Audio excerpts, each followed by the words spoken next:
the head that the crown she's soon. Feel it weighing down on my shoulders. Rules are meant to break by the proudest ones. Money on my head cause I'm lawless. Taking no relate, walking down this road. I don't relate, being the same, ain't no debate. Cause rules are meant to break by the proudest ones. Didn't do recon, but they wanna lead him and guide him astray, then tip him off axis. I was in the belly of the beast, meanwhile they was cutting man deep like sickle or mantis. I've been winning off practice, not clout or digital captions. World's in madness, how am I gonna manifest greatness if I don't make actions?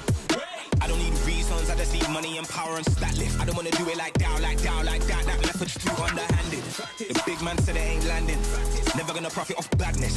Never got a dollar off sadness, but I've been sunk so I don't do sanctions. Heavy is the head that the crown she's soon. Feel it weighing down on my shoulders.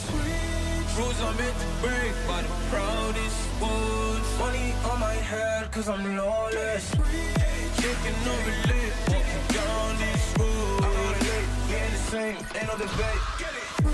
Cause rules are meant to break by the proudest ones.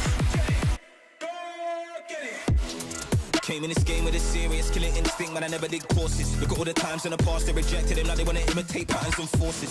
Stone eye vision like Gorgon.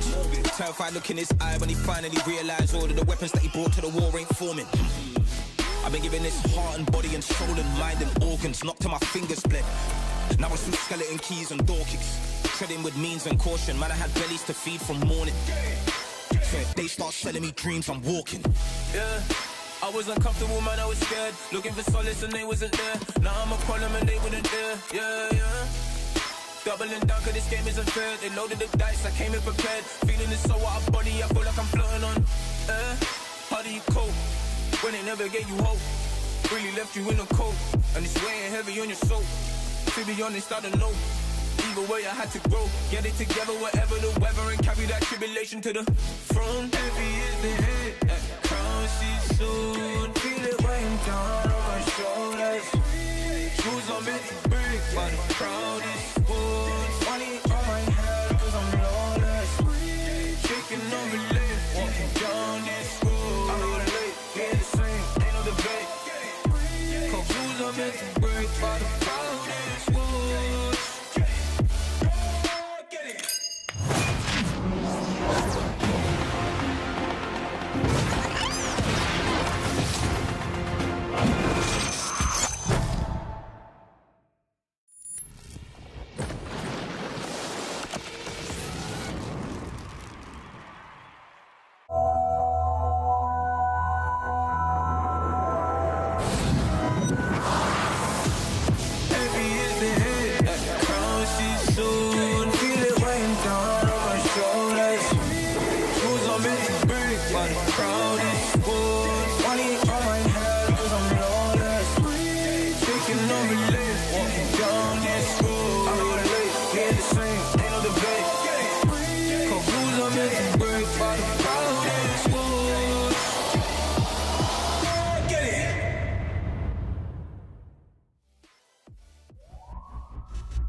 跟奈特其实从很小的时候就认识了，然后那时候我们两个还没有成为职业选手，那时候只是在网吧相遇。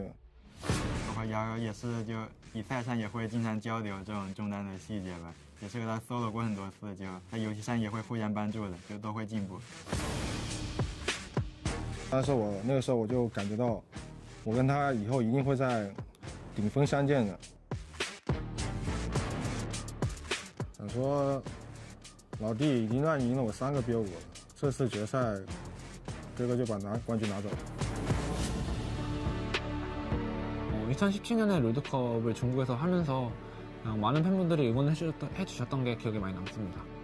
그 이후로는 좀 되게 나는 뭔가 제가 좀 어쨌든 이렇다 할 막 성적을 많이 못 내가지고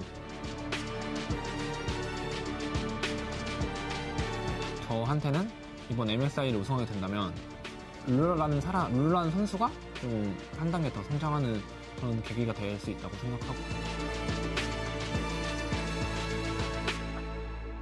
In this fight, through Faker somehow manages to curve the anchor, and it's a double kill now for Zeus, but the re-engage is gigantic. It was supposed to be EDG, it was supposed to be Gen G, it was supposed to be T1, but here at MSI, BLG stands strong. 不能给京东夺冠，但是我知道我们最后一点会击败他们。我觉得那一天就是今天。 Bid going mega, finding one, uses an R of his own. Oh, Giga Bid, don't miss. 左手将引领未来。 My right hand will knock you out。我们已经连续3次输给，我们连续输给3次京东 B5嘛，然后但是我觉得4不过3，这次我们一定赢。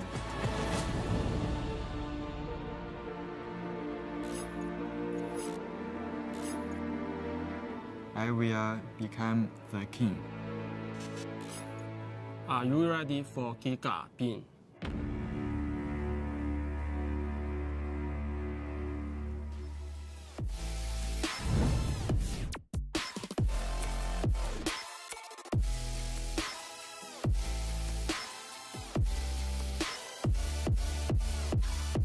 It is a monumental occasion for the LPL tonight, as they'll be crowning their 5th ever MSI champion, cementing themselves as the current best region in the world. Who will take it home today, JDG or the Cinderella story of BLG? Today we're going to find out. My name is Shox and I'm joined by Azael, by Dagda, and by Chronicler for one last day in the Copper Box Arena. We are very sad to be leaving. I think that goes for all of us, but what a monumental few weeks it has been, Chronicler. Yeah, it's been incredible seeing the rise and fall of, you know, some of the fan favorites, BLG's story coming out of nowhere and surprising everyone. It's been an incredible few weeks, and I can't wait to see who wins tonight. It's been so much fun, and let's go down memory lane just a little bit. I'd love to know what your favorite moments have been, Dagda.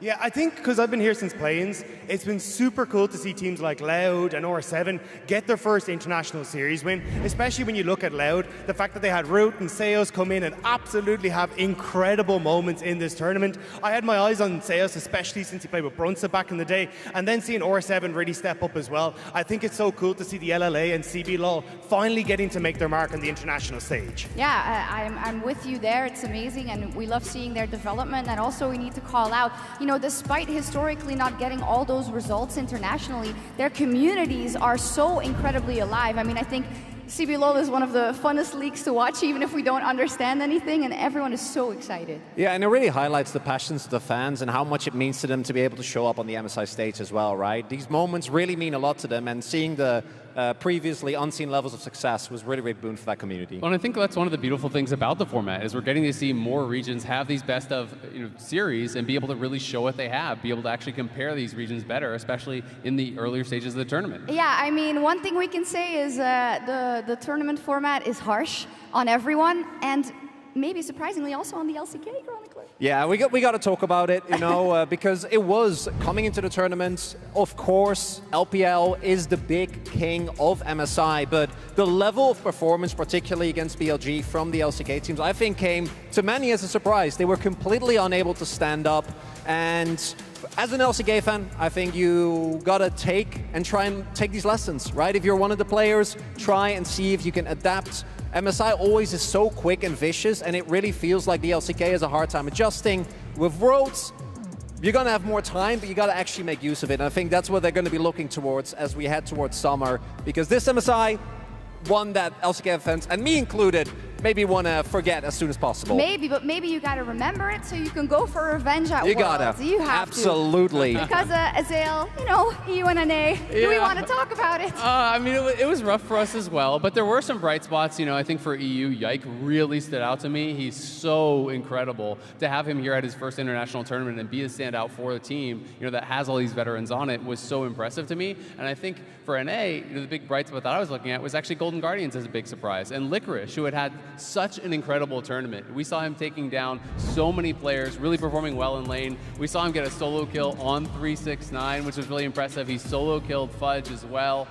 And there was also a lot of kind of confusion online about, Yeah, I saw that. Who he actually solo yeah, killed. like who he had solo killed. And people were thinking he hadn't solo killed Bin, but we actually do have photo evidence of him this. solo killing Bin. Definitive There we go. proof. That's of real. him Yeah. solo killing Bin. 100% real. There we go. So real. Like, true and real. Solo killed them all. So Can't Jay fake wanted- that. wanted to clear this up for everyone. I also love it because it's become such a marker of if you're doing well. Have you solo killed Bin or not? And I've just loved everything about Bin in this tournament. It's been non-stop, right, Dagda? Such a big personality, not only on the Rift, but also next to it. Yeah, and I think it's been incredible to get him actually able to show that personality as well, right? Yeah. Like we've seen it for so long in the LPL. The trash talk videos between him and 369 for finals were incredible, which was like, hey, look, I solo killed you in lane, I'm going to absolutely destroy you. And now we're getting to see that on the main stage as well. Even the fact he stepped up to do interviews in English as well, like he is really getting to show his personality, and it's fantastic to see. I mean, it's been amazing, and it's also good to remember that he's defending MSI champion on a different team, but he has a chance to actually repeat and become the first person to ever do that on 2 different teams, which is just insane. It's absolute insanity, and the last thing I want to bring up is just this is the first time we've seen this new MSI format in action. I'm happy about the League of Legends we've seen, and I know, some series notwithstanding that we would have seen, like to go see to 5 games instead of a 3-0 stomp, but overall it's been really, really entertaining, and you can only admit that it is the best teams in the final because it leaves no room for error. Yeah, and it also, if you take it away, like imagine how different tournament perception would have been, right? It would have been T1 against JDG, and then we never would have seen what BLG were able to when they were with their backs against the wall. And that level of development, I think, is a really big testament to how successful the format has been. I mean, I think it's a great point, right? People would be talking about, JDG T1 was the real finals, but now we know it's BLG. It is. Well, thank you so much for walking down memory lane, and we're going to add one big memory to that today as well. But first, let's take a look back. Stops the hammered path and will be able to escape, and in the end, the Super Mega Death Rocket finds the Gnar, finds the kill. It is a rule of League of Legends. Let's go! Through the roof! Krakopa! Let's go, Krakopa! GG. I kind of want Lucian on me. You want? Sounds fun, yeah. Does he have the bubble ready to go? It's EW sticks it. It's still going in, and there it is. And Sean has taken away the clips onto Bin. They're looking for an engage. Bin with the ultimate of the Aphelios means everybody is turned to dust. As you can see, the Aphelios, the Ari, they're all going crazy, and Rout will clean them all off. Loud are in London, and they're here to play. Gamma destroyed underneath their own nexus. Stixie's with the Quadra. Stixie manages the pentakill. The chase going down. Caps flashes, Chovy flashes. And take a pew, Caps, because church is in session. Fake against another. Niski uses the hourglass just to buy some time. But Guma has done it once again. Okay, guys, it's time to redeem ourselves. Let's get it, boys. Yet another reverse win. Maybe Niski can solo go fake it for once. All out under the tower. The third proc in the queue. Flashed away from underneath the tower and flashed. 1-for-1 the mid lane. Oh, you managed to get the body slam down. First kill secured for both bot laners. Evanes now running. Evanes the chains have connected. They're trying to finish it off. Bin, snip, finds one.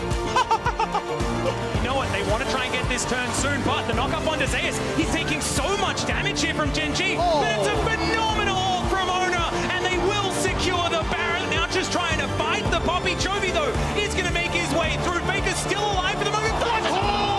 He'll survive. We took really fast decisions. Let's think more. They found Ruler. They're going to go after more.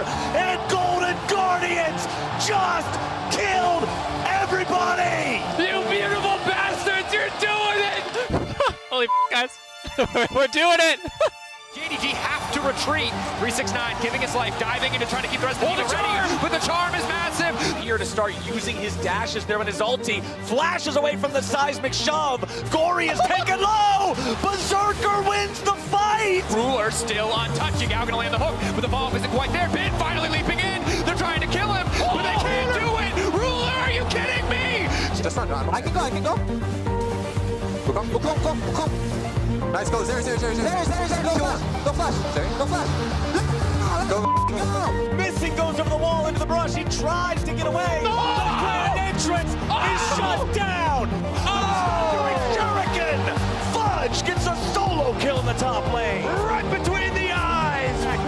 Berserker beautifully spaces out Huhi and shows why he's the best AD carry in North America. Side the pitch to secure the McCann. They finish the fight. Oh my God! Has done so much damage. We'll go. Nice. Yeah, we win. Hey, Affiliates no team. We win. This is Rumper. Knockback flight on two fronts. Elk! What was he doing there? Blank angle, and again, that is YT1.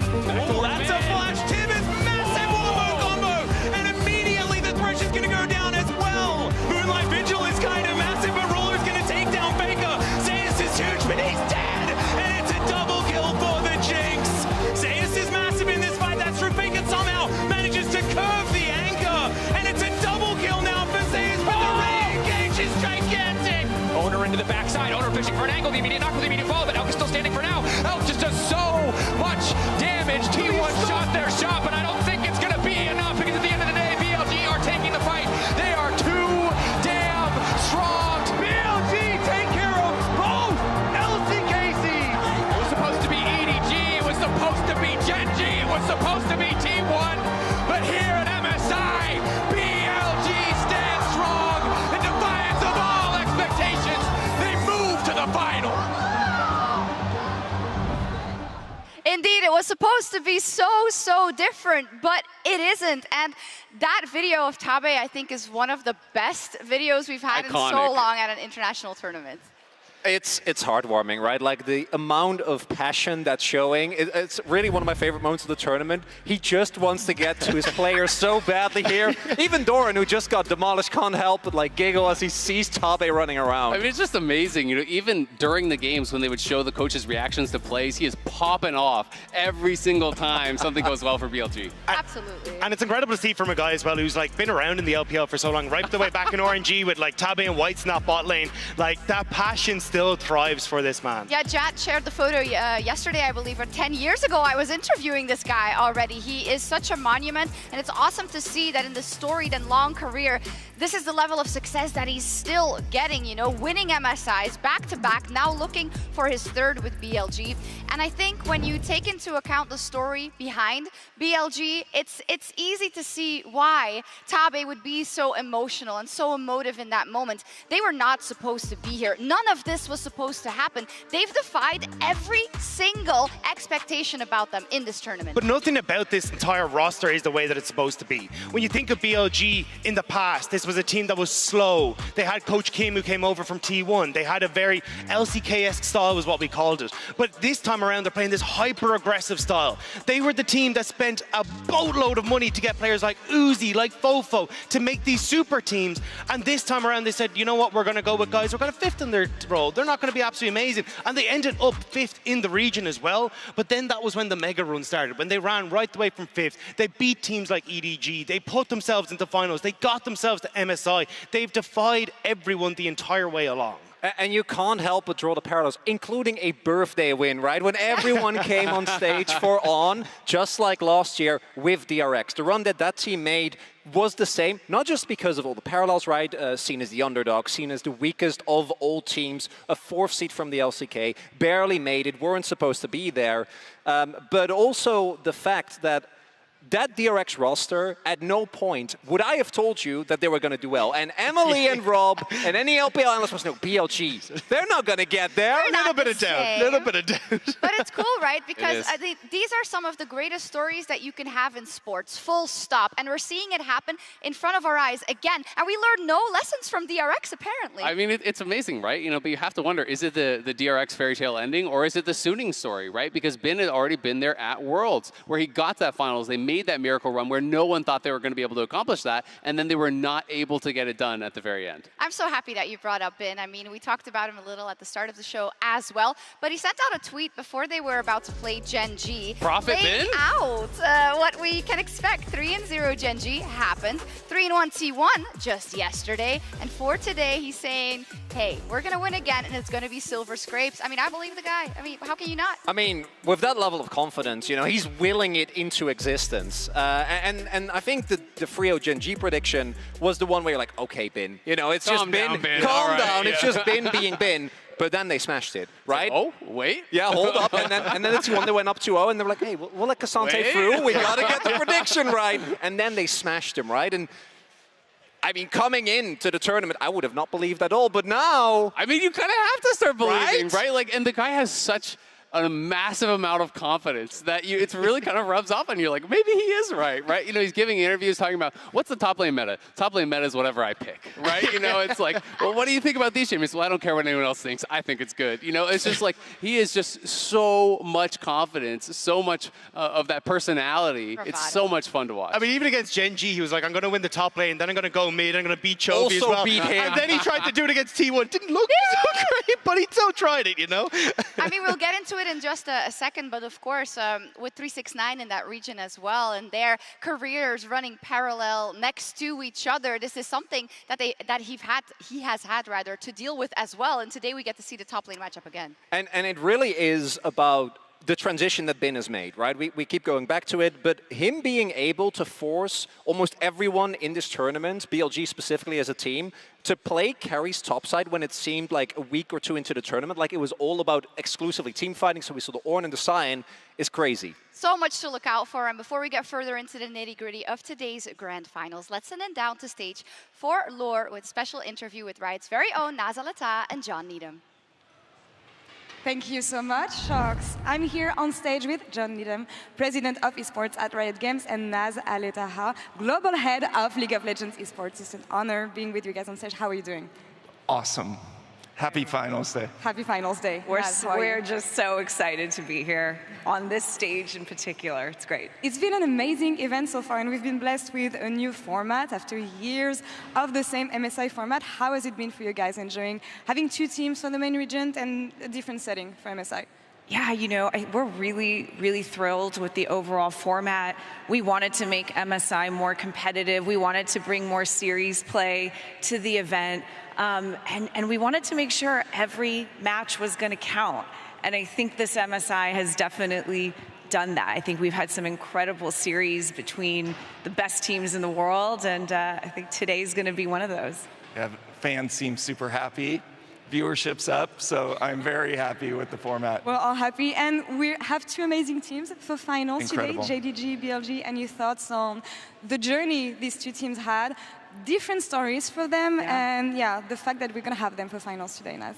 Well, I mean, talk about defy overall, defy expectations, defy the limits. I think BLG's run has just been absolutely incredible, you know, to be 5th in the regular season and fight their way to the top of the LPL, coming here as their 2nd seed and fighting their way to this stage today. I think it's been an incredible story to follow.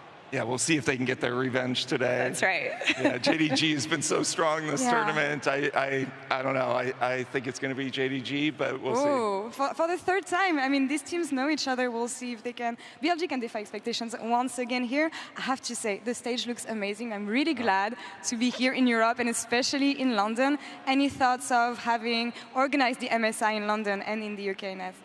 Well, our partners, the City of London, has just been incredible. I think the crowd, the fans here have just been next level. You know, we've seen fans show up for CBLOL, for LLA, for NA, for EU, LCK, LPL. It's truly been amazing being here in London. I used to live in London for 2 years, and I haven't been back until this tournament, so it's been awesome to be back. Love this city. You forget how international this city is, and yesterday at the match, just really struck by it. The fans were just going crazy. There are tons of LPL and LCK fans. It's awesome. I mean, that's the thing. So often you have fans from all around the world coming here to enjoy these events. I did not expect to have such an insane crowd here, Naz. Have you been surprised by what the fans have given us so far? It's just the fans blow us away, I think, every single time. They never disappoint. They have brought so much energy and hype to every single match. I mean, it has been loud in here for the last couple of days especially, and I'm sure today is going to be the best yet. Wait until we have the win moments. That's right. End of the day. Any spoilers for the opening ceremony, maybe? I got a glimpse of the rehearsals earlier. I don't want to say too much, but anything you can share with the audience? Yeah, you know, all I will say is that it will be the ultimate expression of the event. So you can expect us to really bring together the sport, the players, Ink Shadow, the anthem, to really hype everyone who's watching and to really honor the moment. Nas has been so tight-lipped. I don't even know what's happening in the OC, so it's going to be a surprise for all of us. It's going to be amazing. Thank you so much for joining me on stage ahead of the series. Thank you. Happy Finals Day. Happy Finals Games. Day. And that's all for us here on this side of the stage. We'll be right back for the rest of Countdown right after this.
Welcome back, everyone, to the Copper Box Arena as we are counting down towards our opening ceremony and the start of JDG versus BLG.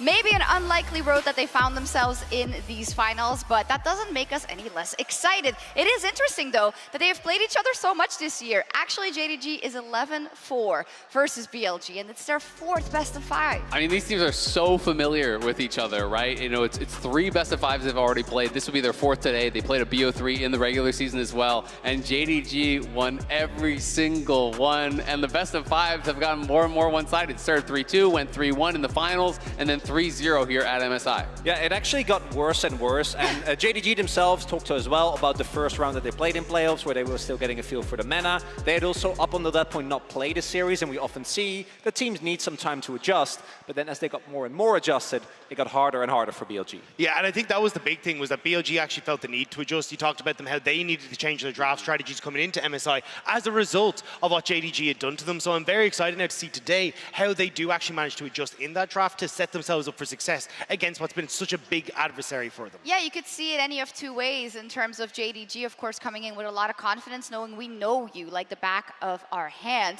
But BLG saying, okay, well, we trained against you a lot, and this is the moment that we can prove that we can take you down. Now, what has been the name of the game this MSI? Team fighting. It's been so much fun, and it won't be different today. Yeah, absolutely. I mean, team fighting has been the name of the game, and to me, JDG have been the kings of team fighting.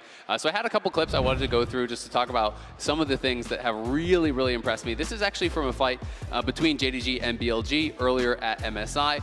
The key thing I really want you to pay attention to is how all the JDG members will mark and peel different members on the BLG side. So keep your eyes over here on Ruler. Ruler is going to be that key member pretty much as always in the team fight. It's an RE Vi here for BLG, and they're going to be looking to try to dive him. So as Shun goes forward, in comes the ulti. Now watch what the response is going to be here from JDG. Kanavi right here in the pit, he's going to be moving to actually mark Yagao. We're seeing 369, he's already marking Bin, and Knight, as well as Missing, are going to move to actually mark these two members. So as we roll forward, watch how fast this comes in. Instant flash twisted advance here from the Maokai onto the RE, blocks the charm. Here comes Knight, pushing forward, W stun on both members there, and is actually going to flip them in. 369 already waited out the parry, stunned out on the Fiora. Everyone is getting marked simultaneously and completely shutting down the dive to build this space for Ruler. And we know what happens when Ruler gets space, he takes over the fight. And it's just so impressive to me how, whether they're going to be diving, whether they're going to be playing defensively, they're really setting up their AD for success incredibly, incredibly well. So I'm going to jump out into another clip. This is one where they're playing it out a little bit differently. You know, it's not always that they're peeling back for Ruler. They're really going to base it on the momentum of the fight and base it on those opportunities. In this one, you really want to keep your eyes here on 369. He's actually playing the Gragas. He's snuck around. He actually body slammed over the wall right here. And now he's trying to play around vision. They have an idea that there could be a ward here, and he's going to be looking to try to avoid it. So in this fight, it's really all about Guma Yushi. They're going to see this opportunity as 369 is sneaking around the side here to go for Guma.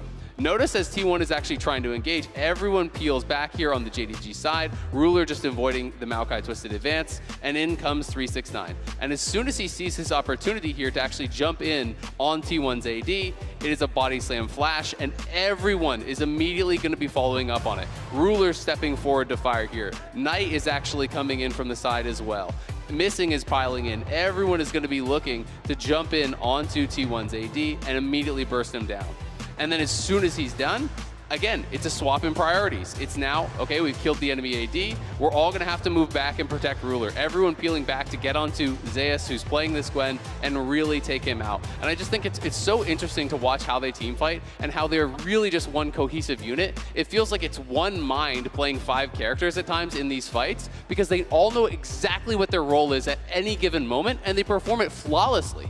I also think, as you're highlighting Azil, that being able to play different style of compositions means that you have so much more room in draft. I think LPL teams in general have had a really good meta read here, but given the fact that you could either put 369 on something like a Cyan, where he is just pure frontline, but also put him in a Gragas, where he will find those flanks and make the enemy backline scared at any given point, makes them such a hard team to draft against. And I think it's so incredible to see the growth that we've had from 369 and from Knight. When you think back onto top esports in 2020, there was a massive joke that, well, top esports don't know how to engage, so they just play long range. And a huge amount of this was 369 not being able to facilitate that, Knight not understanding his role. But now that they've come across the JDG, they look like entirely new players. And it's that growth that is making JDG such a deadly team. Yes, I've always been a little bit annoyed that when sometimes we talk about, myself included, about LPL teams in the past, we talk about their scrappy style and they bring you down to their level. No, you have to step up to theirs because they are so insane in team fights. And one of my questions is, of course,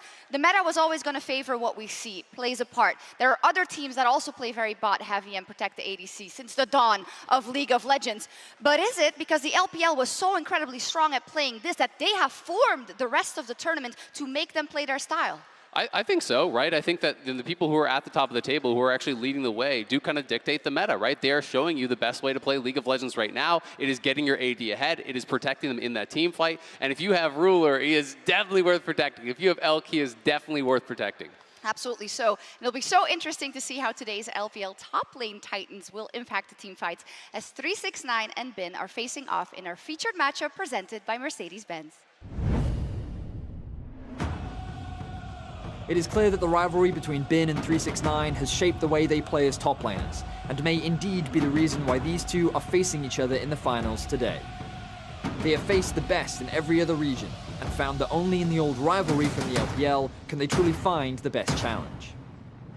Bin's behind. Winter's Blade is there, and Ben's coming around. Snip, snip. They force him to go gold, and they shut him down with Ben.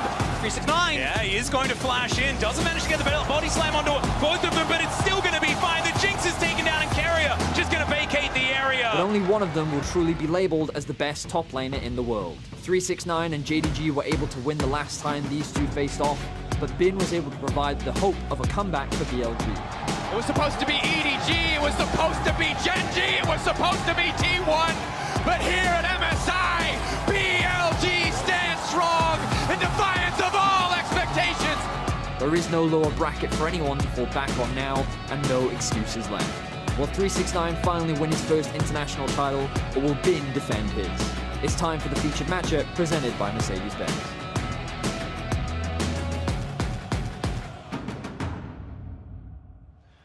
Let's get it. I mean, we've talked so much about bot lane prowess in general, but these are two teams that also just curb the meta to what they want to do. And since we're starting in the top lane, I think we have a visual aid. Yes. Me and Rob will do this together. Okay. There we go. All right.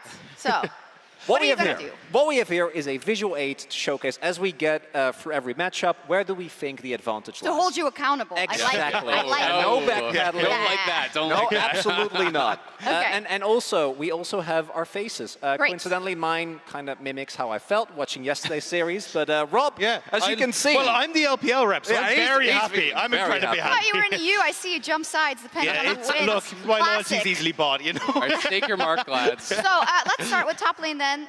Where do you think it's going to go, and who has the best chance? You get to go first. Or actually, Okay. who's going to make the difference today? That's the So context. this is where I think the most interesting conversation is, because I think when you look at like in lane, I would definitely give it to Bin. I think Bin has been absolutely incredible in actually getting these advantages and putting 369 in his place. But when it starts to teeter in towards the later team fights, that's where I think it starts to become a much bigger win for 369. But as Azale rightly pointed out, his team fighting has been absolutely impeccable. I mean, he's been on top. I'm not going to put it so far over on 369. I think it's actually pretty even, because I do think that Bin is just such a different style, right? You know, 369 is about playing weak side. Often they're not playing towards him. You know, Shun is going to be playing more heavily towards Bin, getting him ahead. I do think Bin is a monster on carries, but I think that the team fighting side, you know, is definitely to 369, and he has really been able to answer him well historically. So I do think it's a pretty even matchup.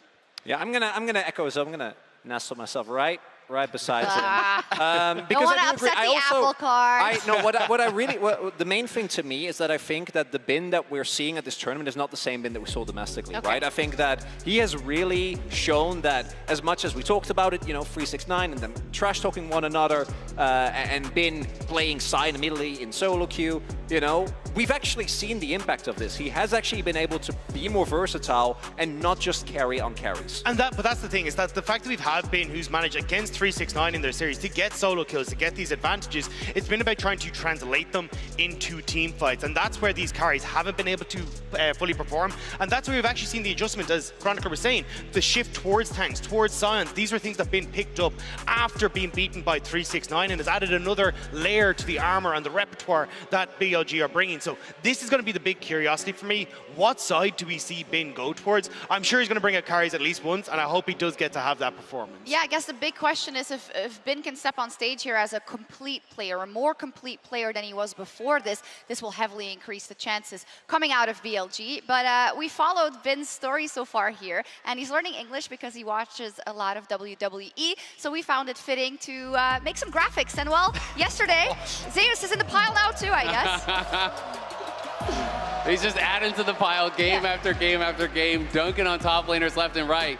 But This does not tell the story of the LPL. Like we said, does they have actually fought against each other. Already have 4 series, and 369 came out on top in all 4 of those. He's going to be looking to put Bin in the bin today and make it 5 for 5 on the year. That's so cool. I heard that it made it all the way to Weibo and like the Chinese community as well, that they love the memes, and you know, we know they do. But it's true, even though it's a meme image, it does reflect what we expect to happen here today, either of those.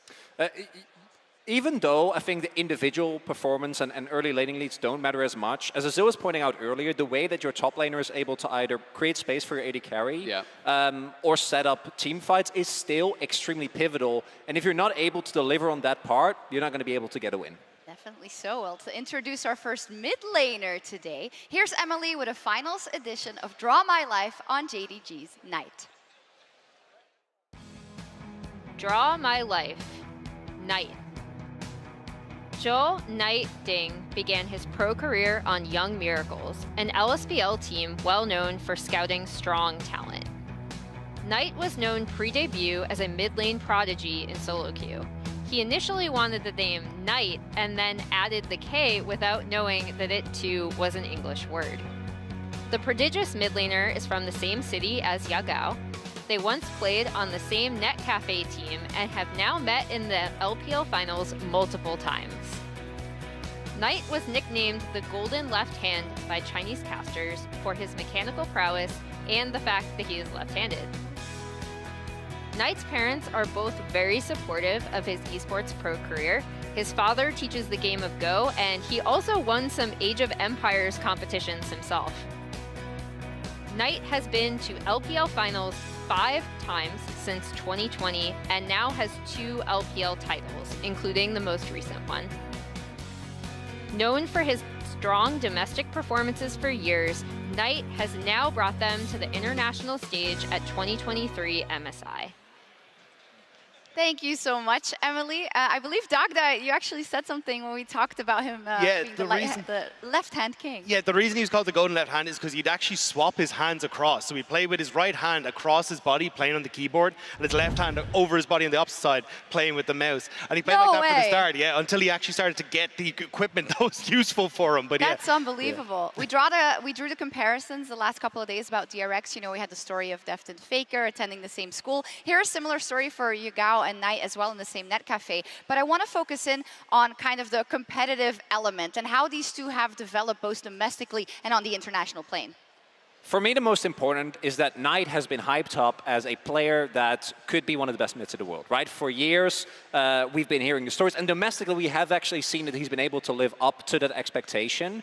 But I think this MSI, we are truly seeing what this player is capable of. Insane carry performances in almost every single game that we've seen of him. I mean, he's an absolute beast individually. And I do think he really does deserve the credit for that. But Yagao, on the other side, I think is deserving of a lot more credit than people have been giving him, right? You know, people coming in MSI were saying, all right, sure, yeah, maybe you're a top 4 team because you're in the LPL, but this guy is going to get clapped by FLICKR, he's going to get clapped by Chovy, he's going to get clapped by Knight. And it has not been the case. He plays his role so well. And in this meta where it's not just about mid lane carries, it's about how you facilitate and enable your team, how you create space for your ADs in a team fight. Yagao has been more than equal to the challenge. He was outperforming both FLICKR and Chovy in back-to-back victories over the LCK teams. And also specifically for Yagao versus Knight. Yagao, as we kind of saw in that story, like Yagao beat Knight to be the mid laner on their hometown team. And it's always kind of been the demon on Knight's shoulder, where he hasn't always been able to overcome Yagao. Yagao's actually had the better side of that matchup when they've met traditionally, and Knight hasn't performed to the level that we expect when he's set up against Yagao. So certainly when I look at this, I think we'll have to see, especially as they know each other so incredibly well. Yagao sometimes just has that edge against Knight, and we'll have to see if he can do it here again. Now, after singing all of Yagao's praises, I think it is very Knight favorite. I'm just gonna. I don't want to seem like I'm. Are you just covering Azel's face every time? Knight has just been so good this tournament, and this guy has been impressing me for years and years regionally. You know, I first really started to watch him because of his Syndra play, and that is what I kind of fell in love with. You know, for this player, he is just built different on the carries, and I do think he can actually facilitate and play multiple different styles and roles, which is, I think, what gives him that big edge over Yagao, who I don't think can take over a game in the same way that Knight can. Yeah, I think especially when you're looking at the meta the way it is, it's kind of hard not to give it to Knight. I'm going to go a little bit more this way, just because Yagao does have this secret special weapon against Knight. I'm not sure what it is, but I definitely do think when we come into this Knight, the matchups that he has, how good he's been, and the fact we're finally getting to see this guy in the international stage perform. This is what people have been touting about in the LPL for so long, and finally we're getting to see it on the international stage. I'm seeing a trend. I really am. And I know we've undervalued everyone on BLG and BLG every single time, and I didn't think it was going to change. The parts. It's fine. Is that what you're going to say at the end? It's no, fine. but obviously fair in your analysis, because that is the expectation that we have. So many interesting matchups, not in the least in the bot lane, because Ruler has a chance to solidify himself as one of the all-time greats today. Let's take a look at his story. Of all the players in the world, few are as closely associated with one team than Ruler on Gen G, formerly known as Samsung Galaxy. Let's look back at the journey of one of the best players of all time. His career started back in 2016 on a team called Stardust in Challengers Korea. From there, we got the move that would define the next years for both Ruler and Samsung Galaxy as he joined the org in May of 2016. Although Samsung was still experimenting with Stitch and Wraith, it was in 2016 that Ruler joined a fairly freshly role-swapped Core JJ in the bottom lane, and unbeknownst to us, would create one of the most formidable late-game duos the LCK has ever seen. Worlds 2016 was the tournament that introduced the bot lane duo to the international audience, as Samsung made it all the way to the final versus the mighty SKT.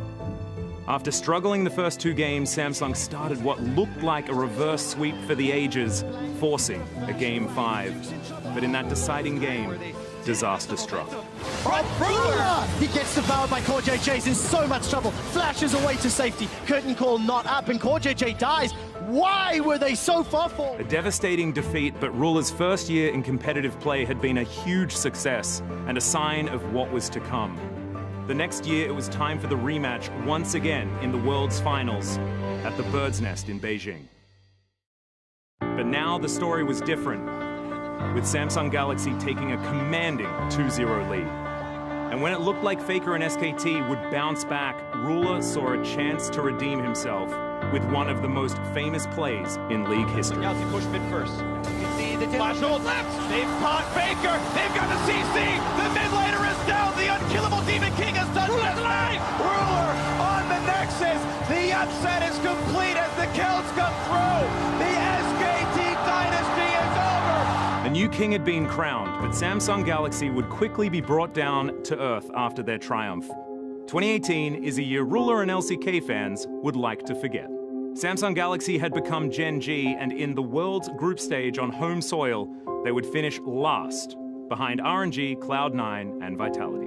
The LCK era was over. Now, despite his success on the international stage in 2016 and 2017, Ruler was still chasing an LCK title. The next years saw him and Gen G finish second in Spring 2020 behind T1, second in Spring 2021 behind Damwon Kia, and second in Spring 2022 behind once again T1. Ruler kept falling at the last hurdle. But then, in the 2022 Summer Finals versus his arch nemesis T1, the legend finally got to lift the trophy he'd been chasing all this time. They're going to try Atlas and Gen G. It might not have happened for them before. Ruler about to pick up his first LCK trophy. Ruler spent 7 years with Gen G. He won 1 LCK title, 1 LCK season MVP, made Worlds 6 times, winning it once and being crowned Worlds Finals MVP in 2017. But after a 3-1 loss to DRX in a dramatic semifinals at the Madison Square Garden, his legendary career with Gen G came to an end. The team put their faith in the rookie Pays, while Ruler made the move to the LPL and powerhouse JDG. So far, 2023 has been a massive success for Ruler, and surrounded by the superstars of JDG, he's continuing an amazing career by winning the LPL, making his first ever MSI, and now just one win away from lifting the title. What an unbelievable story. Ruler could be the second player to win LCK, LPL, MSI, and Worlds, the other being Deft. And just looking at that, Chronicler, it's giving us goosebumps. Yeah, I thought I'd gotten over Ruler. A guy that is so, you know, oh, I'm the best. I'm going to dunk on everyone. Cry when he finally won his title. But seeing that, I need a moment. I mean, it's incredible, right? And he's walking into the finals today as, I think, heavy favorites, right? And if he is able to win, as you say, Shox becomes only the second player to really pull off that achievement. Worlds, MSI, the two massive international events, and also taking a title in the two hardest leagues in the world by far. You have to think that that really does start shooting him up the rankings for potentially being the greatest AD carry of all time. I'd love to talk about it. We have some time. Would he be for you? I definitely think he's up there. I think you were kind of talking backstage about the fact that he's not only been so good, but it's been about how long he's been there as well. Also just the fact that the titles are starting to come through from. He's won across both regions. It feels very difficult to not put him up there. And like there are people that you'd look at, like the likes of Uzi, and people are like, oh, maybe this guy is up there. But the lack of titles, this is where, even though he hasn't really had that longevity now that he's left the scene, this is where he started to put question marks on it. But Ruler's kind of answering a lot of those questions. Yeah, particularly in a role that's as mechanically intensive as AD carry. I think, to me, like being in the amongst the best AD carries in the world for what, like 6-7 years now is an incredible feat. So is anyone willing to put their money where their mouth is and say if he wins today, that's definitely it, best bot laner ever? That's I want to be able to say it, but when you look at like the world championships that we've had that are coming through for the likes of guys who are on SKT and that, it's very difficult to start putting I think it's so hard to contextualize, right? Because I think you can definitely say he's the greatest ever modern AD carry, right? You know, of this current era.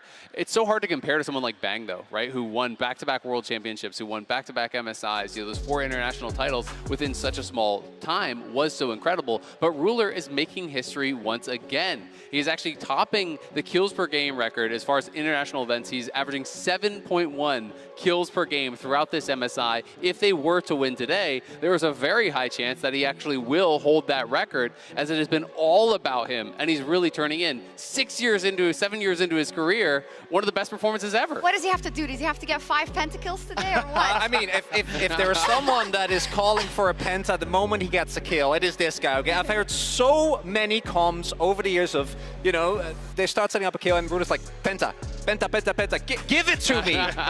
No player in the LCK does it as much as him.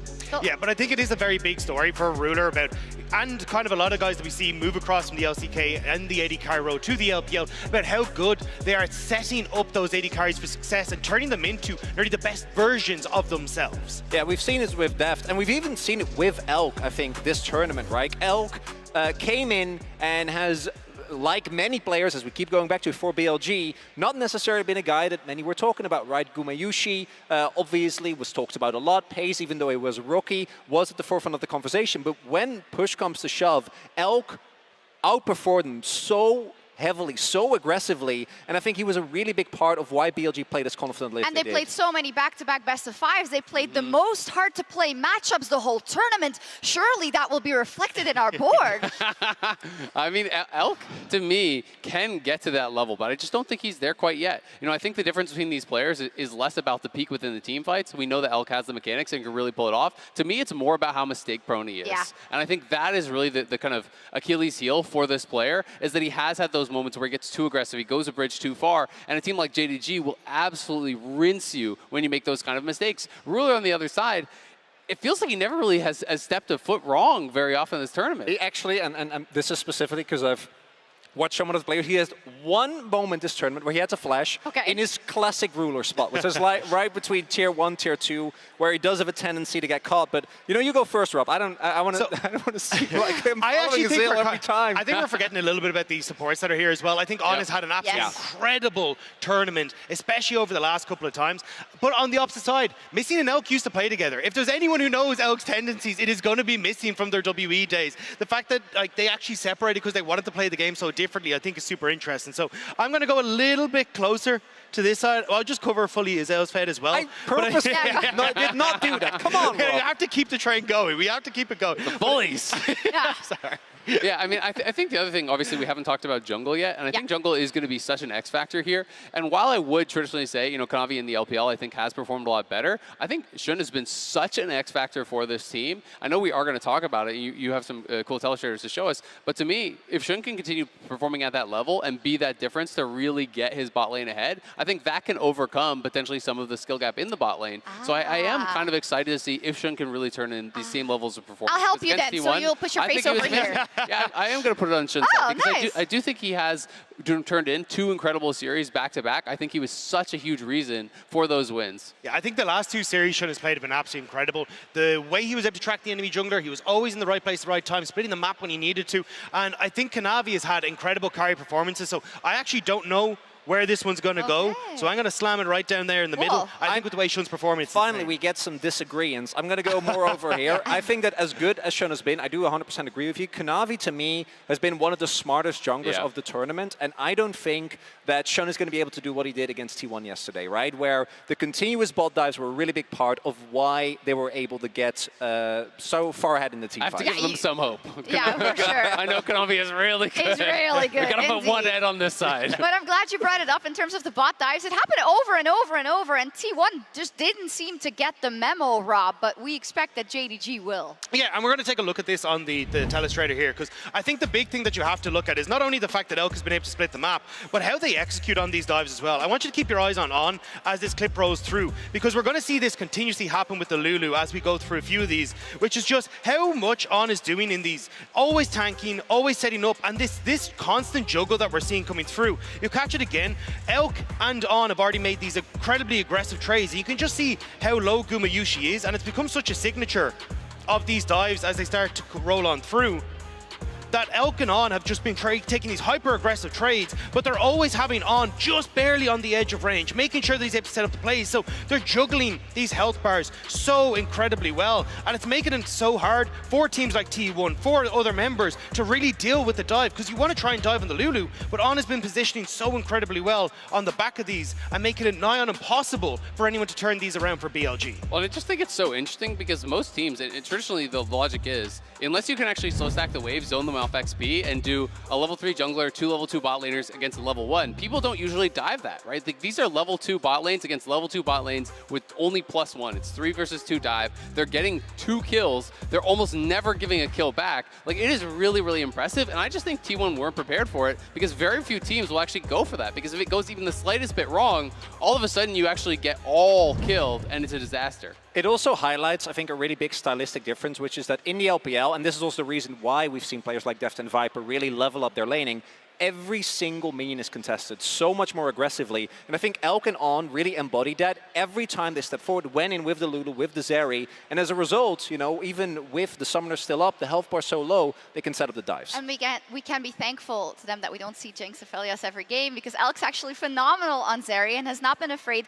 to pick that in the first game of a series. So much between these players and these two teams. So let's take a look at who the fans predicted to win in our MasterCard fan predictions. And I believe this may be the closest one. There was a similar one before, but here we go. The fans are starting to believe. Yes. I mean, Billy Gaming started to come out very closely, JDG. And I mean, look, when you look at them in that first series that they played in the LPL, it was incredibly close. All 5 games, one fight away from maybe going the way of BLG. And with how BLG are performing at the moment, they definitely look like they're on form to go against JDG. We haven't seen JDG for a few days either, right? So maybe people are like, okay, well, how strong is this team actually? It can't be that bad. I mean, I just think it's one of those things where it's like, it's so easy to look at these last couple of series from BLG where they weren't supposed to be Gen G. That was supposed to be a 3-0 or a 3-1. Okay, they made that happen. Then you're like, well, maybe they could beat Team 1. They did pretty well against Gen G. And then they beat them too. And it starts to feel like everything that you're looking at these teams on paper and saying JDG should be favored kind of starts feeling like maybe that should go out the window, because they were supposed to lose to all these other teams and they won there too. And what's important as well is the way in which they won. It wasn't, you know, like it wasn't scrappy.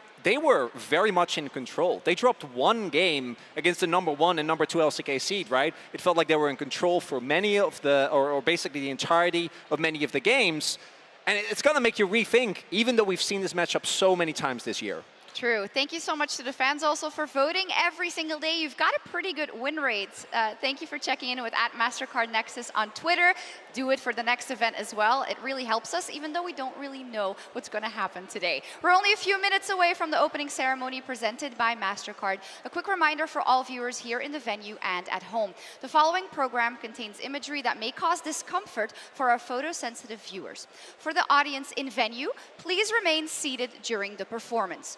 Now, let's zoom out for the final few moments before the series. And when we look at the holistic picture, what has shaped our global esports for League of Legends internationally for so many years. We've seen a fair bit of LPL dominance, but it is the very first time we get LPL versus LPL in a final. Absolutely. And, you know, it's never happened at Worlds. Obviously, this is the first time it ever could have happened at MSI, and immediately it does happen. You know, this has been the LPL's tournament from the very beginning. You know, EDG, you know, winning that first one all the way back with the famous Morgana counter pick on LeBlanc, who, when FLICKR was undefeated on this pick. They have had history with this tournament. RNG winning it 3 times. LPL has won 4 of the last 5 MSIs as well. They've already secured their Liga win, and now it is just up to these 2 teams trying to make history for themselves and for their teams and take that title. But still, some of that legacy does live on. Like, Tabe is still here with BLG. Bin is still here, the defending champion here. So I'm excited to see if they can grow that legacy once more for themselves, but now for a very different roster in BLG. And cool that we have these 2 converging stories coming out of the LPL. JDG, the super team to end all super teams. I've seen some stories where it doesn't work out the way that you want it to. So what is different about this super team? Well, I'm going to loop it back to what Azil was saying earlier, right? Like, is this a DRX story or is it the Suning story? Because Damwon was very similar in that they were so dominant when they won Worlds in 2020. And right now, JDG looks almost impossible to beat. The level of cohesion that these players have with one another and the fact that they actually live up to their individual skill levels is what makes them seemingly unbeatable. Yeah, especially when you look at, like, historically, 369, who was one of the best laners that we had. Now, Bin has kind of stepped up to take that mantle a little bit, but Knight in a similar boat. Ruler and Missing have been unstoppable. Their laning phase is incredible. You had Kanavi, who's been one of the top junglers in the LPL for so long, and then add in the fact that, as you were saying, they all seem to be mind-controlled by one thing. It's like, it feels so difficult to beat this squad. Well, and that's the difference, right? You ask why this super team and not the others, to me, is not 5 incredible individuals playing League of Legends. It is 5 incredible individuals playing as one cohesive unit, and that is why they're really exceeding expectations. But who would win? The most storied experience, best fits for a super team or a ragtag team of BLG players who have showed you all wrong the whole tournament. You can see me on this, right? I'm all the way over at the JDG side. But you know, I actually talked to one of the LPL casters, Munchables, and he told me about the principle of mojo. And let me tell you, when you include that, maybe we move some of the faces. You know, maybe we go a little bit further this way. Here, look. And maybe, just maybe, BLG can get it done today. Here, look, we'll stick that on there. Boom! I love it. We'll stick that there. Thank you. This is very scientific. I mean, it just goes to show that you can predict and you can try to predict and you can take the parameters of what you have seen so far this tournament, but it's all going to have to go down on this stage. Whoever steps onto it with the most grinta, with the biggest focus. And with that, we are less than a minute away from the MSI 2023 Grand Finals. And what a historic success it has been for the LPL. The current best region in the world is fighting it out for their 5th MSI title on the stage here today. Who will take the trophy? JDG's super team or the Cinderella story of BLG? It's time for the opening ceremony presented by MasterCard.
Didn't do recon, but they wanna lead him and guide him astray, then tip him off axis. I was in the belly of the beast, meanwhile they was cutting man deep like sickle or mantis. I've been winning off practice, not clout or digital captions. World's in madness, how am I gonna manifest greatness if I don't make actions? I don't need reasons, I just need money and power and stat lift. I don't wanna do it like that or like that or like that. That method's too underhanded. Big man said it ain't landing. Never gonna profit off flatness. Never got $1 of sadness, but I've been sunk so I don't do sanctions. Everything that the crown sees soon. Feeling weighing down on my shoulders. Rules are meant to break, but proudest fools. Money on my head, cause I'm lawless. They cannot relate, walking down this road. Getting the same, ain't no debate.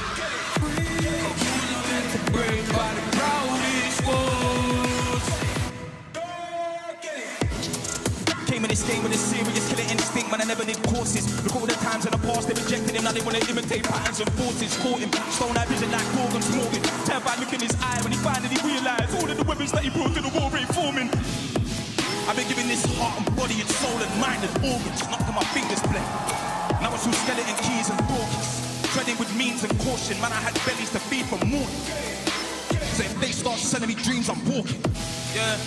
I wasn't comfortable, man, I was scared. Looking for solace and they wasn't there. Now I'm a problem and they wouldn't dare. Yeah, yeah. Doubling down for this game isn't fair. Reloaded the dice, I came in prepared. Beating this soul out of body, I feel like I'm floating on air. How do you cope when they never gave you hope? Really left you in the cold, and it's weighing heavy on your soul. To be honest, I don't know. Either way I had to grow, get it together, whatever the weather, and carry that tribulation to the... MSI 2023! Just like that, BLG come alive! Oh my god, JDG, how are they finding these moments? Combo in the middle lane, and they are dominating! Are you kidding me? This man refuses to lose! Can't keep getting away with this, Ruler! There's got so much damage! The Cyclone behind us! JDG find the win once more! Oh, beautifully done! The charm from Yakau's not done! Oh, Knight is unstoppable! Knight both starts and ends the fight in one move. He's dead! Oh! Charm! Oh my god! Kanabi knows this is just free money, free food! Kill that dude! Kanabi! Oh, look at that damage! He'll be taken down by Oh, he flashed in! Bin puts him in the bin! But there's another fight with 369! They just can't touch this man. Just too damn good! JDG might just be the best damn team fighting team in the world! BLG!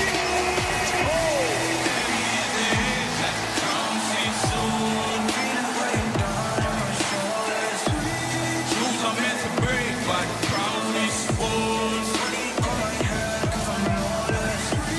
They cannot relate, walking down this road. Getting the same, ain't no debate. Rules are meant to break, by the proudest fools.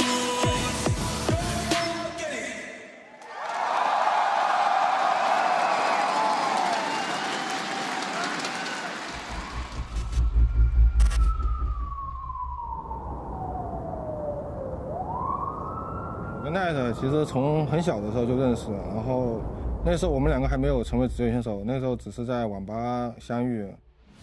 和瑶瑶也是，就比赛上也会经常交流这种中单的细节吧，也是和他 solo 过很多次，就在游戏上也会互相帮助的，就都会进步。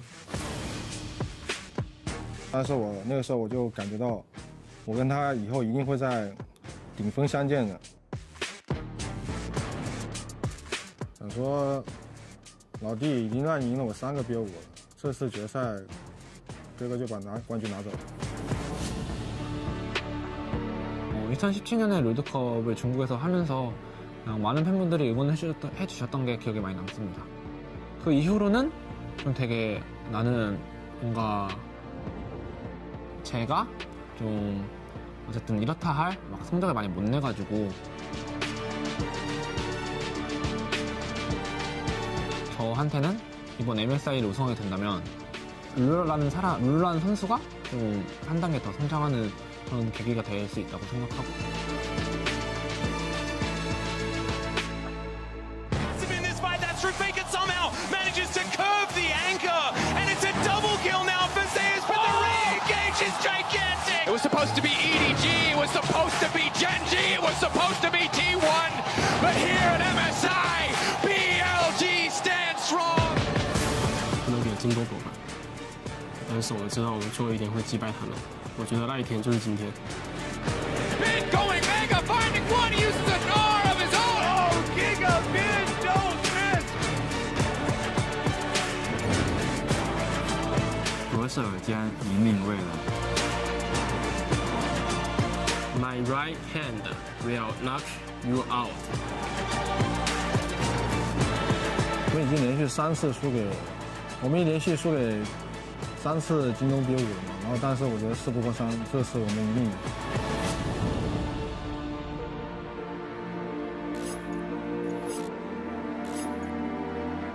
I will become the king.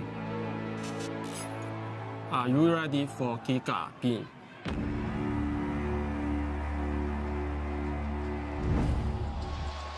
Welcome everyone to MSI Grand Finals 2023 here in the Copperbox Arena in London. I'm Medic, that's Veddy, and in the middle of the Medi sandwich, we've got some Kobe beef. The British for the caster finals. sandwich. I love all the British casters. I'm so excited to be here. The energy in the arena is electric right now. We've got a grand finals between two brothers, the LPL finals, the first ever international LPL final. The rise to dominance of these LPL teams. I'm more than ready to get into the game. So many storylines behind these two teams, behind these players. How cool was that intro too? Highlighting the heroes on these teams. Knight, the golden left hand of the LPL, but Bin says he's gonna knock you out with his right. Whew. Yeah, honestly, the entire opening ceremony presented by MasterCard into that video have got me so hyped up. I'm a little teary-eyed, I'll be honest, Kobe, as we get into the draft for Game 1. JDG elected the blue side. And everybody knows, BLG are massive underdogs here. JDG has beat them already this year in 3 best-of-5s and a best-of-3. But really, this story is about the growth of BLG over this tournament. I think one of the biggest things they've done in an AD carry meta is make that adjustment of banning away the Jinx to then spam either Zeri or Jinx and have Elkon a premier team fight carry for later, and really prioritizing that Lulu. JDG giving that respect to Bin, where they have been banning this Gwen. Well, the last time that they met Rakan was a really important pick here at MSI. We'll see if BLG choose to remove it, because I'm sure that they were not expecting the Gwen ban. The Ahri will be taken away from Knight. We now look at some of these priority picks. Will it be the AD carries? Will it be jungle? Maokai, of course, another jungle pick that has been very important in terms of when these two met and throughout the tournament. But Jinx is going to be locked in for Ruler. It's interesting because all of the hyper carries also want the Lulu to be paired with them, and then it kind of forces the other team to go for like a Blitzcrank, bottom lane support, kill lane into the Lulu. So that's why BLG, yes, they prioritize that Lulu over grabbing the other hyper carry first, so that they know they're going to have that late game in the bag.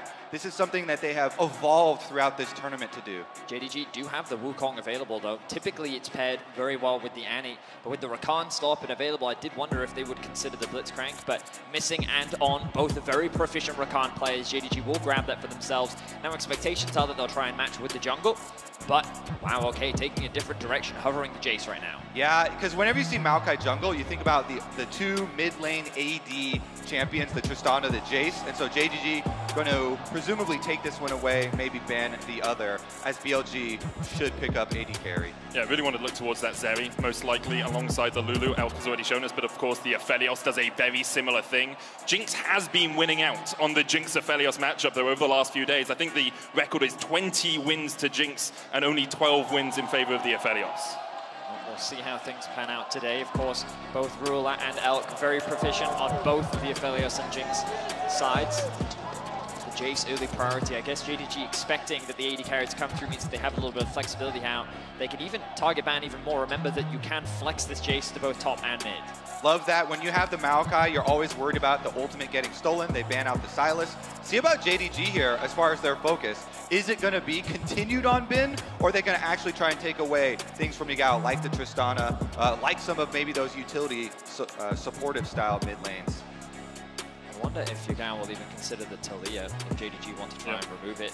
Right now, top lane is being banned away. Okay, so this heavily suggests that this Jace is heading towards the top side of the map. Wouldn't be surprised to see something like the Jax taken away as well. So what about Sion here then? Because 369 is the top laner that made Bin question his whole approach to the game and start spamming tanks. So if all of these bans are going towards Bin from JDG, are they worried about 369, you know, picking up that sign with all the protection here? Did it the last time they played here at MSI. It didn't work out too well for BLG. They did manage to do that initial invade, but weren't able to get enough of a lead for that to snowball for them. Sejuani now banned by BLG. And we'll see if JDG decide, as you said, Betty, maybe a supportive pick in the mid lane like the Nautilus. Instead, that's worked its way all the way through into our second round of picks. Okay, so what will BLG choose to do? The safe approach here is to just lock in the Sion.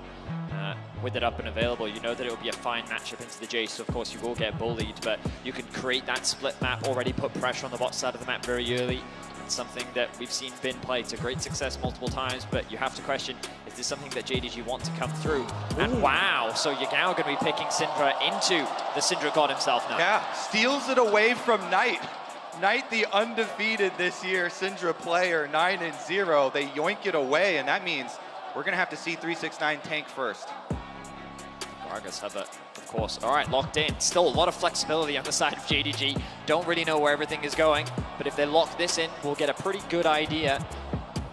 The damage on the side of JDG a little low, but I think that when you have the Jace and the Jinx, it should be fine overall. Expectations are that you would end up putting this Gragas in the jungle, and then you would end up putting this Nautilus mid. And a lot of the power of a composition like this from JDG comes from killing the first target. You get people poked down, Gragas goes in, or you get a good hook, and the Jinx starts to get excited, and that's when you can really run away with the game. When your AD carry is set up for success, it tends to win you games. Looks like, though, BLG with the Kennen going all the way through the draft might just be drafting an incredibly strong team fight composition for themselves. Last time they met, Kennen was perma-banned, always removed, but we also know that Bin is an incredibly confident Jax player. This is the champion that, well, everyone really knows him for, and he's going to be locking it in. So comfort for BLG in the top lane. I wonder how, of course, we'll wait to see exactly where everything goes from JDG. Expectations are that this Gragas will be going into the jungle, the Jace will be going top, and then the Nautilus mid. But are JDG going to surprise us? Are they going to do something completely different? Again, we'll wait for the timer to run out before we confirm. But for BLG, kind of stock stand of what we've been seeing at this tournament. A lot of great peel from both the Syndra and the Lulu. The engage is very strong with the Maokai. And of course, Bin's Jax will always find ways into the fight. Exactly. They stay true to themselves here. At least in game number 1 of a best-of-5 series. Gents, they didn't swap. I like this. That is a Nautilus jungle for Kanavi. One of the reasons that people don't like jungling the Nautilus is because the move speed is one of the lowest base move speeds in the entire game. But the way in pro play where it's all about jungle, playing 4 lanes and kind of being a follower to the rest of them, he's just looking to peel for Ruler and Knight. Obviously, you can use your dredge line to get onto terrain. It refunds some of the cooldown on it and gives you some of the mana back, but what a surprise. In game 1, we thought the Naut was a two-way flex between support and mid lane. Instead, JDG show us that they can play it wherever they damn well please. Nautilus jungle to kick off the MSI 2023 Grand Finals. I love it. The trick's coming out already. Let's get into it. Continuing the rivalry here. JDG versus BLG all year long. And now the battle between Knight and Yagao again. They made their way all the way here to London. 5,664 miles from their home city, where they grew up together, playing in the same PC cafe. They will now fight for an international title. And it was Yagao who used to win those battles when they were playing in that PC cafe. He was the king of Ping Shong. And we'll see if perhaps the Knight can dethrone him here in London. Not too much happening in the early game. We see both teams setting up a bit of a line of scrimmage. A ward from BLG over towards this blue buff. We'll see where Kanavi decides to start. And I think BLG will probably be as surprised as the rest of us with the fact that this Nautilus is being piloted in the jungle. Curious as to where he starts, and BLG very interested in knowing that information. Wards dropped on both red and blue. We'll see what direction he chooses to go. Looks like that he's likely to start on the Raptors. Gragas going to make his way up or 369 rather, through the blue to see if anything sneaky is going on. Bin should get a good trade. Nice bot back from 369. Taking advantage of the AoE here on Nautilus. Love it from Kanavi already. Of course, starting the E on Raptors. You know everybody's going to want to try and copy this. I apologize for solo queue immediately after. As soon as you see something like this, I mean, the one benefit is solo queue's on 13.10, right? So you can't really bring out these strategies as easily. I mean, Kobe, you've been casting for, well, forever. Do you remember when Nautilus Jungle used to be the meta? It's very old school. It's been a while since we saw it, but... I mean, Kobe was probably there the last time it was played, actually, because it was 2015 by X-Smithy in the NALCS, the last time we saw it in a Tier 1 region. Yeah, Jake performing quite well with it. Meanwhile, Kanavi here, he is just going for the red side clear down towards bottom. After Krugs, kind of leaning, he's leaning towards bottom side here. So presumably you're going to play off of your bottom lane. Missing and Ruler do have the advantage as far as minions. They have the, as you rightly said, Kobe, push, which means that Kanavi, I mean, Elk and On should be suspicious of this Nautilus being on the bot side of the map. He's looking for it. On flashes away. Void's missing. Missing takes a chunk in return. Look at Libram, a long-range headshot there. Takes the Rakan down to 100 HP, but he'll be able to recall, and with the wave pushing in, they shouldn't lose too much in that bottom lane. Kanavi here on the Nautilus is super supportive as well, by the way. He's gone Font of Life in his runes to try and get that extra little bit of healing. Ruler's in trouble. Missing has left. BLG stepping forward, the heal, the flash. Twisted advance in from Shun, the knockback with Bramble Smash. Ruler will escape under his tower. Yeah, really good cleanse there from Ruler. You have to get to the other side of that Bramble Smash, or else it's going to push you towards Elk, towards On, and you go down. So Ruler spends both of his summoner spells. Well done, but also now he's going to be a huge target. And BLG, Elk hits the snipe there. They have done such a good job of targeting bottom lane in all of their previous series, bringing down Shun, going for tower dives on bottom lane, ganking over and over. I mean, guess who's back? Yeah, I mean, there's no reason not to. The wave state is in a fantastic spot for BLG. Shun is just hovering around. Ruler feels very uncomfortable right now, and he knows that his jungler's on the top side of the map. There's no way that Kanavi can really support, so Shun's happy to spend all the time Flash in the world. forward from Elk. The heal coming out from Ruler puts the flame chompers down as well. They'll land the knockup. They'll land the zap, and even though the root goes down onto Missing, he should be able to walk away. Bit of an ambitious play from Elk, but still able to force them back, and now he should be able to push the wave underneath the tower. I see what he's trying to do there. He wanted to use up the rest of his bullets to get his purple gun out, but he couldn't use them all up in time, so the purple gun came a little late. Kanavi sees a window to steal away enemy Raptors because of the amount of time that Shun has been hovering around bot. Those top camps from Kanavi haven't been cleared. Same for the bot camps from Shun, but Kanavi with a small advantage being able to find that steal. The bot lane, though, from JDG struggling in this early game, and it all comes off the back of JDG trying to find that early pick. Kanavi doing a full bot side clear into that early gank meant that Shun, already pathing bot, had a very clear window where he could actually find that punish, and the fact that they knew Missing, given his low health, was forced to go back to base, they saw that Ruler was alone, and they did a great job of looking for those plays. So BLG have really set up their bot lane for success. Ruler has now been able to find a base, but that deficit is something they'll have to find a way back from. Yeah. The net gain is only about a minion wave, right? In terms of summoners, BLG have burnt all of theirs in the bot lane. Missing still has his flash, but you can see a slight gold lead, about 100 in advantage for Elk. And you always have to point out, yes, it's one minion wave, but a minion wave on the bottom side of the map can balloon into an entire game now. Especially when you have a low mobility AD carry like the Jinx. Before she gets Gale Force, no real escape tools. Be very tricky to navigate the early game. Bing going in as the top laners butt heads, but not really too much expected to happen here as 369 trades back in, but Shun is looking for the gank. 369 has the flash, uses it to escape, and will survive the gank. All right, summoner spells on top side. Contrary to popular belief, they actually do matter. Okay. Especially, you know, we're almost at 6 minutes here. So you start thinking about Rift Herald, since your flashes that are blown now will not be back for that 8-minute timer. Kanavi, though. With the gank down towards the bottom lane, knock up onto Elk, but he's behind the tower. The flame chompers coming out, Missing almost dies to the turret shots. Ruler takes 2. He will not fall, but Missing will. Another hook coming in from Kanavi. He's going to tank another tower shot as On begins to chase him down. I don't think he can really go too much further. Missing went back in there, and he did not respect the power of the Lulu. Going down, giving the trade kill there. Could have been a little bit smoother for JDG. Still, a well-executed play from JDG. Kanavi's back will be interrupted. Oh! Not quite able to interrupt that of Rulers. But in an ideal world, you'd love for Ruler to get that kill. Knight has found Shun, but I don't think he wants to go for this trade, knowing that Yagao is right there. But because BLG know the enemy jungler has been forced away, they can play towards this dragon. You can see Missing and Knight trying to stop it from happening. Knight down to about 30% mana, but with Yagao here, with Shun here, with On here, it should be an easy enough secure for BLG. Yeah, and we're seeing the reason why in Champions League we're kind of talking about looking for, oh, Missing's going to pop in just for a little look. In Champions League we're talking about why you usually want to focus towards attack damage mid laners to be paired with that Maokai. We've had a easy rush on Merc Feds for Nice, and that combined with the phase rush, he's so slippery, they're not able to lock him down. Still though, BLG, they stay true to their game plan. Go bottom, get the early dragon stacking for you.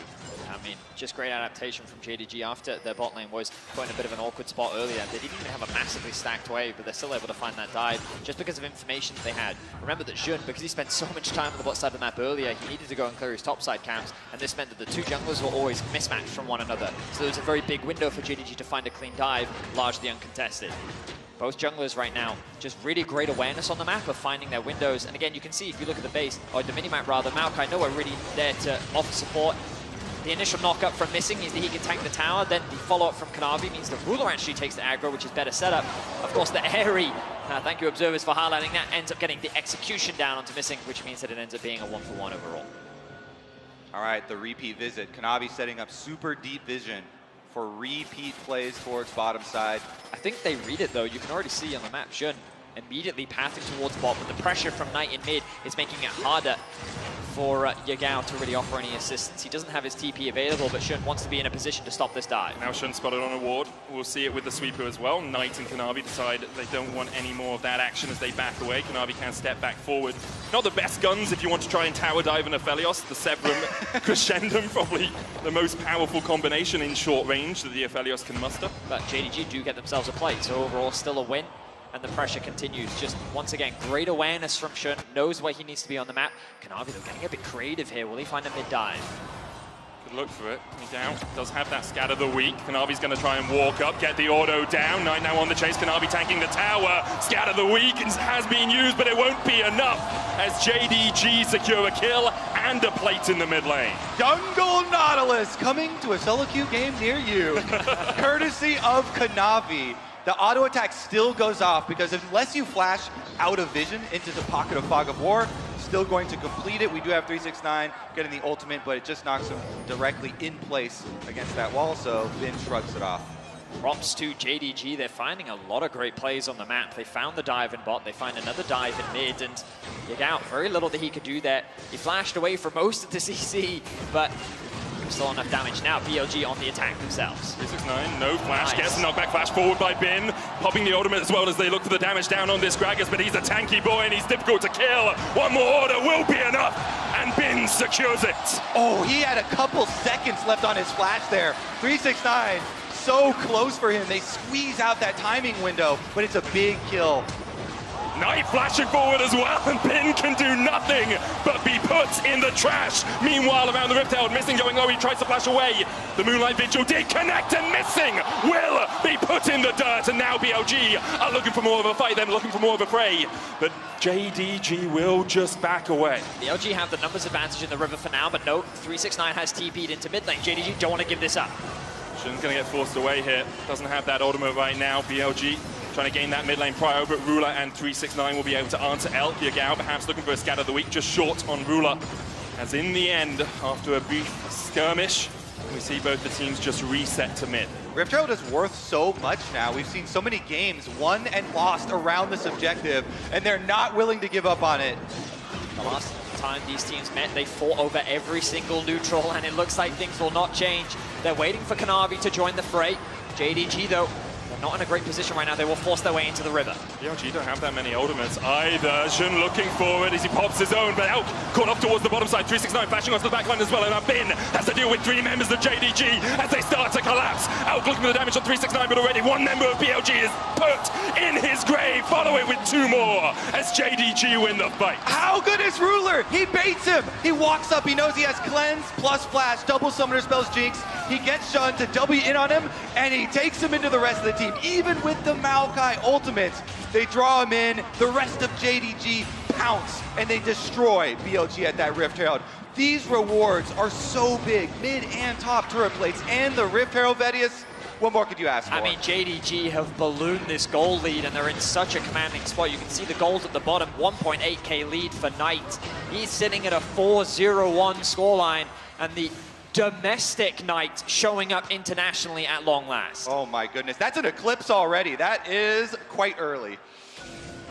Knight is a monster right now. JDG, they executed the fight to perfection. The claim was made, are they the best team fighting team in the world? Well, we're going to see back in this fight why they're given that moniker. Yeah, just look at this. Okay, so Knight goes for some poke, and then Ruler walks up just a couple steps in front of him because he knows he's got the safety there. And Shun goes for the combo on him with the ultimate going down. Once Bin gets locked in on the front side, 369 you can see on the top side too. Ultimate onto Elk. I mean, splitting up the team. JDG dissecting BLG on 2 fronts. We've seen so many great 369 flanks specifically on this Gragas, and that was another spectacular one. Separating Elk from the fight. That choke point in an ideal world for an Aphelios. Oh, maybe you can get that massive Moonlight Vigil. But because he was so distracted, he couldn't really contribute to the fight. And one at a time, JDG could mow down the BLG members. A healthy gold lead now, early game in their control. And tracking this jungle Nautilus, it is going super supportive to the surprise of nobody. It's full support with the extra damage amp just for Ruler and Knight here. Let's see what he can do on the bottom side. The ult is ready for Kanavi. The flash is ready. So much CC available. Kanavi, flash hook on, has to burn a summoner of his own to make sure that he escapes. But yeah, this Nautilus Emax does so much damage just by himself, especially if you can get all 3 procs of that Riptide to hit. And now with On having burnt his flash, JDG know where their bread is buttered. It's can we put more gold onto Ruler? Can we get this Jinx into a position where later on he'll carry? They'll give him a couple of plates. Shun trying to re-engage as BLG are looking for a fight. They get the knockback on there as well as Elk continues to put the damage down, but the Moonlight Vigil comes out and Elk finds one. If Burnham doing a lot of work in this fight. Shun low, Ruler trying to get excited. You just can't hide it right now as JDG try to re-engage, but they can't find purchase. So Knight has been consistently getting pushed in mid, and as they were threatening this bot tower, he started moving into the river, recognized Yagao wasn't on the mid wave, and said, hey, if Yagao goes bot, I can actually get more plates in mid. But because BLG recognized that Knight showed mid, they knew that they had a numbers advantage and could force the fight bot. So you look on the minimap, Knight is slowly moving back towards mid. Once the Herald drops, BLG sees a window with the arrival of Yagao that they can start a fight. And that window, BLG know, because Ruler used both summoner spells in that Rift Herald fight. He's got nothing left. So the other 2 members of JDG have to block that Maokai ultimate for him, and BLG can just go through the front line. That being said, Ruler almost took down Shun. A lot of damage there. Rest of BLG blocked the shock blast there from Knight, so no return kill. But nice little answer from BLG. You can see this damage on the mid tier 1 though. Knight consistently forcing Yagao underneath the tower. Has a whole level advantage, is a near 2k gold lead. You gonna pick my Syndra against me? Most iconic champ. I mean, we talk so much about how the Nautilus can be flexed between mid and support, and now Kanavi's added the extra dimension of what about jungle? What are you gonna do? And it's definitely, I think, caught BLG off guard, especially with how present Kanavi has been on the map. Dive bot, dive mid, in the team fights as well. He's been such a strong front line. Still going for that supportive itemization as well to give his team more damage. I love it because throughout this tournament, people have had these preconceived notions about the meta, and they believe it is so rigid. But this game, look at it. We've diverted from the supportive mid laners back to carry mid laners, and so super supportive junglers here, going to the extremes for Kanavi. Meanwhile, Shun, of course, on the Maokai, going with the first strike, get rich as quick as possible so you can, futures market in your early demonic, and he does have that. But it might be a little bit too late here because while BLG have the 2 dragons going for them, the third will be very difficult to get given the gold lead for JDG. JDG 4,000 gold ahead right now. They are very much in the driver's seat of this game. You can see the Gale Force already complete for Rulo, and they're starting to try and spread that gold out a little bit. Really no lane for BLG has been able to find an avenue to get ahead in this game. Perhaps only Elk is even with his lane opponent. JDG smart with how they're playing the map right now. They've sent 369 to the weak side, which is bot lane, and they've allowed Knight, where the big power is sitting, to chip away at this top tower that they want to secure for themselves. They've made it very safe for him as well. You look at the minimap once more, and you can see all of this vision highlighted. Kanavi very deep into the enemy jungle. They may even look for a pick onto Bin. Perhaps it's a little too ambitious, and they would be overstepping their bounds, but this does give the safety for Knight to push in this wave. And now JDG can set the rights on this mid-tier 1. Yeah, honestly, you feel like a god. When you have Eclipse speed, plus you have Phase Rush for you, plus you have Flash, and you're the richest person in the game, Knight right now is actually just running Summoner's Rift, and he's coming down towards mid lane. So you know this tower is going to fall. It's so low. Oh, and obviously knowing the Rangers very well, played against a bunch of Nautilus in his time as BLG. Look through and engage, they'll catch Kanavi, the depth charge comes down and that will knock up Elk for a second. Ruler is nowhere near this fight as of yet, had to position over the wall to make sure he couldn't get caught out.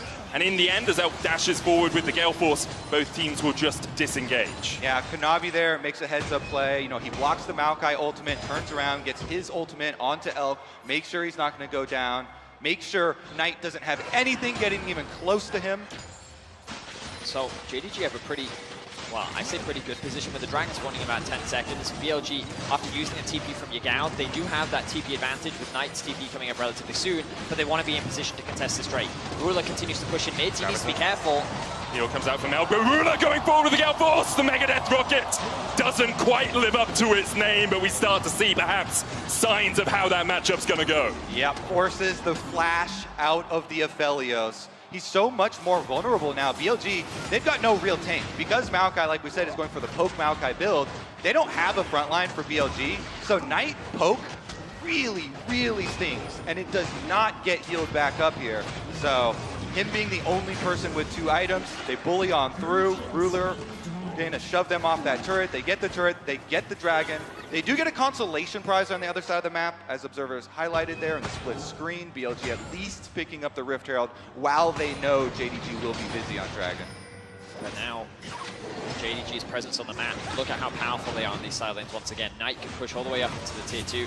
I expect them to continue this level of pressure. Push in mid, then play through bot. You leave 369 to catch waves, and if you want to really commit to that tower, you can actually bring him from top into mid, then commit your 4 members down to that bot tier 2. But they're going to start maintaining this level of pressure, waiting for next dragons, and maybe even the Baron.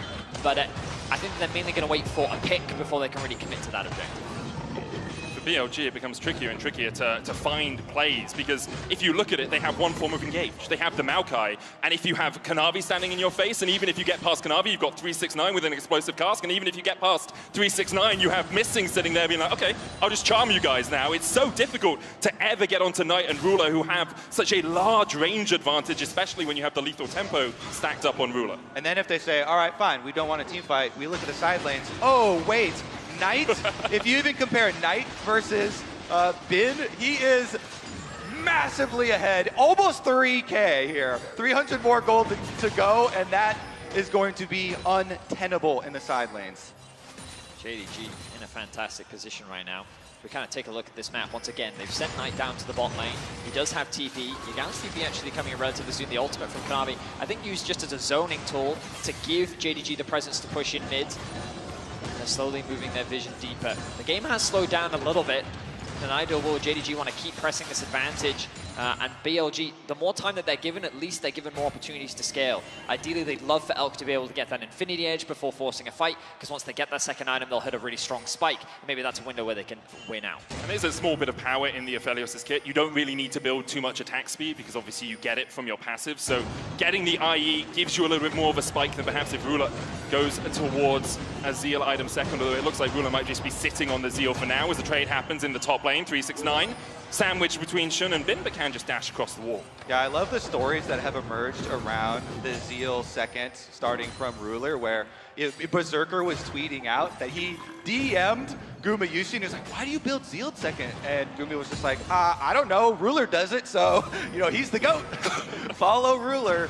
He's definitely going to sit on that, build his Infinity Edge, and we shall see some crits flying through.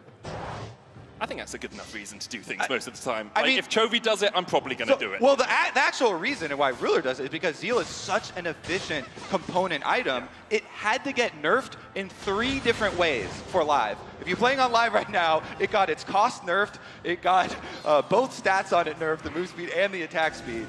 So he's trying to take advantage while he still can on the MSI meta here on 13-8. So you'll notice once again, we talked about how JDG wanted to keep the pace of the game going, but they haven't really been able to push towards these tier 2s. I think that they were strong enough to do so. When you have like a near 5-6k gold lead, you really can start to threaten, but for now they've just taken their time. They want to hit spikes of their own. Big purchase just completed once again for Knight. Getting very, very close to his 3rd item as his tier continues to stack. And I guess they're waiting for the next dragon. Spawning in about a minute and a half. A lot of their vision right now is invested towards the top side river. They'll likely translate this down towards the bot side. They're actually sending Knight up towards top. I guess they want to keep him pressuring Yagao as the Herald now drops for BLG. Shirelli has been used by Missing here. They want to try and close the gap onto Bin because they know he'll try and push in with this Rift Herald, and they have read him like a book. Kanavi's going to dive in here. Bin trying to do what he can, but in the midst of 3, there is nothing left but back to the fountain. The sweet release of Grayscale for Bin.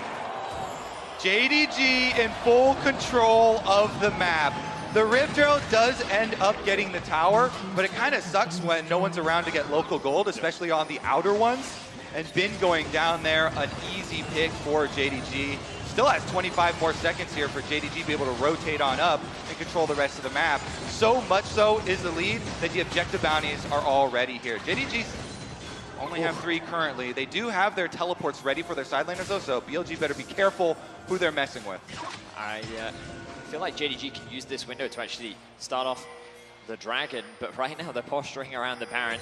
They're saying, oh, maybe you go and contest us for that Drake. Hey, look, you can be at Soul Point. Meanwhile, we'll sneak away this Baron. As they continue to clear out vision. JDG just taking their time, don't want to rush anything. They know the lead that they have, they know that they don't need to overforce. They've pushed in bot wave. They want Ruler to go back to base, spend some of that gold, and then come back out on the map stronger, and then look to contest his objectives. There's that Infinity Edge Ruler, likely what they were waiting for. Could be waiting on a Knight finishing up his next item as well. He is only the recipe cost short of finalizing his 3rd item. We've all been there in the game in the domino effect where one person recalls, oh, I got to finish. Oh, I only need 300 gold for mine. I only have 100 gold for mine. And you get the chain reaction, but he's also about to transform his Muramana here. So not only can you get more lethality, you also get your transform of your Muramana, and holy moly, that poke from Knight is going to leave a mark. And as you already stated, having the Infinity Edge come in just means Ruler's job of cleaning up will be simplistic. Dragon taken away. For the dive here, perhaps Knight is going to have to invest the flash to make sure he wasn't knocked against the wall with that Scout of the Week. Bin trading in the bottom lane, but it's been quite a quiet game for Bin, more on the receiving end of punishment than dishing it out as JDG now start to push in mid, unhooked, the TP immediately, the flame chomper's down, and that Lulu is not long for the world. JDG will secure it, and they'll look to continue pushing mid. Just like that, JDG find themselves a pick and they're storming down the mid lane. The TP has come through from Knight and they're looking to secure an inhibitor. Reminiscent of how T1 were able to take some wins against JDG earlier in the week. A single kill, a single team fight can absolutely open up your base, and that's exactly what JDG have done now. Now with Super Minions pushing in mid, securing the rest of the objectives on the map becomes a lot simpler. And you can just see how comfortable JDG are, how calm they are with this lead. They know BLG like the back of their hands. Knight though, no flash, no okay? Flash, the TP coming in, gonna be another second channel time. Gets knocked back, no stun connects. Jun still looking for the chase, flash forward. Twisted advance, and now Knight is surrounded by BLG, the explosive cast, and Knight will not be found healed in the final moments to keep him alive through the unleashed power, and now Elk is just standing with a massive Gragas in his face, and JDG punish the over-eagerness of BLG. It's a massacre as JDG will chase down on. None will be left alive as JDG will tear BLG apart. Knight will not fall. He will remain deathless in this game, and they're just looking to end it. Oh my, I was afraid of this, fellas. In every best of 5 this year, JDG have faced BLG. They've improved. 3-2, 3-1, 3-0, and now starting out with another one. In the battle to be the king of Ping Sheng, it is Knight Who strikes first? 5-0-4 on the Jace. An immaculate performance from JDG from start to finish. And we didn't really talk about it much, but Bin has felt so confident on his jacks in so much of this tournament. And this is the first time where I really felt like we saw what the Gragas can do in this matchup. 369, just from start to finish, really had Bin's number. And it's what we saw in the LPL finals as well. The reason Bin went home and started practicing tanks was because when he played carries into 369, he did not succeed. And I think we just see here how well coordinated 369 is with his team, but how well coordinated JDG is as a 5-man roster. It's insane. Been able to conquer so many opponents, but not 369. You know, the one to block you, the one to make you question everything about your approach to the game. Now, of course, Bin did predict a 3-2 in this final, so dropping a game is all right, nothing all according to unexpected plan. for him. Yeah, he's fine. He's just downloading the data. And, of course, BLG, in terms of the start, they weren't expecting probably this Nautilus to go into the jungle. Bit of a curveball, and I think the Kanavi had a lot of presence in the early game, finding a lot of successful dives. And I will say that where we've seen BLG be super successful is actually their presence bot. And their first few levels, 1 to 4, where they were getting those advantages, getting those summoners out of Ruler, is where we see them kind of play to their comfort, play to their success, but we couldn't really see them capitalize on it moving forward. It's been said so many times, but JDG are so good at playing defense for their carries. And they've got some of the best carries in the world in Knight and Ruler, so it's a hard thing to siege. And for BLG, they have to find a way to crack through that defense. They have to find a way to get onto that backline. We'll see if they can do it, and we'll see what our analysts think of Game 1 of the Grand Finals. Thank you so much, Medic. I think we expected to see a little bit more fight out of BLG with the trajectory they have had at MSI, but they're running into a foe they know very well, and unfortunately for them, their foe knows them very well. And it just looks like a completely different game when you see other teams floundering versus BLG. JDG never give them an inch. And that, I think, is really set up both from the draft and the way that they were able to be very flexible with this Nautilus. Also, the fact that Knight was so incredible on this Jace. Like, it felt like the whole team understood exactly how they wanted to try and achieve their goal, and they smacked BLG in those fights. I also saw Nautilus for Kanavi. I think nobody would have expected that. Yeah, and I think Kanavi, even going us back, I remember in 2021, when Udyr was debuting in the LCK, they actually credited Kanavi for coming up with this pick, right? So even way back, a lot of LCK pros held him in very high regard with the amount of creativity that he showed. And this draft, up until the very end, you have no idea who goes where, which makes preparing your early game really hard. Yeah, it makes it incredibly difficult. I mean, they said it on the cast, but I think the last time it was played in a major region was Xmithie in 2016. So it's been a very long time since we've seen Nautilus jungle. And it is cool to actually see that come out. And especially when we've seen Nautilus so much, but every time it has been mid lane, as you say, you can't really predict where the lanes are going to go. And it's actually, I think it was R7's jungler in like play-ins had it as like a pocket pick, so now to actually see him make it all the way to the finals on the opposite side is sick. But I think it was so cool to see how he was able to use this Nautilus. I was talking to my brother as I watched the games. You constantly saw him just toss out an ultimate, see if it would work. Like, they were never actually committing with this Nautilus so often. They were waiting to see if they could find a play, then follow up, and it was so cool to see. Yeah, absolutely. I think we have a bot lane role that Chronicler wanted to go over let's talk about it, because we knew they were going to do this. Yeah, and it worked for a little. What I really want to highlight here is the problem that was there for T1, which was getting the bot lane set behind, started off working out. But then, crucially, like in many other series, Kanavi is able to equalize, right? Is able to, after Shun forces Ruler Summoners, and the bot lane Alkin on play very aggressive, actually get the kill here, take down the enemy AD carry. And before this, I think Ruler was sitting on like 2-wave deficit. After this, he's comfortably back in the game. He's able to get ahead, get his item spikes earlier, and you see how well JDG kind of recover from the early hit and then snowball the other way. Exactly. I mean, it really just has been the story of MSI, and we're going to have to see, Shouldn't be able to make those plays and be able to cover on those dives, because if you're getting Ruler ahead, there just doesn't seem to be a way to come back. And I think that was the big difference that we actually saw in Gen G and T1, is how good Shun was good at tracking these and getting into a position where he actually could try and prevent these. But the problem was, once you end up getting that lead in the bot lane, they're able to transition that so well into team fights and into the skirmishes. Yes, and the Herald fight we want to look at as well. Yesterday, it was a big focus going into the series, and we saw T1 and BLG brawling over it. But especially in the context of how this was going to go for JDG, we see that BLG had to make something happen. Yep, absolutely. So we do have a play here. We're going to try to go over. We'll see if we can we can just do it starting pause. This is a fight that is really, really impressive. Again, we've talked so much about JDG. You're going to have to keep your eyes, I think, on 369 as well as on Elk on the other side. You know, how he actually plays around him in this team fight is really impressive. So we can roll the clip.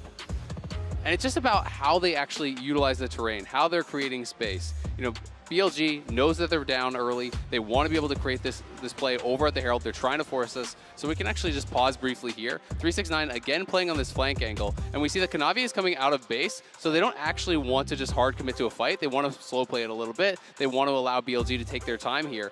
Elk is split off from the rest of the team. And we have this 3-man squad right here for JDG. So we can roll the clip again.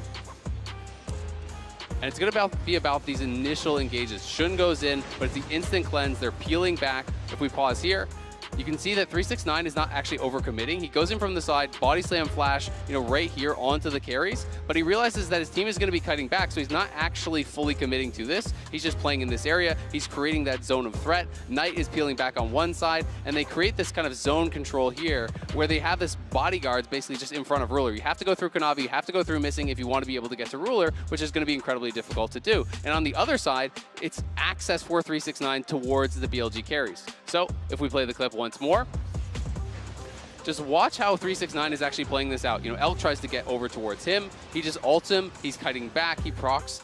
You know, the Q on him. He hits the Q. He hits the W. He's just knocking down Elk. While meanwhile, no one can actually get to Ruler. And I just think it's, again, so impressive how they play around him, how they're utilizing this terrain, you know, creating these zones of control, which is a fight that starts out 4v5. They dominate. And there's so many elements to it, right? Ruler, and in general, I think we've seen the LPL doing this entire tournament, actually using his summoners extremely aggressively, baiting them to come in, and then the ebb and flow of them absorbing the blow, and then Knight and 369 coming around and both doing so much in allowing the rest of the team to play the game. And I think that's why, especially when you're in these little choke points, the Jinx is so important. Because you can see Bin was actually about to leap strike onto the Jinx, but just managed to get those chompers down in time. Could have bypassed the whole bodyguard line, but it just gives you so much control in these fights, especially when you can play around those chokes. And we see again why between those 80 carries, Jinx has been favored in those situations. BLG did select blue side, so maybe they prioritize that. But we also have to crown our 1+ player of the game. And it was Knight. He had a phenomenal start. We talked so much about Yagao versus Knight in this series, but the first blow goes to Knight. And I love the fact that they end up getting the Jace from him. He has always been incredible on these long-range picks. We had the Zoe in the past, now we're getting to see him on the Jace, and he was everywhere that he needed to be, picking up all these kills, getting that pressure in the mid lane, and then being able to allow that control from the mid lane to bleed into bot, and also when it got into these skirmishes as well. Absolutely, and I think it's so big for the game state, because you can't even then say, all right, well, we'll just play side lanes with Jax, because Jax doesn't even win side lane anymore because Knight was 4,000 gold ahead of his counterpart. So all BLG had as an answer there is a 5v5 when you're way down in gold and you're not really equipped to take it. Additionally, what you're going to be looking for, right, if you're an Aphelios and a Maokai, you're behind, you're trying to get like the big all-in, the 100-0, but unless you can dodge every single shot blast, you're not even going to get that opportunity. A single hit from Knight, once he got fed, meant that whoever was in front of him had to peel out, so it takes away so much playmaking potential, and BLG never got to fight their way back into the game. They never did. They didn't get to play their game maybe for the first time in a long time. They'll have to regroup because JDG deal out the first blow here in the MSI Grand Finals and the Grind Finals maybe for BLG if they want to come back. We'll see you after the break. Bottom lane knock up onto Elk, but he's behind the tower. The Flame Chomper's coming out, Missing almost dies to the turret shots. Ruler takes 2. He will not fall, but Missing will. But he's a tanky boy and he's difficult to kill. One more order will be enough, and Bin secures it. JDG now starts to push in mid, on hooked. The TP immediately, the Flame Chomper's down, and that Lulu is not long for the world. Twisted advance, and now Knight is surrounded by BLG, the explosive cast, and Knight will not be found healed in the final moments to keep him alive through the unleashed power, and now Elk is just standing with a massive Gragas in his face, and JDG punish the over-eagerness of BLG.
New and existing customers can choose the phone they want, like the incredible iPhone 14 on us. Not to brag, but I'm on Verizon now. And I got to choose the phone I wanted for free. Not that you're bragging. Choose the phone you want on us. Verizon. Welcome to London, and welcome to Red Bull Solo Queue. We're here to witness 16 players from all across the globe. For a chance at a title of 1v1 champion of League of Legends. It's all about the one-of-a-kind experience. And creating unforgettable memories. This is Red Bull Solo Queue.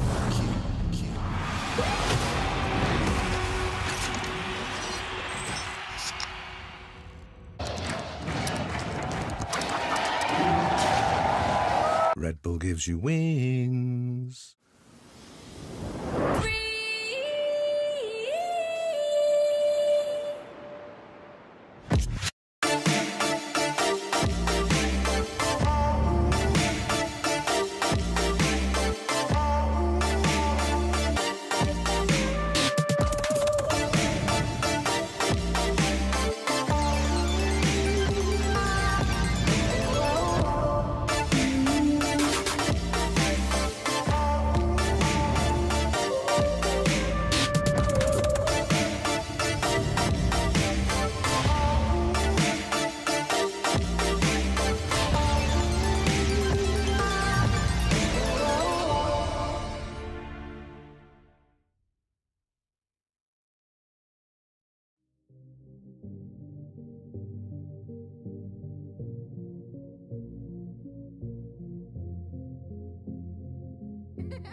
Welcome back to the MSI Grand Finals here in the Copper Box Arena in London. Game 1 was very JDG favored. They had control of it basically since minute 1. We'll see if BLG can bounce back here in Game 2.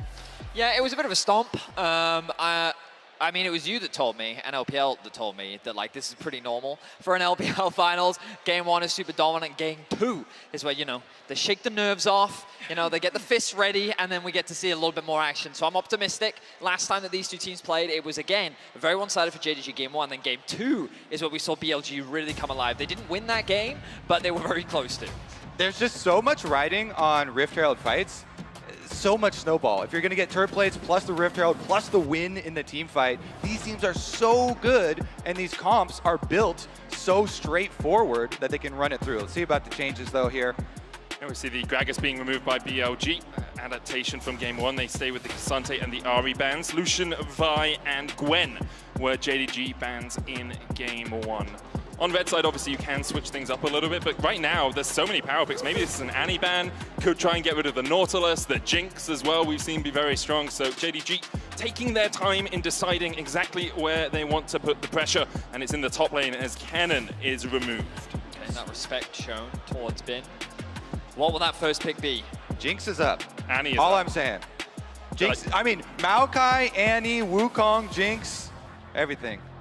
There's so much that we usually count as a tier 1 pick, and Jinx it is, has been winning the battle of the I agree with this pick. Remember, in game number 1, I was so set. I was so set on BLG. They had this strategy versus both LCK teams. They only played either Zeri or Jinx. They threw away the Aphelios, and then game 1 here versus JDG, they brought it back. But JDG get adding Wukong. This was the combo that created devastation to T1. Kanavi's Wukong.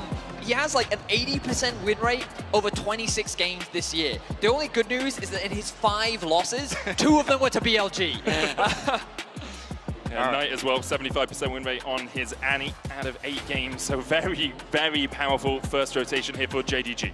Ooh, so my question is going to be, because one thing that we have seen as a very good counter engage had been Braum, but it's so early in the draft, and Rakan and Lulu are both up here, so they have to go for that. It is interesting to see BLG prioritize the Rakan over the Lulu. Obviously, it does give you good engage, gives you good disengage as well, but you don't have as many steroids for your AD carry as something like a Lulu would give you. However, if JDG try and burst the Lulu, it's a little bit easier to catch her out than it is to catch out a Rakan. Rakan definitely one of the slipperiest supports in the game. Wow, they blinded the Gwen.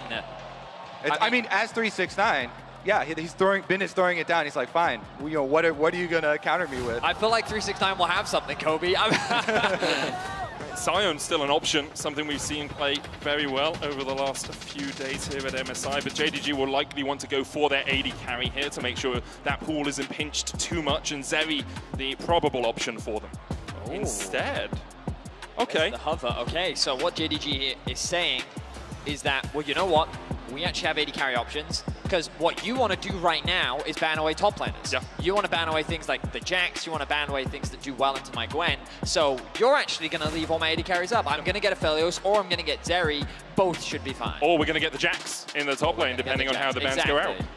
I think BLG should ban bottom lane. Bottom lane is the way you win the game here. What do you think? Zeri, Aphelios probably is the bans if you're trying to pinch that pool a little bit. JDG looking towards the jungle as they'll remove the Kha'Zix. Of course, Shun, very famous for his Kindred and his Nidalee. Nidalee didn't work out too well for them the last time they played it against JDG, but you don't always have to go to the meta if you're BLG. They brought out some different things, and there we are. Bot lane bans for BLG. They'll take away the Aphelios. Yeah, I just think it's too much of a waste to try and ban top lane versus 369 when he's so good to just play team fights and, like, you know, give up side there.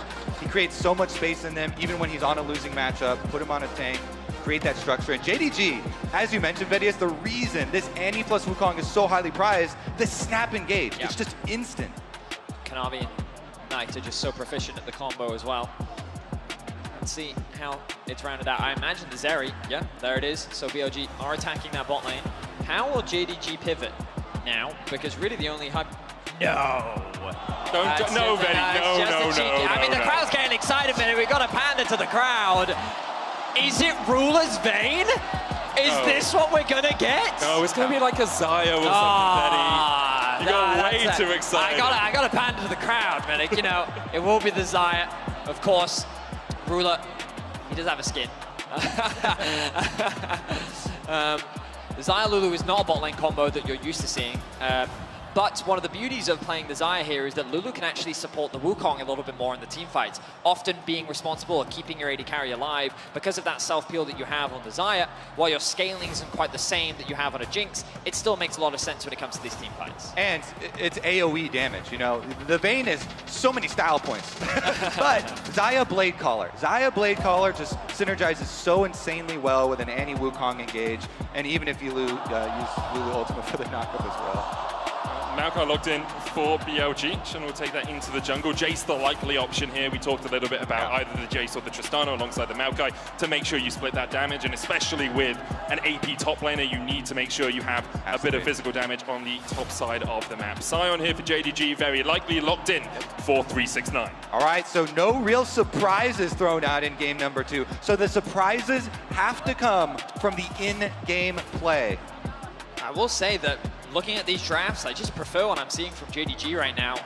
In terms of when we think about how the game is currently played, which is things like bot lane dives, whether it be playing around dragons, playing for heralds, it's just that JDG should spike harder earlier, and like their ability to execute should be easy, especially when you look at BLG. They kind of want to play more towards side lanes, you know, play more of the 1-3-1, but then they drafted this Maokai that also offers this team fight engage. They have a little bit of poke, they also have a bit of frontline. Like, their comp kind of wants to do a lot of different things that I think just makes it harder to execute versus JDG. I completely agree, and especially since you've got Sion on red side for JDG, we will see, you know, looks for the level 1, and then how do you punish that side lane? You have snap engages. Vedius, guess what? We've got the best snap engage in the game. Anti-flash. We'll see if Knight can get those for JDG. And we'll see if BLG can get out to an early lead. When they played against T1, it was very much, and even against Gen G, very much around playing around bot side. We saw it a little bit from Shun in game 1, but they weren't able to shut down Ruler, and Knight was able to gain advantages on the other side of the map. For JDG, it is match point if they win this, 1 game away from hoisting the MSI trophy for the first time in any of the players' history, in the organization's history, and what a performance it would be for them. Over the last few years, they have leveled up as an organization. The introduction of Knight, the introduction of 369, and now the introduction of Ruler as well, putting them in a position to challenge the best in the world. All right, so we just have the line of scrimmage watching entrances here. No level 1 shenanigans, although there are sweepers on both supports. Nothing too crazy happening at the start. The cheers from the fans coming out. WE sign coming out from On. Of course, Elk and Missing, former teammates on that said WE. Inspirational story coming out from Missing, encouraging Elk to continue with his pro career. Many a credit Missing for the reason why Elk is here today, the fact that he's persevered. And we see JDG starting to set up for this level 1 strat that has been rife throughout the tournament. Yagao and On will be able to spot it. On, of course, very safe on the Rakan, can start to step away, can jump away. How will BLG counter this? Well, Knight just got some first strike money off Yagao while the rest of the team goes for that Sion level 1 invade. On an Elk poking around on bottom side. This has been the agreed upon answer now, is that your jungler, when you're facing the level 1 Sion invade, starts on Wolves, gets his level 2 off of Wolves, and we'll see if Shun heads down here to try and support once he gets level 2 on Maokai. So the problem that BLG have is, look at Ruler, already gone to bot lane. He's gonna get an advantage. Just gonna be a smite fight. Shun has the smite ready. 1,400, 3v3 around this red buff. On stepping in to try and get vision. Decimating Smash dodge with a twisted advance, but I think it was Kanavi who got it. In fact, it was 369 who steals away the red, and then first blood to Kanavi. Well, we got the Sion level 1 death, but it wasn't even a tower dive, and the red buff in the end is traded over because Elk takes down 369 after he stole it. So now you've got a Jinx coming to lane for the minion wave with the red buff. So there is good news for both sides. The good news for BLG is that Elk secured first well, not first blood, but he's the one that's got himself the kill. So whatever he ended up losing in the bot lane, he's going to make up for in terms of gold. He will be behind in experience. You can see that Ruler getting very close to level 3 already, and he's going to take advantage of that as much as possible, denying the level 2. The good news for JDG is that they made Shun's pathing very awkward. They delayed his pathing pretty significantly, and Kanavi, who has soloed many an AD carry on this champion, is very far ahead. This is still only level 1 here. Elk could look for the red buff slow. Shun can go in, ghost away from Ruler, flash forward, not in range for the twisted advance, but now missing. He's Alcove gaming, but he doesn't want to be. The twisted advance for the lockup, the knockback, and that is another kill over to BLG. Elk stampeding over them as now Kanavi tries to join the fray. Shun trying to get away, but he's only level 2, and Ruler will take him out. Kanavi chasing onto On, but in the end, it's a 1-for-1 in the bottom lane. Oh, it's a bot lane party, all right. And JDG have the experience advantage in 2 areas, jungle and AD carry. Early on in the games, levels mean so much more than gold, and they're able to leverage it. They kite him through the alcove. You think at first, missing, what are you doing? You're dead. Just don't flash, resign yourself to death. But a little bit of time bot even just allows Kanavi to get down there for the counter kill for JDG, and then Ruler again gets to push in. Exactly that, Kobe. The play here is good from BLG. They're trying to punish the awkward wave state for Ruler, who's trying to get this underneath the tower. He does pop the ghost. The flash means that he can't quite get in range, so they say, you know what, let's focus the level 1 support instead. Forces the flash out, forces the W from Jun on him as well, which means a lot of cooldowns invested onto the support. The root comes through from Ruler. He's not hesitating to get into the thick of things. And remember, Shun only level 2 means that the moment that Kanavi arrives, he's either forcing them back or he's getting a kill. And at the end of the day, it works out in favor of JDG. Yep, good wards there from JDG in the side lane brush and behind the alcove as well to ensure that they don't lose any DPS in the fight. Bin, meanwhile, in his Gwen matchup on top side, again, this is the sacrifice that BLG made to be able to have him on his Gwen in a very, very favorable matchup. And for Bin, a very favorable champion as well. 12-2 internationally on the Gwen. 3 games at last year's MSI finals that took him to the championship alongside RNG. And here he's getting the push onto 369 again. I love that he does stay to his style, but we have seen 369 be so incredibly good. Even if he's going to level 1 sacrifice his top lane to be on the bottom side of the map with the rest of the team, he still performs so well in these team fights. And often it's because he doesn't actually tank the damage, even though he is a tank. He uses the threat of his CC to zone off the damage dealers of the enemy team, so he doesn't actually have to soak it at all and just creates so much space. We've also, though, seen Bin 1v9 on this champion.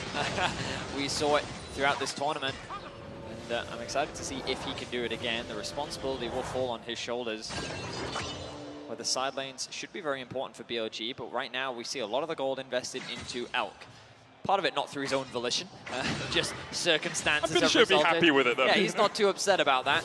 Does have a bit of a gold bounty, but I'm taking a quick look at the gold. He does have a 200 gold, well, about 150 gold lead over Ruler right now in lane, even if he is behind in XP. So overall, things dead even in this early game.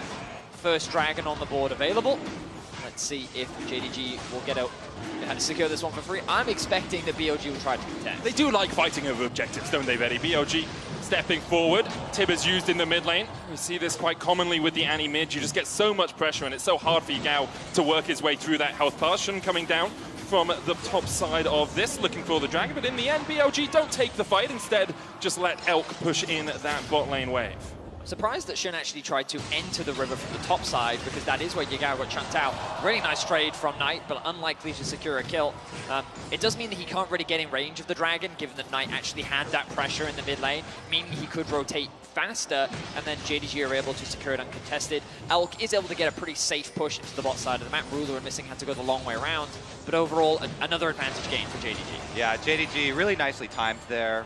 They had the bottom wave shove, so it took Elk a long time to be able to push it back out. They didn't drop any minions while they're helping with that dragon. They get back for it, and meanwhile, Knight is just Annie gaming in mid lane, dropping tippers on him, full combo, first strike. Thank you very much. Half your health bar is gone. You can't help your team. And one of the things for JDG is they've triaged the bottom lane. You know, Elk getting 2 kills, you want to make sure he's not going to keep snowballing away.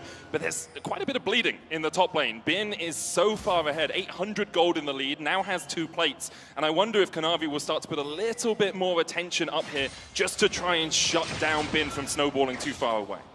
I mean, it's a question of how concerned they will be with him in the team fights. I think that Gwen is a champion that really thrives in environments where there's a lot of range, specifically because she can pop down the miss, and then she can kind of have that isolated 1v1.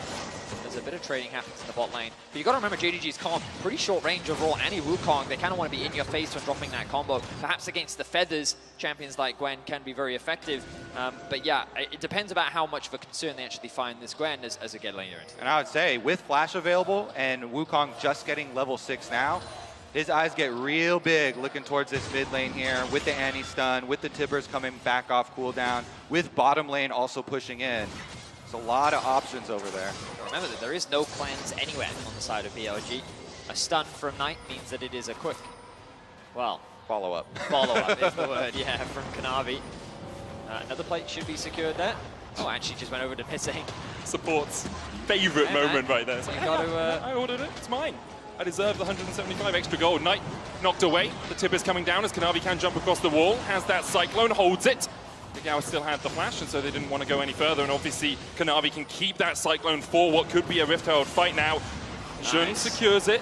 As you say, good ultimate from him to make sure that Kanavi couldn't get any closer. Kanavi does still have the flash, but in the end, the BLG jungler will just walk away. I was just about to comment on how JDG should look to do the same thing that they did for Drake, right? Just drop the Annie combo initially, guarantee that mid-prio, force your Gao back, and then make your way into the river. But Shun, ahead of the play, was able to secure the Herald, even used his ultimate to secure the objective. And BLG, at the very least, lost early Dragon, but will exchange it for the Herald. Yeah, because Bin had so much control on top side with his Gwen matchup, with the way that JDG sacrificed Sion level 1 as well.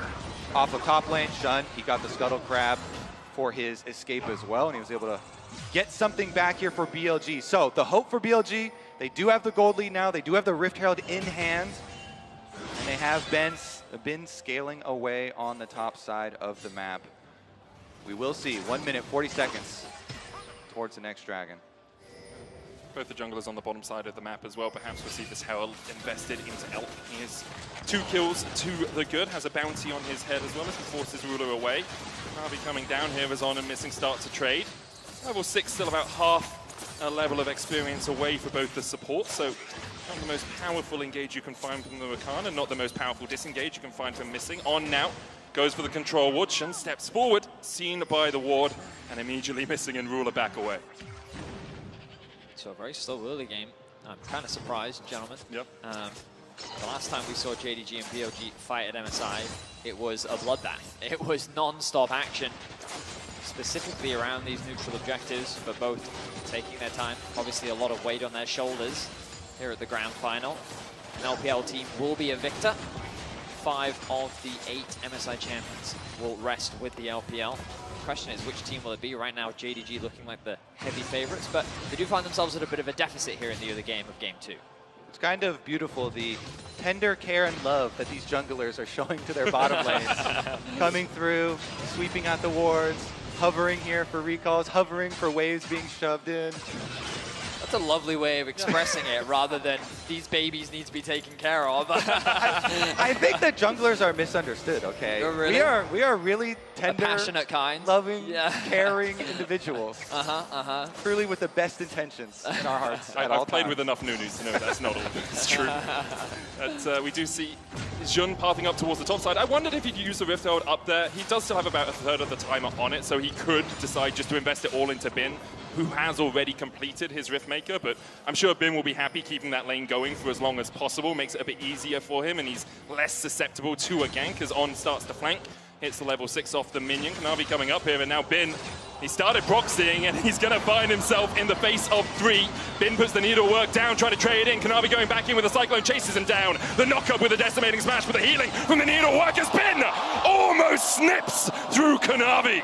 Close, but he can't cut him down. The idea for the whole thing is to get this dragon, though. So Bin is proxying, as you're saying, on the spawn of the dragon, so that in worst case scenario, his team is still able to have numbers down here and hopefully get the dragon. They actually don't have any DPS there. Just a Maokai trying to work away on an Ocean Drake. They might want to call over at least On or something to make sure that they can finish it off. But in the best case scenario, they get the dragon and Bin gets a counter kill there. So that reasoning, I think, is still quite decent from BLG. It does end up not going in their favor, though, and you just lost out quite a lot because Sion is able to take a turret play with the Demolish as well. Kanavi was spotted on vision around his Razor Beaks. He's now recalling, but that gives BLG the opportunity to put this Rift Herald down and invest the gold into Elk. It's only 88, so not as sizable a sum as perhaps he would have liked, but still keeps him basically even with the Ruler in that bottom lane. That it does. Plates going across the board, but a bit of action at the very least. Bin once again showcasing his prowess on the champion. He should be able to secure a plate for himself here in the top lane, which should once again equalize the gold as we've been seeing. Herald spawns in around a minute and a half. I expect this to be the next neutral that we see contested. The Jinx. Oh, I thought that Elk would try and get base there, but it's a little early. Ruler should push in this wave, look for a recall, or maybe he wants a plate for himself. All right, so right now, typically you'd expect to see these bot laners look for an early recall, at the very least so support, so they can already start moving towards the top side, start clearing out that vision. When we do highlight the minimap, you'll notice that right now the vision is mainly in control of BLG with these deep pink boards. This means that gaining access to the river, especially with the push that they have in mid, is that much easier. And again, you expect this to be the next neutral objective that both these teams fight for. For the moment, both the teams just happy to farm up towards those first mythics. See Riftmaker on bin, Shun goes Demonic, something we have been seeing a little bit more from the Maokais recently. There was a brief window where it was Radiant Virtue first, you just went full tank, and Yagao is building his way up to that Eclipse. And I'm actually still a way bigger fan of the full tank Maokai with the nerfs that came through to the damage of the AP build. Plus you already have been your AP threat on your team. So we'll see if it pays off, though. The saplings will be even more annoying. Knight now 3 members coming from behind. Where are you going to go, Knight? Stopwatch first. Does still have the flash. The knock-up, he flashes it, but Shun chases him with the twisted advance, and even Tibbers can't help Knight survive. Yagao takes him, and BLG secure the kill in the bottom lane. Beautiful move from BLG to take advantage of that opening in the rotation. They get 3 members down behind the turret. Nothing Knight can do. Maokai ultimate comes through. They do leave a power deficit in mid lane, allowing JDG to push in on this turret, but Elk is able to quickly clear out that wave. Also a power deficit around the Herald, because that's why JDG moved their bot lane to mid lane, was to try and protect this.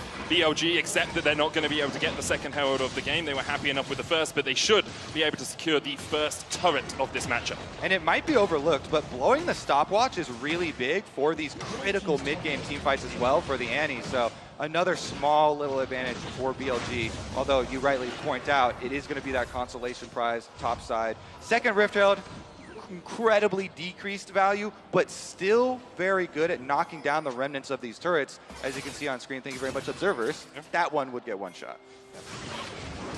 Props to JDG, though, having a much better early game than last game. BLG. BLG, yeah, of course. As they look to the engage, Meshling has to put the wild growth on himself.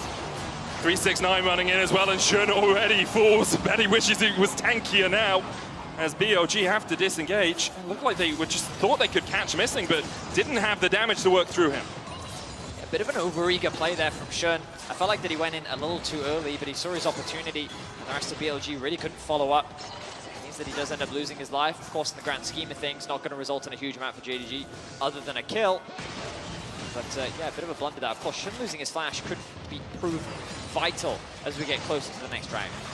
Yeah, got to be careful about handing over kills to this team that has such an explosive wombo combo available to them with all of the AoE that they do have.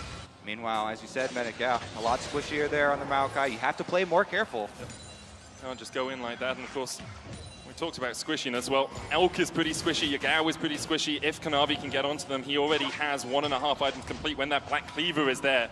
We have seen our fair share of Wukongs just 1v1 the enemy AD carry in fights, and it can become very tricky for Elk, but Yagao starts to assert a little bit of dominance there as he forces Kanavi away from his Grom. Nice trade from Yagao. We'll push in this bot wave, sets them up nicely for this. Can't interrupt the base there. Rakan had his passive shield. That he did. But they right now are in a pretty good position. Bin drawing a lot of pressure top side. They have the wave pushed in bot. They don't have control over mid just yet as Ruler makes his way to the top lane. 369 going to charge in. Bin trying to get away from this one. No ghost on him. Dashes away from the decimating smash and he turns it back onto Ruler. But Ruler still has the ult. Doesn't even need it. In the end, 369 will get paid.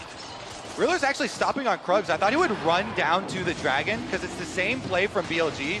They have been split push super deep when the Dragon spawns so that they can take it up, but they're not even going to rush down to the Dragon. They're just going to give it over to BLG. It's fine. We'll take another kill on Bin in exchange for your Dragon because they can also shove the top side of the map. 369 now on the side. Keeps getting so much every time Bin sacrifices himself, and we have an ult. Onto Missing. Flash heal still available for the Lulu, and in the end, it's all for naught in the mid lane, as Missing's just able to walk out of vision. Kanavi stealing away the blue buff. Ruler and Missing just protecting their jungler by stepping a little bit further forward. On an Elk now starting to collapse, and no Flash, but does have the ultimate. They're trying to defend this top tier 1, and in the end, Kanavi and 369 will just retreat to the safety of their own jungle. Ultimately, BLG are playing around their side lanes very well. They are down in kills, of course, but in terms of pressure, on with a good knock up there. Can dash to Shun as well. The thing is, okay, we're going to have a big confrontation in mid as Yagao finds Knight. Wins. Yagao used to win when they were playing in the PC bunk together, and he already takes half of Knight's health, and Knight really can't do much. The super mega death rocket comes out from Elk, and BLG continue to find picks. All right, it's about how much can they get. BLG already had the split push advantage. You see Yagao immediately after the kill onto Annie. He goes bottom side. They push that one in. Everybody else pressuring around mid.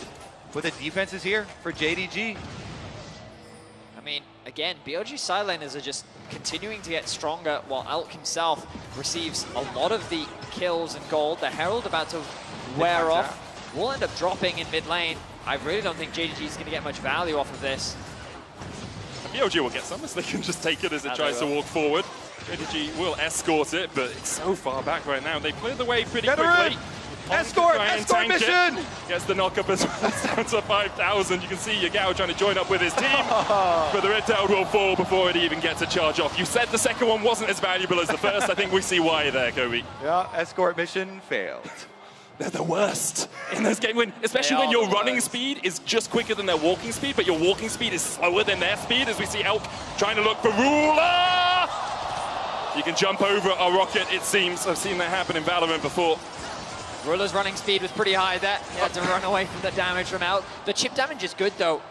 Unfortunately for BLG, they don't have a wave to play on, but this is the objective that they want to secure. We've seen them a few times now push in those sides, try to collapse in mid, but Ruler's done a great job of just continuously thinning out this wave. Could this be the window, though, that BLG have been looking for to finally unlock the map? And they send Bin to go down, find 369 for a 1v1 in the river. He gets 369's flash. 369 forced away, uses the ultimate as well, but will escape. The risk for BLG is whenever you step up, flash tippers. Flash tippers can happen over and over. It looks like Knight actually flashed. Maybe that was slightly off screen. I didn't quite catch it. I think BLG doing such a good job of containing JDG here by pushing out side waves and then going to collapse on them. Bin is now the one getting advantages out of 369. No ult, no flash. Then they can just collapse on mid and get the objective for themselves without any bloodshed. The risk always is the Nature's Grasp from the Maokai from one side, the Rakan from the other side, and you're just locked in a pincer maneuver from BLG. And we'll get the mid lane tier 1. They are now 1,000 gold in the lead as we crest the 21-minute mark. All right, every time we see this, where one team with a big range advantage is facing another team that has to get those engages off. You're always looking at the flank wards, always looking at that 1 second that could be the difference of JDG closing the gap, getting to the Jinx, getting to the Jace there for Knight. But BLG so far, those carries have kept them at range. They've stayed safe. They've pushed JDG in. BLG have done the correct thing here. They've pushed out their sideways. I was expecting he had a Gao to go back to base, but right now he's hovering around top. We're going to get a look back at what happened to 369. He will run into Bin, as you highlighted during the action. He flashes away. On blocks uses the ultimate, and then, yeah, there's the block from On, but he was just like, well, hello, hello, and then they just pass on each other, continue with their day. Yeah, I was like, you're not even getting within a screen of Elk. Stop here, do not pass go. And that's exactly what you have to do. It's what worked so well for JDG in game 1, was their ability just to act as a bodyguard. On's going to try and stop the recall here, but the shield from Missing means that Kanavi will be able to get back to base. And look at this priority on range. Even more than just sitting on the Zeal, he actually fully upgraded this time to the rapid fire, even before Infinity Edge. So Elk investing so heavily in the range. And when Elk is in this position, we have seen him pop off. That's the reason, really, that they were able to take down Gen G, that they were able to take down T1, was the power of Elk in later game team fights and the power of his team playing around him, obviously, in those later game fights. In game 1, it never materialized. Perhaps in game 2, it will for BLG. And he has no cleanse. There's no Mikhails yet for him, so he knows he really has to play far back. Can't let Knight get on top. Position is very good right now for BLG in terms of their Dragon control. JDG trying to hold on to this mid-wave, though.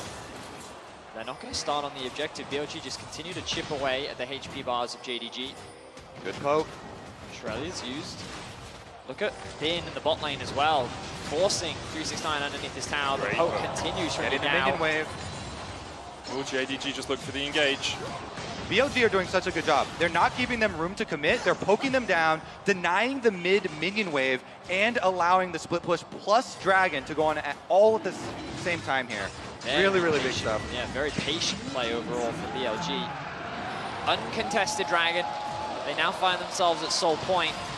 And aside from the first one, it's just been, as you highlighted, just a great utilization of their side lanes. We always saw Bin heavily committing to the trades, and this was an example of where Bin doesn't lose his life, but it's the same principle, right? Just constant pressure. 369, that front line for JDG can't really get involved in the fight, and the rest of the BLG members concerned about this potential collapse just use their range to keep JDG arm's length. The rapid fire cannon, the Jace poke, all these things from BLG just making it awkward for JDG to approach the objective. Yeah, BLG this time around, really good job utilizing the tools that they have drafted for themselves.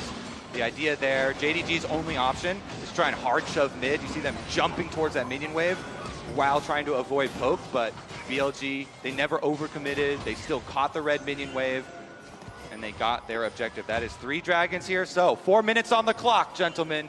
Infernal Soul up for BLG in 4 minutes time, as you say, Kobe, but I do want to draw attention to the fact that it's still only 1.5k between these teams. We still have Ruler at 2.5 items. We still have Knight at 2 items. And although BLG have played very well against that threat, it ever looms in the distance that a Wukong Annie engage will just shred through BLG. Great point, then. Thanks. I was on the AD early in the tournament. Ooh, now we have a mismatch here. JDG going for the team fight while Bin is split pushing. There's only one more minion wave for Bin to deal with on bottom side. And with JD it out though. Yeah. He'll stop the Night Flank from happening. It's actually something that BLG did really well in their T1 series as well. There were a couple of times where Owner on Wukong would try and have a really long flank around the blue buff, around Baron fights. As we see Bin getting caught out towards this top lane. He's just drawing pressure, yeah, right? He's caught out because he wants to be caught out. They're not locked in there with him. He's locked in there with them as he gets the knock-up and gets away from Kanavi. The Neodor work, no blast cone, but the healing from the Riftmaker, not enough. BLG will start up the Baron, and now JDG have to call for a fight. Knight, no TP yet, about to come off cooldown. Unstoppable Onslaught goes wide from 369. The Baron down to 1,000 HP and secured by BLG. On trying to act as the bodyguard. 369 trying to get on the back line. Knight coming in from the side as well. That flank could be deadly, but BLG disengage. And JDG continue to step forward, continue to look for more. Ruler pulls the feathers back, but he just can't find his mark. Twisted advance in from Shun. Ruler wild growth, and Shun will fall. Knight flashing forward, trying to kill off.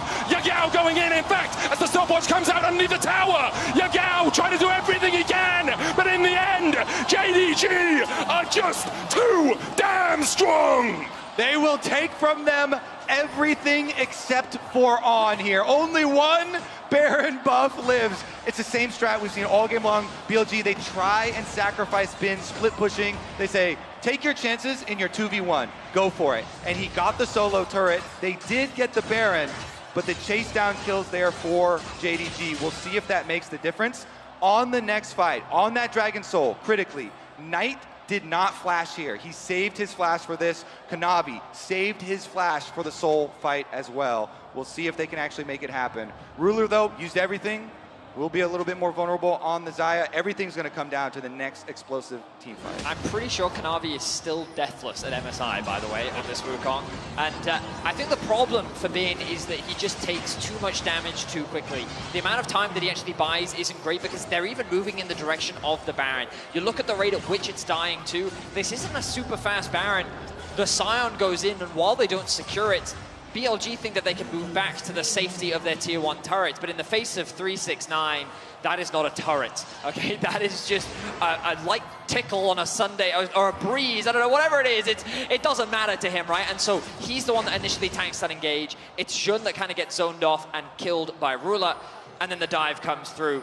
Good CC comes out from Knight, he buys a lot of time, Elk can't get the peel that he needs, and while Ruler does die to the tower, Bin is now in danger. Ruler, no flash, does have the Featherstorm, will use it early. Those needleworks doing a lot of work from Bin, and that's the AD carries ultimate out, and BLG call for the engage. Stepping forward, Knight locked up. He does still have the flash to get away. He can get to the blast cone as well. The twisted advance will lock him down, and Knight, once again, the Zonya's buying him a second, but is it enough? It's not. Shut down by Yagao.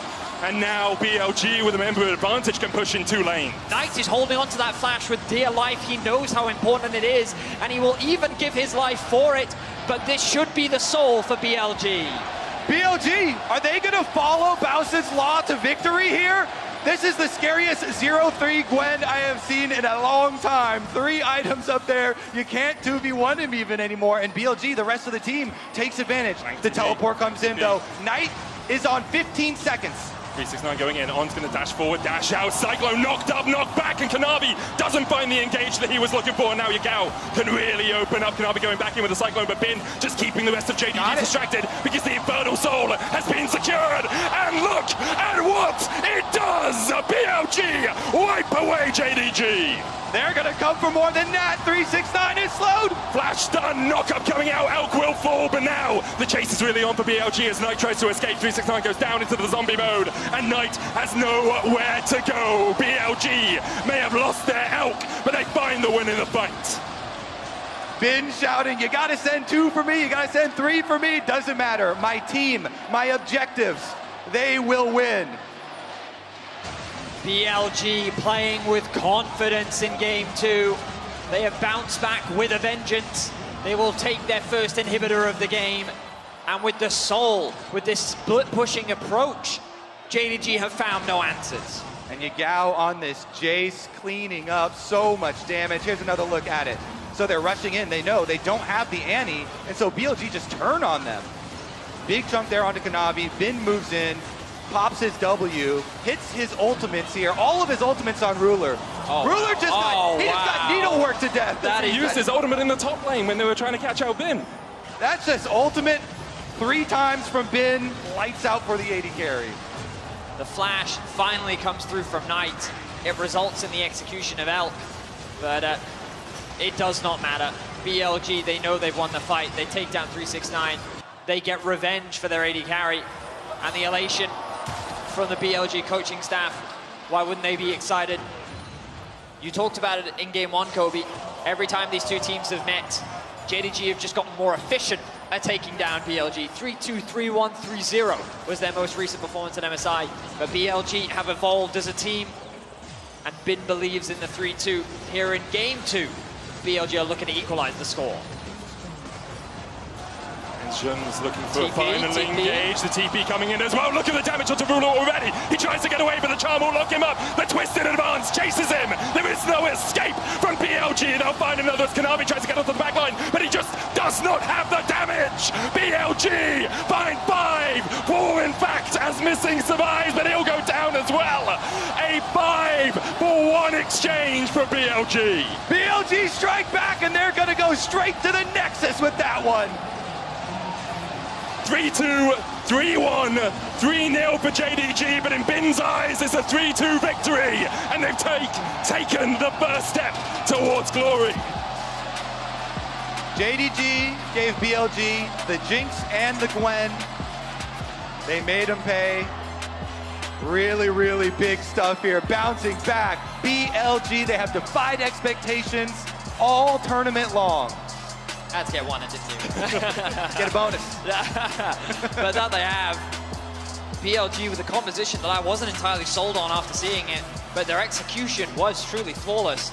Multiple times you were highlighting it, Kobe, how Bin, it looked like that he was into, right? But that wasn't the play. He was drawing pressure. He was deliberately proxying waves. He was going for all ins, and he was saying, listen, either you let me kill 369, or you come and stop me. Because one of these two things is happening, and the second that they tried to stop him, that was when the dragon was secured. And every single time, BLG, they wouldn't go for the fights that they knew that they couldn't win outside of that one Baron one, where it really kind of looked like it was falling apart a little bit, but then the scaling was far too strong from the side laners for BLG. Yeah, great stuff from BLG all around, and we have a series on our hand. I get paid for that one as well. We're going to hand it over to the analyst desk.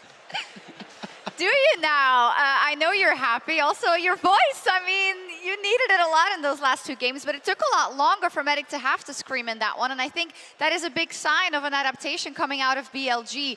They were not so crazy in going for those early game dives continuously of those skirmishes. In fact, it was much more cool, calm, and collected from them. Yeah, I was really impressed to see how BLG were playing this one out. I was a little bit nervous when I saw the draft coming through initially because I thought, look, JDG have got so much of what they want, especially when you look at that mid-jungle, but the way that BLG were able to operate through, well, the Jace, Yagao, looking so much better on this Jace. If you think back to play-ins, I mean, he ran it. He was really bad in play-ins. But this time around, the Chase looked fantastic. I want to highlight as well, I actually think that what BLG did was get a draft where if they get ahead, if they get a lead, and particularly because the Annie was set so far behind, Ruler doesn't get to play the game, right? Like, if you're getting this severely outranged, it becomes really hard for him to really have a big impact. I was very nervous, though, when I saw the Jinx first pick, because I think not taking the Annie was a massive mistake. You do open up for this Annie Wukong, which Kanavi has been phenomenal on it. And also, as well, it then forces you to take the Rakan in the next pick. You don't want to have a Rakan playing into this Jinx, but then opens up perfectly for the Lulu. So the first 3 picks from JDG worked out fantastically for them, but I think they were caught off guard by the fact that Yaga was willing to bring out this Jace Maokai combo again and actually try and play through it. Absolutely, and it is on getting his Rakan, right? This is his career best champion. He has an over 70% win rate on it. It's his most played champion all time. So, you know, this is ultimate comfort for him on the other side. It is, and there was a lot in terms of comfort. We looked at the top lane as being a win condition, possibly, and it was interesting how they used it this time. Bin said, I'm going to die for you. That's how much I love you. I mean, maybe he could have died a couple of times. Maybe. But we can watch it. I mean, Bin just was such a pressure point for this team. You know, this has not been a tournament about playing side lanes at all. Generally, all people are doing in top lane is they push and they move, right? They're not actually looking to threaten towers. They're not actually looking to threaten 1v1 kills. Bin was posturing so aggressively that he was demanding a response. And yes, he's dying here. Yes, this can look a little bit silly, but every single time he was dying, it was with an objective up. It was with counterplay available on the other side of the map, and that is the key thing. What is also really big is the fact that on the Rakan is able to engage from such a great range. Like normally, okay, you send 2 people over, but if you can make sure that you don't get engaged on when you're down a member, you can maybe still contest for an objective. But every single time we see this, everyone on BLG is playing very far forward immediately, looking for an engage or being ready to take the objective. And it shuts down that everything JDG want to do. When you look at this team, it's like, hey, can we get Kanavi in a flank position? Can we get Knight on this Annie in a flank position to actually get access to these long-range targets? Because you have to deal with Bin, you're never there at the right place at the right time. And then you're allowed to use this range. You're allowed to get these like early dragons that you never should have been able to get with the position JDG were in. And this is why I just don't think Bin should ever be allowed to have Kennen or Gwen. To me, those are the 2 carry tops that really work best in this meta, because it's not just purely about side lane. They can show up to the 5v5 and have massive effect. If you allow him to play a Jax, sure, he can threaten in the side lane, but if he ever has to show up for a 5v5, he's massively less effective than he is on the Gwen or the Kennen.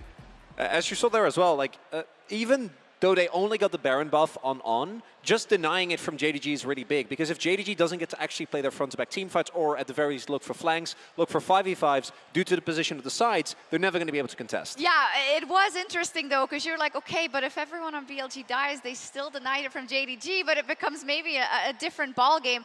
Good deaths from Bin. I think all the top laners that are watching from home are like, Same making thing I'm space, doing when great, I'm 0-10. I'm helping you. He's just like me, for real, for real. Yeah, totally.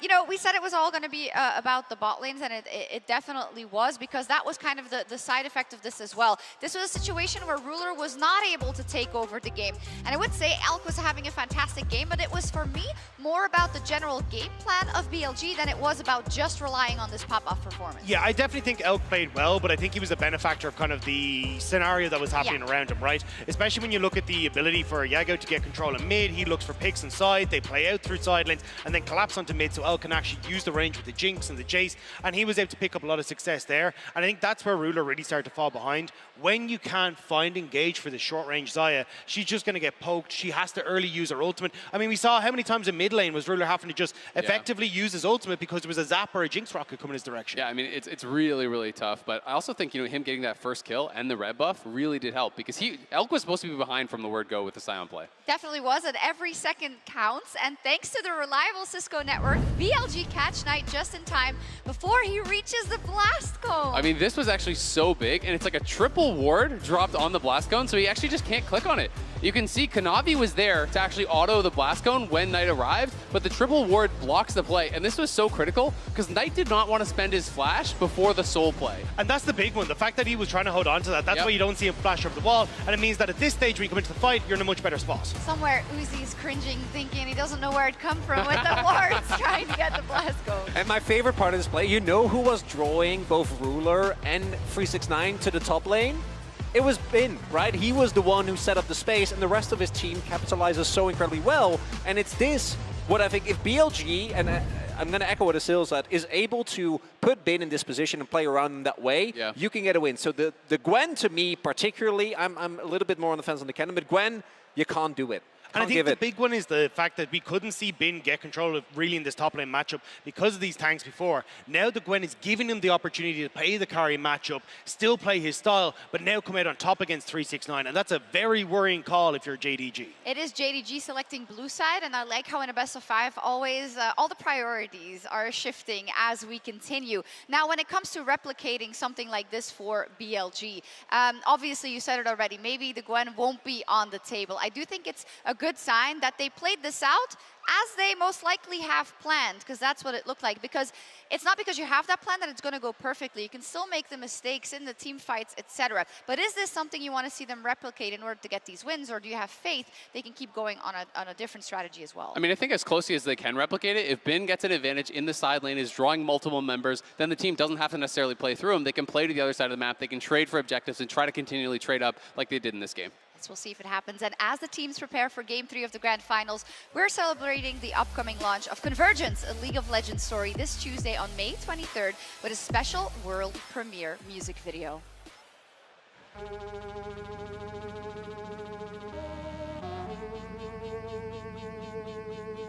Pressure make diamonds, it's all in the timing. And I got a license to make it rewind it. You live it too lawless, I'm bringing back order. It is my hands on the clock on the wall and I'm gripping it strongly. Cause I am a prophet, guided by conscience. I am the lost, children is wrong, and you cannot stop us. You cannot stop us.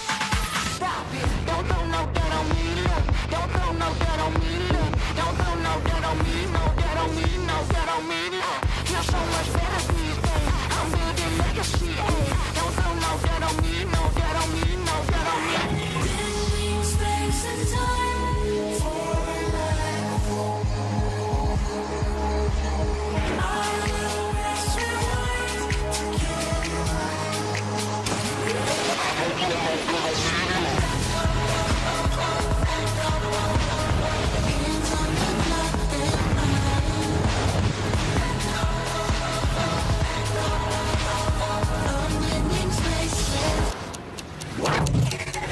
Pressure gets heightened when I hear rewinding, but now I'm enlightened.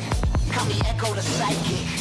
I'm bringing back honor, boss guys. I'm sick of you all, so you do not cross me. You better not cross me. I am a prophet, guided by conscience. I am the lost, children is on it. You cannot stop us. You cannot stop us. Stop it. Don't throw no dirt on me. Don't throw no dirt on me. Don't throw no dirt on me. No dirt on me. No dirt on me. You're so much better these days. I'm building legacy. Don't throw no dirt on me. No dirt on me. No.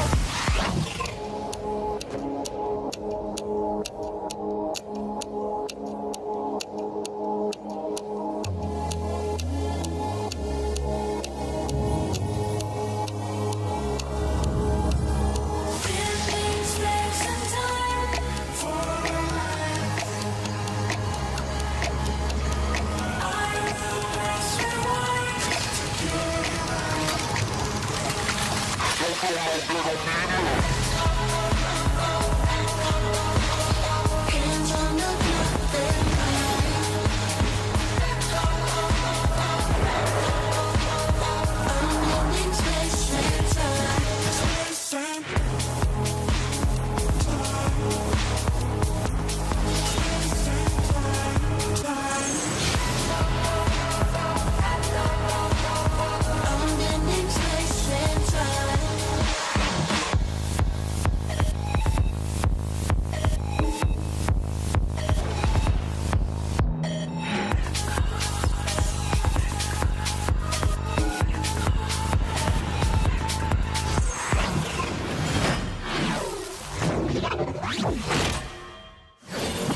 Red Bull gives you wings.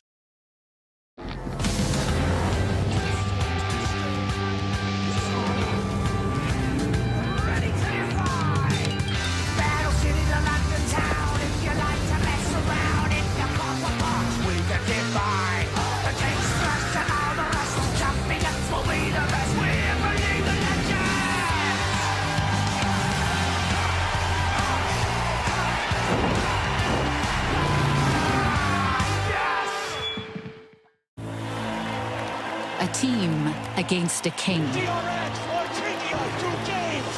Seeing against believing. A moment against a moment for the ages. Countless battles, one arena, the realm. The only thing capable of powering the game, the stage, the broadcast, and the worldwide spectacle we know and love, aka the Cisco Network. New and existing customers can choose the phone they want, like the incredible iPhone 14 on us. Not to brag, but I'm on Verizon now. And I got to choose the phone I wanted for free. Not that you're bragging. Choose the phone you want on us. Verizon.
Bin puts the needle work down, trying to trade in. Kanavi going back in with the Cyclone, chases him down. The knockup with the decimating smash with the healing from the needle work as Bin almost snips through Kanavi. Twisted advance starts in from Shun. Ruler Wild Growth, and Shun will fall. Knight flashing forward, trying to kill off. Yagao going in fact, as the stopwatch comes out underneath the tower. Yagao trying to do everything he can, but in the end, JDG are just too damn strong.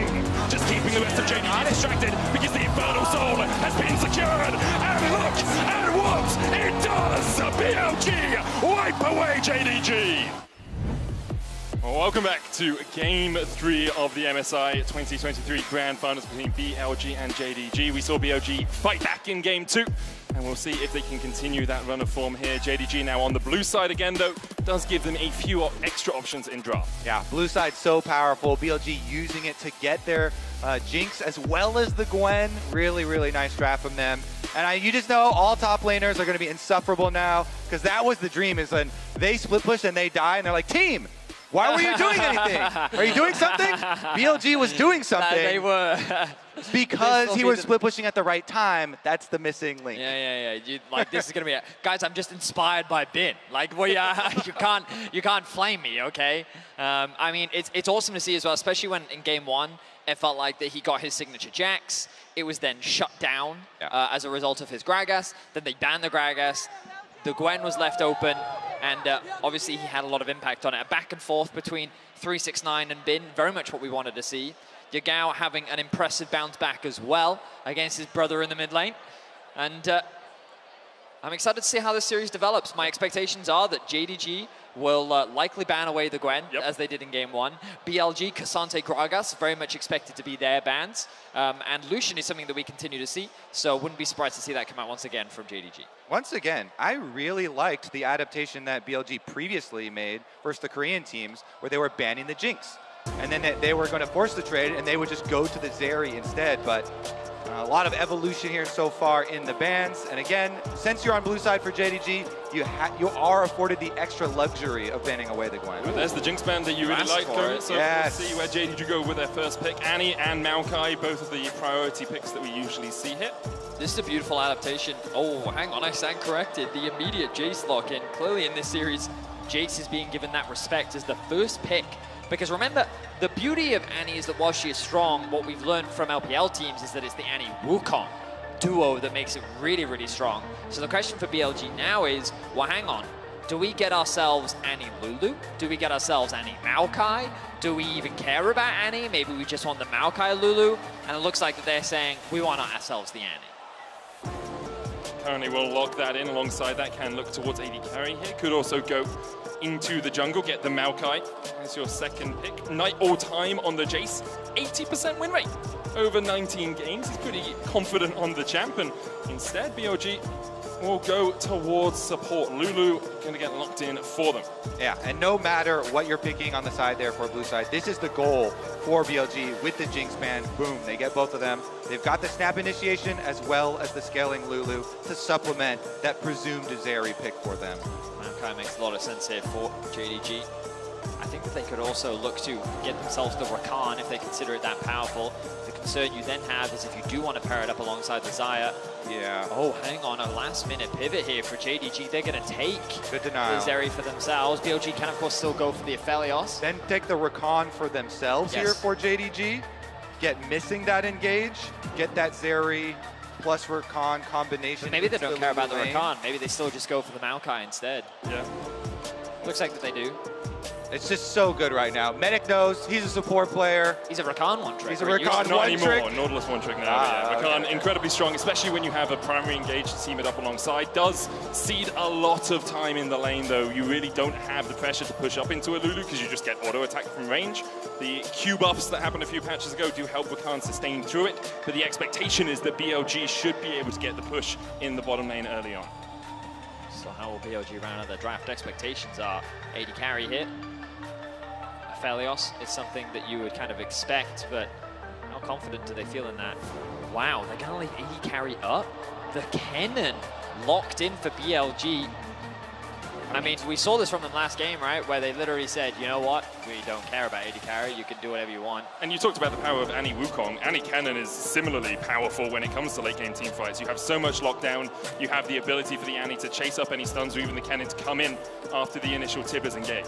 Also, I have to correct myself. I did misspeak there because I said that it was BLG that didn't care about the AD carry, but last run they did early prioritize the Jinx, and then it was JDG who actually let the AD carry through and said, you can ban away AD carries, we're fine, we'll go for the Xayah.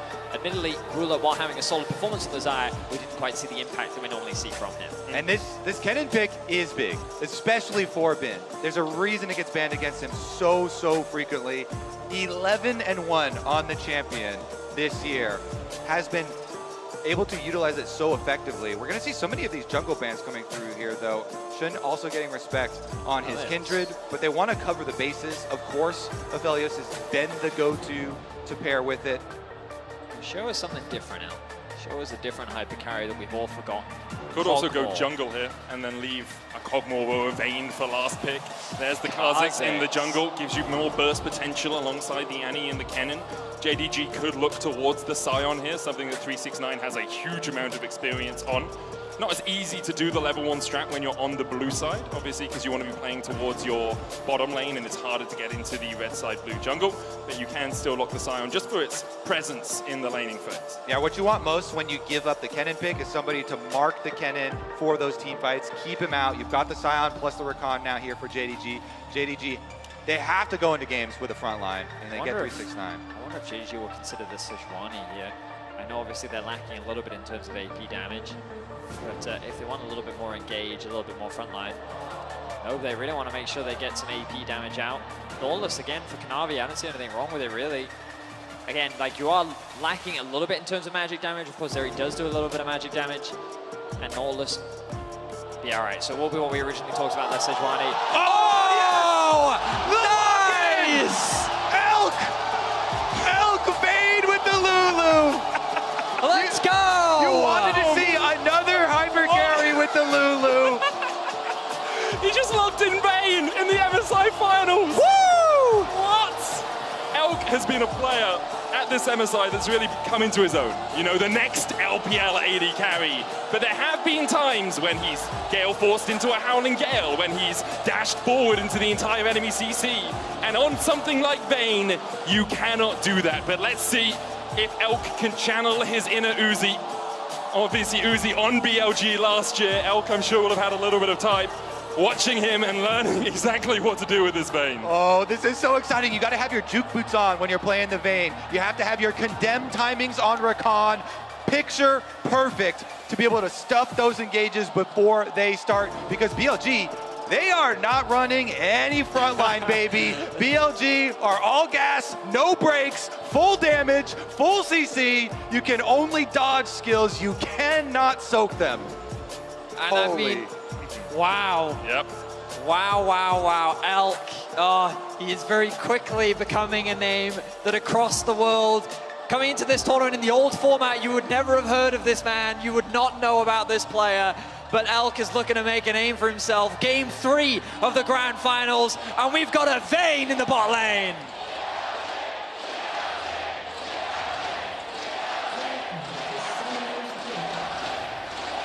BLG has so much swag, it's insane. The entire arena here erupting. You want to talk about mojo? This is a mojo pick if I've ever seen one. And it's something that the new format does give you the leeway to do. You have the momentum from beating Gen G, from beating T1. Missing an out. WWE to each other. Obviously, we're on the team together and on from the side. Come on. Don't talk to my AD carry like that. Jealous of the X. Oh, wow. Oh my goodness. Modern day love story before our eyes here in London at MSI. Yeah, as Medic did say, they were, of course, former teammates back on WE in 2021. But when Elk was contemplating him retiring as a pro, was missing, that gave him that encouragement to continue playing.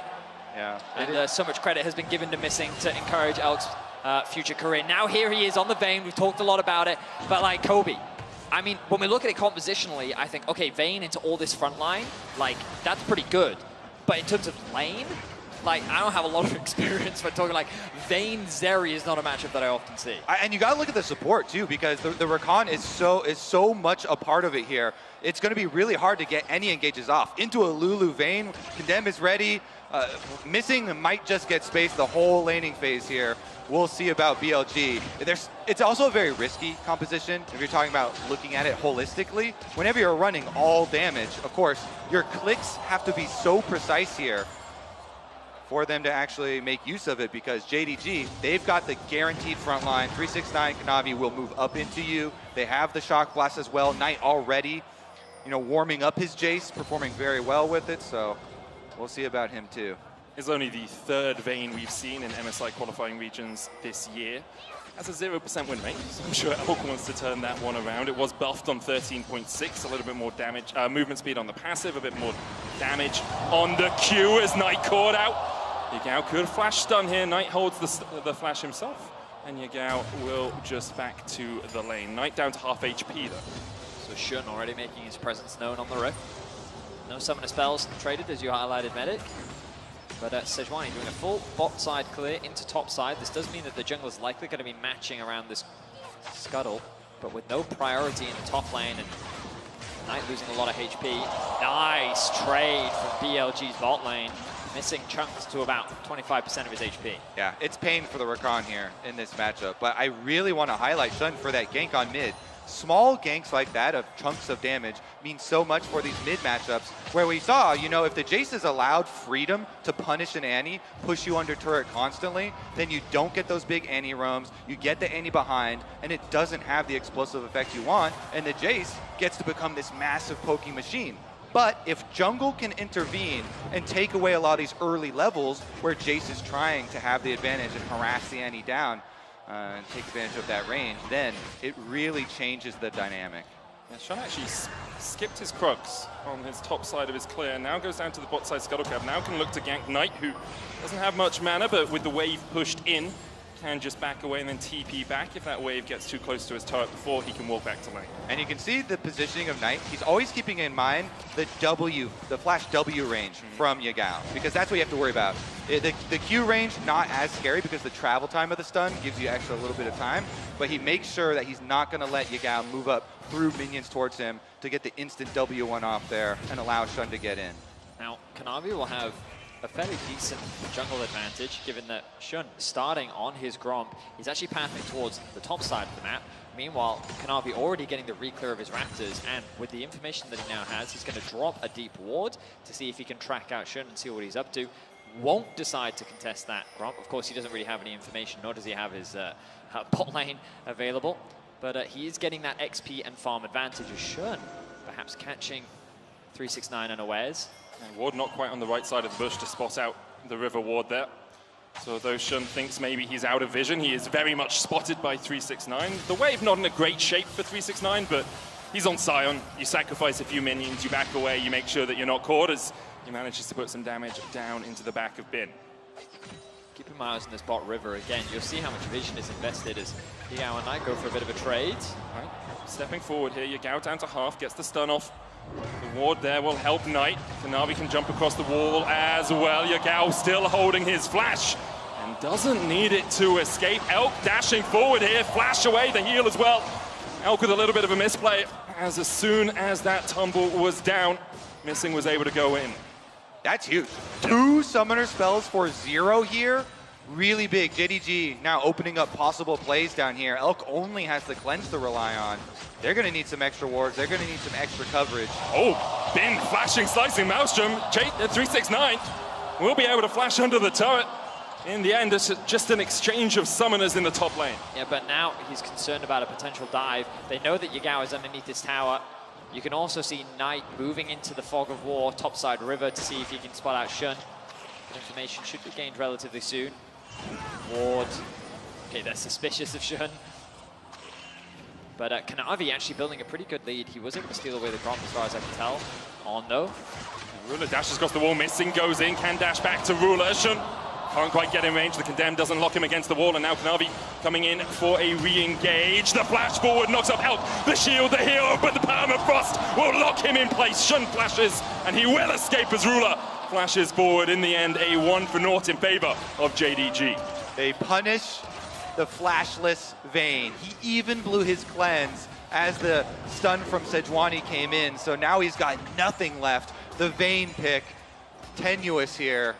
Yeah, and I think Missing just basically wanted to keep the fight going. You know, sometimes you'll see pros diving in, even if it looks a little bit more dangerous than it should be. It's almost like bait that false sense of security. Oh, we just got a really nice trade. Oh, we have a health advantage here. We might even be able to find a pick. But Missing, leveraging his mobility to dash back to the safety of Ruler, kind of baits Elkin on to then overstay in the lane, and that gives Kanavi a clean avenue of attack where he finds a knock-up onto 2 with his Q. And it was very close on the wall to almost having the good angle to be able to get the stun with Condemn.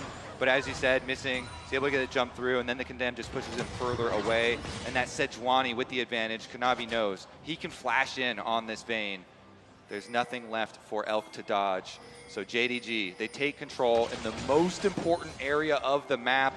Wave pushing back towards them right now, too. Ruler is so happy right now. Of course, Ruler feeling a lot more confident in this matchup. He has about a 400 gold lead. We're going to take a look back at this again, and you'll see here Missing gets the 2-man knockup as Ruler is going out. But again, this is to kind of bait them in to stay into this fight a little bit longer. Then they realize too late that Kanavi is going for this play, doesn't care about the slow thanks to the passive, and then gets that 2-man knockup with his Q. The cleanse comes out from Elk, but the death has already been secured, which means that JDG walk away with first bloods. But the good news for BLG, Bin has about a whole kill advantage, even more so. He has about a 500 gold lead in the isolated 1v1, just due to the, well, the advantage that he can gain on this Kennen into the Sion matchup. Yeah, we'll see if that outweighs the jungle here, where Sejuani, level 6, has ulti ready. Maybe he can make an early play.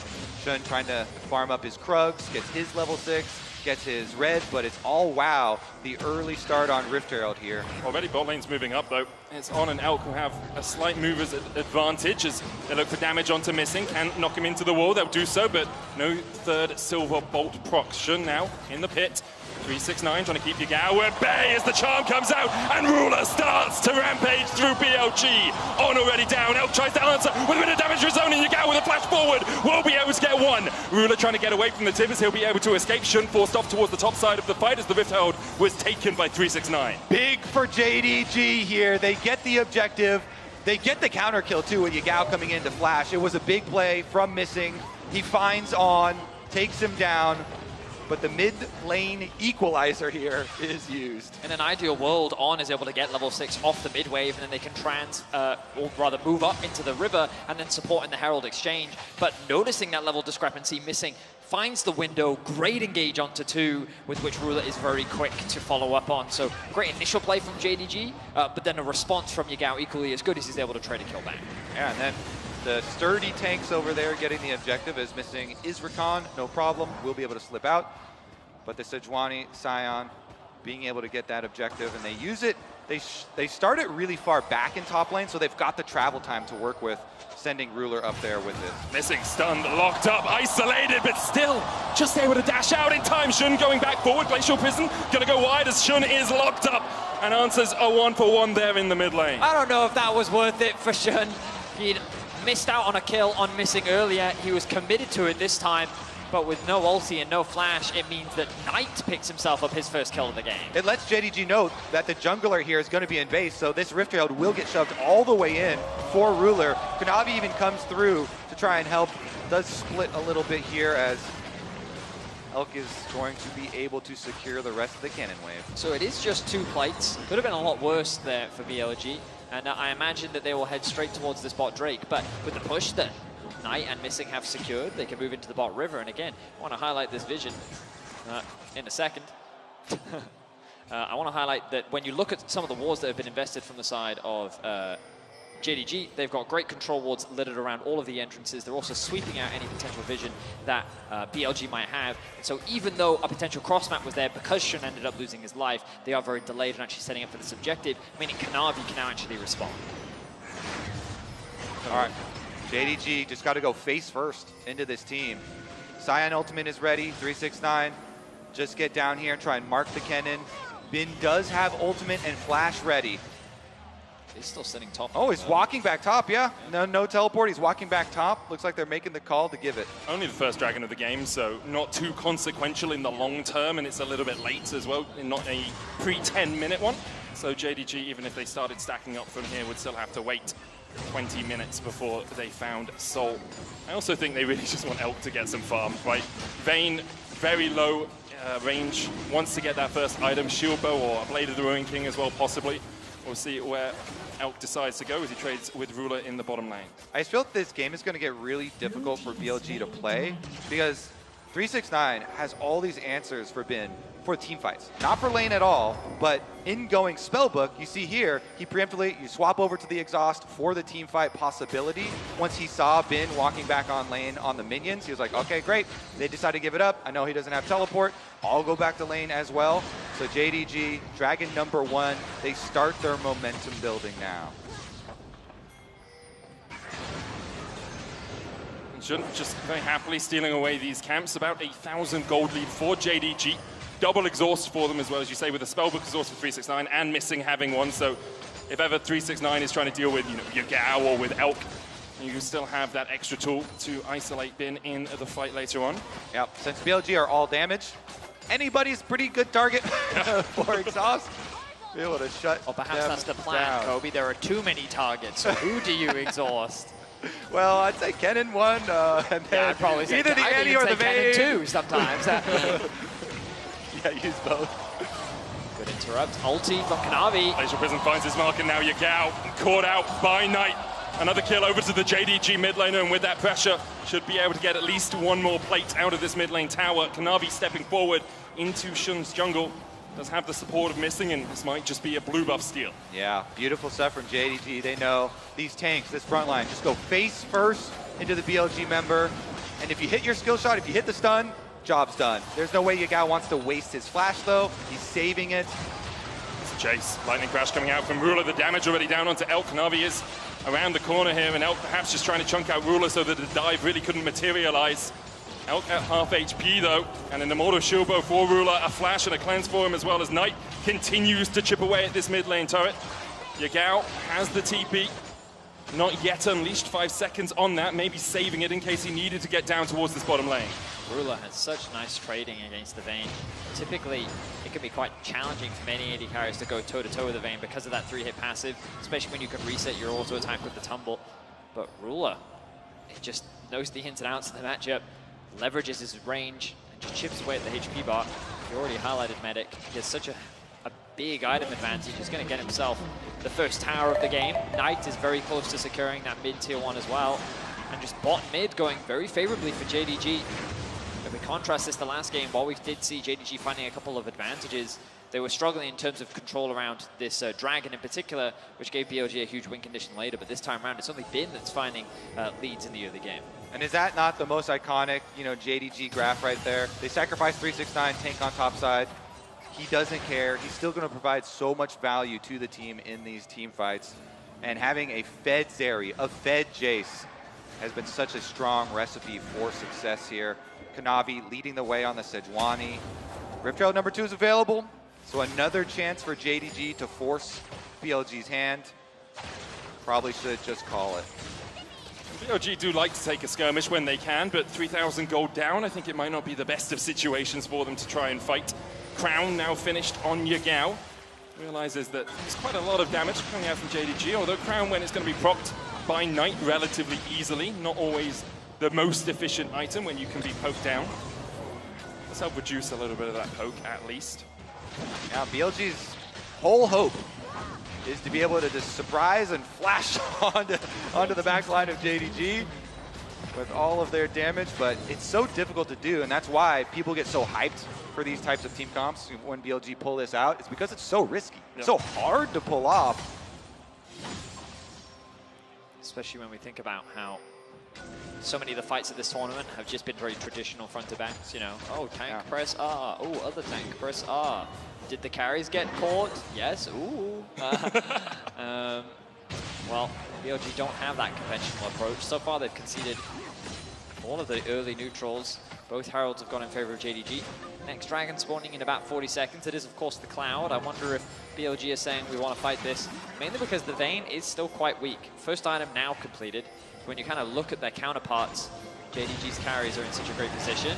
Someone's Kanavi here, missing, falling low as well as Tibbers will chase them out, just trying to chunk them before the dragon really kicks off.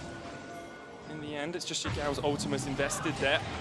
Kanavi can use the Herald back recall to get back to this a little bit quicker. Bounties now available for BLG as they fall 4,000 gold down. And the thing is, if BLG can find 1 or 2 fights, they're very much back in the game. But right now, JDG just aren't giving them anything to really grasp hold of. They're not giving them an avenue to approach these fights. Yeah. That's the benefit of also having your front line, is they can face check rushes. Yep. It makes it so much easier to control the vision game. And it's even Rakan, who's not that tanky, has the extra dash that we just saw utilized very effectively. And BLG know it's so risky for them. Just trade Dragon for objective bounties. Okay, and flash for the Wild God, knock up and missing will fall to On. Meanwhile, in the top lane, Knight TPing behind Bin. He does have the flash, can try and get across this wall. He gets there, blast cone available to him as well. The TP in, Yagao immediately flashes away. And BLG will survive to fight another day. They rotate tentatively all 5 up here to make sure they can get everyone out, but that is both flashes off both solo laners for BLG in exchange for the teleport behind from JDG from Knight there. So JDG, they see that BLG are going to let them have Dragon and try and call, and they say, no way, we're not going to let you trade. You're so far behind, we will force more out of you. So really big 5-head teleport here from Knight. Not only do they stop the play, they get the flashes, and they get the turrets. Good All right, not that much damage, it's just the Annie. But it's just, we're continuing to see this great control from JDG. We saw this a lot in their series versus T1. I was also expecting what happened the last time BLG and JDG fought each other, where it was just fight, fight, fight, fight, fight. But again, a much more controlled play as they go for the fight. Glacial Prison's gonna hit, and immediately Yagao is just gone. Taken out by JDG as they secure the tier 2 as well in the top lane. Red team's turret has been destroyed. And now JDG go back to just pushing the lanes, gaining control of vision, gaining control of the map. Yeah, the objective remains the same. Just go face first into BLG members. As long as you don't get surprised by that flash play, you've got the front line to do it. Kanavi led the way on top side, 369.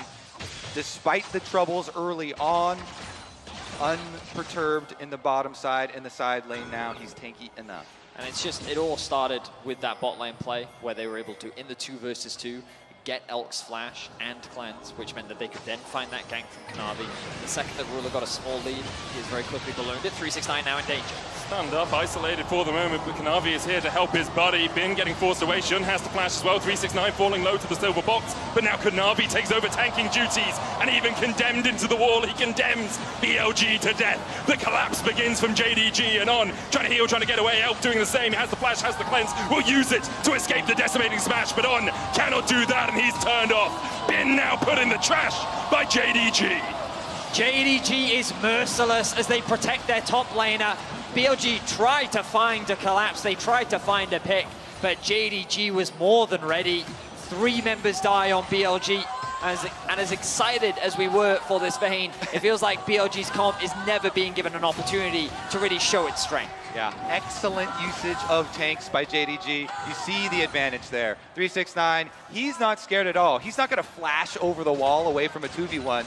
He can soak it up, wait for the reinforcements to arrive. Even though he gets pincered here, he doesn't care. He's able to fight them off, and as soon as Kanavi gets close enough, he just makes the turn on to Bin. Kennen already used ult. It barely scratched 369. He's down to 50%, and then look at Kanavi. He'll be able to finish this off. He has Aftershock, the W2 hits, the bug is down. It's just too good.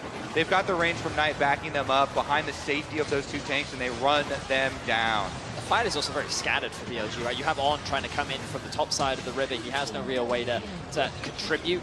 He uses his ultimate very early to stop Knight from diving onto him, and then basically he spends most of that fight just running away from multiple damage threats from JDG, hunting him down. JDG now, though, have their eyes on Bin. Navi across the wall, the Glacial Prison hits the Hextech Rocket Belt, not enough to escape, and now Knight 6-0-1 on this Jace. You have to wonder, gentlemen, if the Jace has been the problem the whole time. You feel so? Knight's Jace once again having a pop-off performance. The Baron will be started. The Baron will be uncontested, and JDG in clinical and dominant fashion are looking to secure game 3. And for BLG, 9,000 gold down. There's only scraps to be picked up from aside the table. 369 charging down towards this bottom lane to try and answer. The Ginsu's finished for Elk. Maybe it's enough, but I very much doubt it. As Jun caught out hit, the Tibbers used just to stop the decimating smash. As 369 may have been able to win out that 2v1. Yeah. BLG in this game, I think, have just strayed a little bit too far from the light. you can play Bin, Gwen. You can have some carries topside, but not carries everywhere. If you forego the tanks, then it's just so easy for JDG to move in. And you mentioned the Jace. The shock blast just hit like a truck. The poke damage is not really poke. The poke damage is going to run you through. I do get the Vayne pick, though. The passive called Night Hunter, and obviously the Nightman is on the enemy team in the mid lane, so perhaps Elk thought there was a little bit of a lore advantage as JDG continued to step forward here. Kanabi low, though. Forced to flash away. Bin looking for the flank. Does not have the flash. I think it's just come off cooldown. With Maelstrom as well. With that Rage Blade for Elk, the dream scenario, trying to use that true damage to cut through tanks is, it's the theory, but you have to get pretty late to actually be able to do that safely. And JDG don't look like they're going to let BLG get to the super duper end game. 23 minutes in, already pushing on 2 inhibitors at the same time. Kanavi taking the Dragon. It's a Mountain Drake for them. Would put them at Soul Point. TP behind Elk. Still defending under the tower. Bin is taking the longest flank I've seen in years. Starts off in Narnia. Let's see perhaps if he can find out Ruler. Still a flash and a cleanse though for the Zeri. Dashes in, lightning crash. Cleanse away, flash away from the slicing Maelstrom. And now it's all on Elk to try and merely open up. But immediately JDG just dive back in. There's no escape from Knight as he finds the kills. The double for Ruler as well. BLG's backs are completely against the wall, and in the last hope of desperation, Bin tries to find the flank, but it is the flanker that is crushed. JDG, with a near perfect game, will stomp BLG. And put themselves on match point, title point for JDG, for Knight and Ruler, who have waited so long for the sweet, sweet victory. They are now just 1 game away.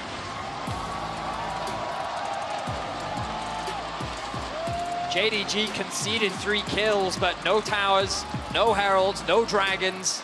From start to finish, it was just decimation. And you talked about this multiple carry threat, Kobe. It felt like that there was 0 threat composition by the end of that game. I just like how JDG used that strategy that we identified BLG using against T1 against them, banning out the Jinx.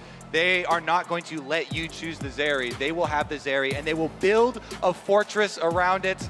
In the end, the Zeri doesn't even really matter, and it's the Jace that does a lot of the carrying and the tanks.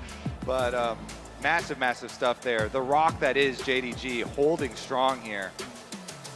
And we continue to see just how good they are at suffocating their opponent when they get an early lead. I just have to look back to Elk's tumble forward into missing jumping in, and that flash being burned and that cleanse being burned.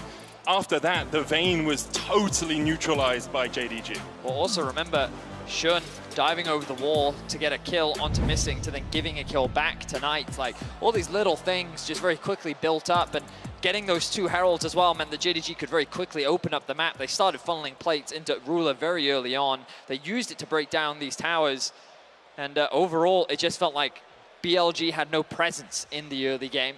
I do trust this team to be able to find drafts and ways back. He's saying he predicted the 3-2, and so this is where the pressure will be on. They will likely move back onto the blue side, and I do wonder where this Jace priority will fall, because Jace has been a very powerful pick so far in this series. All according to Bin's master plan. Just 1-1, 2-2, and then 3-2. I actually feel way more comfortable now, I trust. Now that Bin has promised it to us, it's definitely going to happen. We'll be back in a couple of minutes for what could be the final game of MSI 2023. Don't you go anywhere.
You have the momentum from beating Gen G, from beating T1. Missing it out. WWE to each other. Obviously, we're on the team together. Sending Ruler up there with it. Missing stun, locked up, isolated, but still just able to dash out in time. Shun going back forward. Glacial Prison gonna go wide as Shun is locked up. Trying to heal, trying to get away. Elf doing the same. He has the flash, has the cleanse. Will use it to escape the decimating smash, but On cannot do that, and he's turned off. Bin now put in the trash by JDG. JDG getting themselves to match point, and that favorite role that we awarded them, they are living up to it for now. Otherwise, they wouldn't be here so fast. And I think the 2 games that they did win were very impressive. So I'd like to look at what we saw throughout the series, and maybe we bring the board up again. What do you think? All right, it's time. Because when we left, we were still feeling fairly optimistic. Were you? Well, up until not really up until the moment. More optimistic. More optimistic, but I think we're now going to get rid of this. I've got some updated standings, you know? Okay. Yeah, okay. Been on Gwen. Right. Nice, good. Been off of Gwen. And that's where we introduced a new addition, which Uh-oh. is... Well, this is the problem. It's like, can they solve for that, right? Can they find something else to fit that same role? Because I think that, you know, again, Kennen is a great team fighter, and I thought that was kind of maybe that other pick that could slot in, but he doesn't have anywhere near that same side lane pressure. Even if you get an early CS advantage against Sion, it doesn't really amount to much. And I think that's the big one, is the fact that you're not able to actually play these sides as effectively as you did in Game 2, right? We saw how good they were at using Yagao to look for picks in that bot side jungle, specifically on Tonight, and then using that side to collapse on mid. So I think you do need to go back to that style. And the big question mark for me is if they do bring out something like a Camille. I think Camille has been a really big pick for Bin. His solo QID is I love Camille, and if you want to play split push, you want to play something that can dive, Camille's kind of it. That works. It also helps if you can do something in the bot lane. Now, Vayne, listen, I understand her. I'm also from a different age. Like, she was in a time when, like, you know, things were a bit easier when you were a bit short range, and it was maybe not easier to play the game, but you didn't have as much long range as you did now, not as many knockups and stuns and everything. I think I love it, you know. I love that he went out there and picked it, but it wasn't helping the situation. I love the idea of Vayne. You know, as a concept, I think it's great. When it comes to actually executing on it, we see when you're the problem dreaming, is, it seems so good in your head. In theory, it's great, but then in practice, what happens is you get set behind early and you are not able to play the game at all because you are extremely short range and dependent of the rest of your team to set up for you, which then never happens. Yeah, and I think that's the problem here, is that there is no real setup for the Vayne in this, right? You're heavily reliant on like an Annie or a Kennen, right? But I think if you're going to take the Kazakhs, don't take Vayne, or vice versa, right? Yeah. I would have loved to see something that was a bit more tank oriented, because like Vayne got a ton of buffs on 13.6. Like, her tumble lasts longer, she gets the increased damage against tanks. There's a bunch of beefcakes on the opposite side. It could have worked out fantastically, but they're just not quite able to get that setup. And Kanavi did such a good job of shutting them down in the early stages. There's just no hope for Elk. Yeah, absolutely. I mean, Kanavi was taking over the early game, and you know, when you're going up against something like the Kazakhs on this edge one, you already kind of have an easier to execute game plan later on. So this was, you know, such a high barrier to entrance, it feels like, for BLG's comp. They had to get massively ahead, but they just couldn't. And this is something that I think has been the biggest difference maker in not just this series, but all of the wins that JDG have had. Yeah. If Kanavi can get going, there is nothing you can do, right? The moment that JDG get true control of the game, he will keep diving, he will keep making plays, he will keep snowballing everyone. And as long as you can't contain that, even with Shun, I think doing a great attempt at trying to snowball early, like when Kanavi gets plays like this, it feels like the game is immediately over. And there's a reason that JDG have invested in this man, to make him the core of the team. Everyone else is changing around him, but Kanavi has stayed the same, and it's because he can play the tanks, he can play the stall, but when you look back, he's been a massive carry player as well. Kanavi can do it all. He looks great, and the team is able to rally around him so effectively when the chips are down. I like that you brought that in. He is the longest standing member, of course. He's been there for so long after his Griffin days, and also jonesing for that international success time and time again. Another pick that has come up in this series, which maybe didn't have as high priority, I want to say, in the series we've seen, is the Jace, particularly for Knight, who's been fantastic with it. You got also in game 2, but that is definitely a surprise to me. Absolutely. I mean, it's won all 3 games so far, right? And it's been mid-Jace. It has not been top. It has not been, you know, flex thus far. Knight really is known for a lot of these carry picks. Jace is definitely one of them that he was really good with on the LPL, and it does give them a lot of that early game power. It's something that I think can also move and skirmish really well with the junglers, which has been so impactful. And I also think it's extra good here for JDG because it gives them a side lane answer if Bin wants to play something split push, right? So when you look back to game 1 as well, where it was that Jax, you have Knight who can actually play sides against it. So I feel like it really fits the bill in a lot of different ways. And what I think also has been important is that, which is in line with a lot of what JDG has been able to do, Kanavi ganks mid lane like once or twice, and after that, Knight, you can leave him alone. He actually is so consistent in then taking a small lead, and then as soon as he gets his Eclipse, he goes for the aggressive plays, and the damage output is crazy. Knight has been watching Bin, because Bin also gestured a 3-2 earlier on. Look at this. Look at this. It's a bit disgusting. Oh, that's actually 41% damage. That's more insane than I thought that it was going to be. It's crazy. What a power pick Jace is becoming, and what a fantastic series Knight is having so far. We previewed the mid lane matchup at the start of the day, but overall, Knight's surge for international success, trying to replicate everything he's shown on the domestic floor for so long, Rob, is also one of those big stories for today. Yeah, I think the fact that we've been able to get him for so long in the LPL looking good, especially when we got to 2020, picking up his first win, his first title in summer with top Esports, but it felt like he kind of had to shed that behind and come across, join 369, the person that he won that title with on JDG, to get himself to the international stage, not only to get there, but to look as good as he is. It feels like Knight is someone who, for so long, has kind of been, I don't want to say like a vibe player, but he, like when you look at him domestically, when he has these really good moments, when he's playing and having fun, when he's smiling on the stage like you're seeing now, that's what makes a difference for Knight, and I think that's why on this squad he's really thriving. And he's doing so well. BLG are up against it. Bin promised us 5 games. So what is our road to Silver Scrapes look like, or our road to kind of the Bin script? Well, I guess the 3 keys to success I would have for BLG is 1, get you out a stable 1v1 matchup, actually, you know, in the mid lane, get him something they can actually go toe-to-toe with Knight on. Obviously, the Jace worked really well in game 2. I would say Shun needs to get the bot lane ahead, because I think that is just a must. Kanavi has been having more of an effect in that bot lane. And then third and final thing I would say is Bin needs to have individual agency to pressure through side lanes, because if he can actually take his early laning lead that he's been able to quickly build, and make pressure through the side lanes, that opens up the map so much more for BLG to find plays, find 4v4s, and really kind of avoid the 5v5 where I feel like JDG has been running it. It's interesting because that's a lot. Looks like a lot to me, Chronicler. Yeah, it's also more easily said than done, and it also goes into the draft, right? JDG has seemingly such a good grasp. They tried leaving up the Gwen. They're definitely not going to do that. And without the Gwen, it really does feel like we were saying, what do you do? Cannon clearly didn't work out. Is it Camille? Is it Fiora? Fiora obviously doesn't team fight nearly as well, so doesn't seem like there's an easy answer. Interesting one, but BLG is on the blue side again. That's also where they got their victory in game 2, so the Silver Scrapes dream is alive, but it could also be JDG closing it out here. Over to you.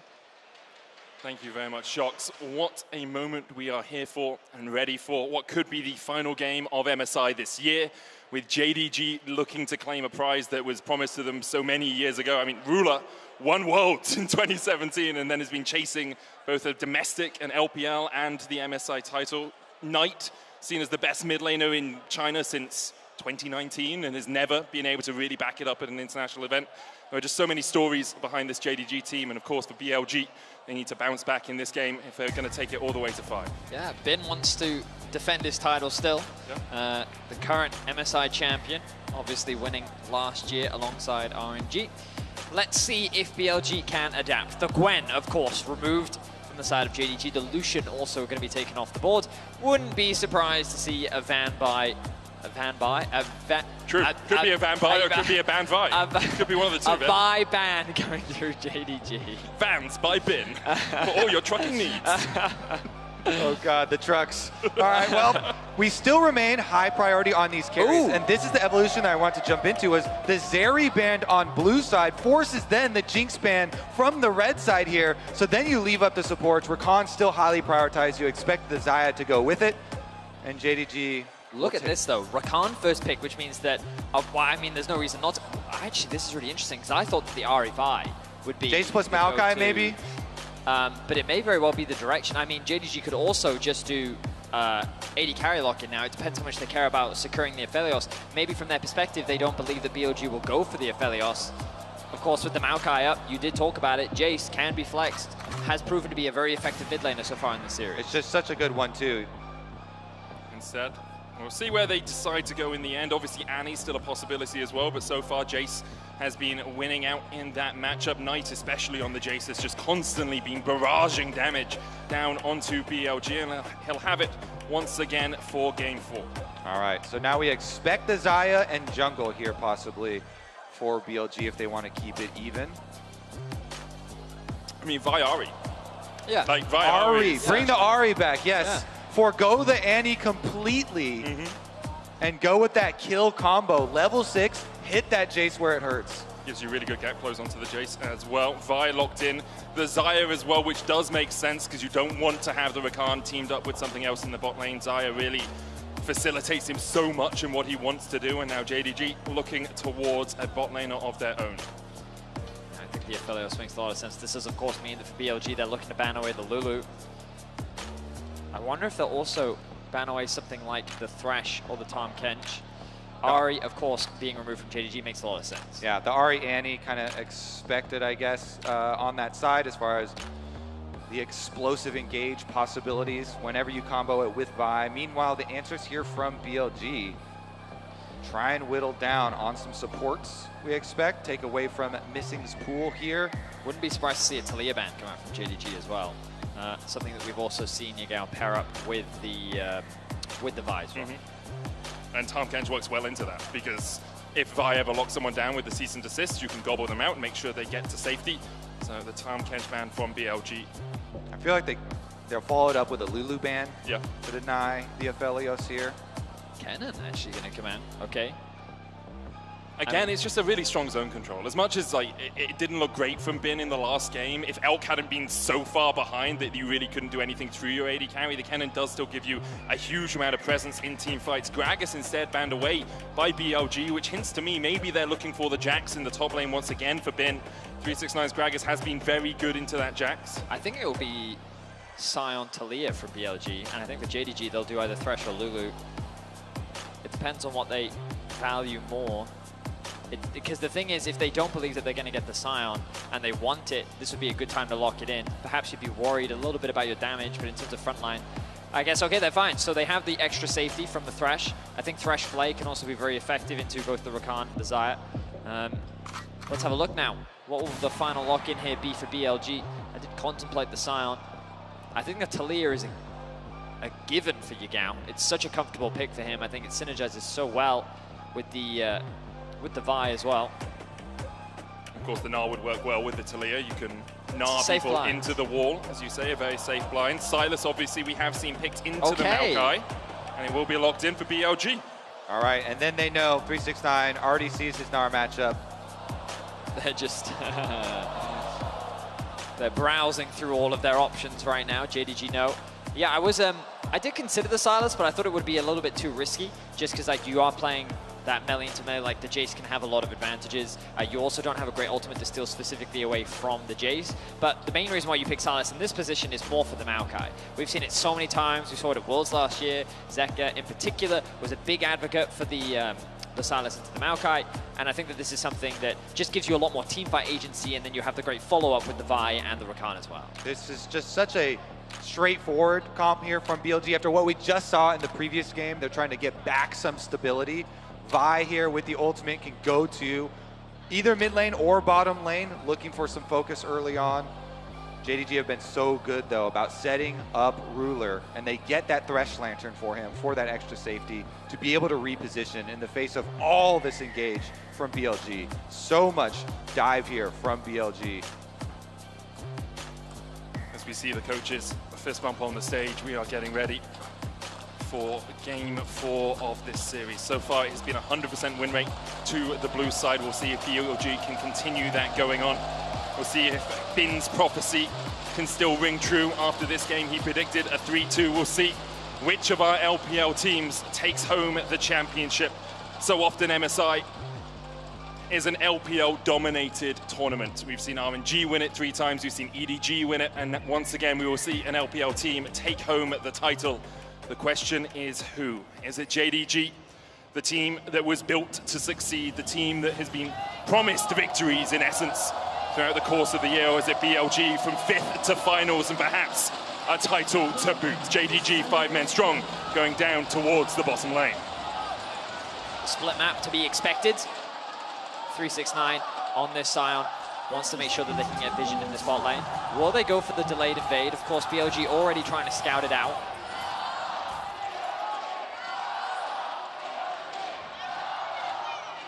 The fans want more games. Yeah, they do. There's more BLG chants than JDG chants out there.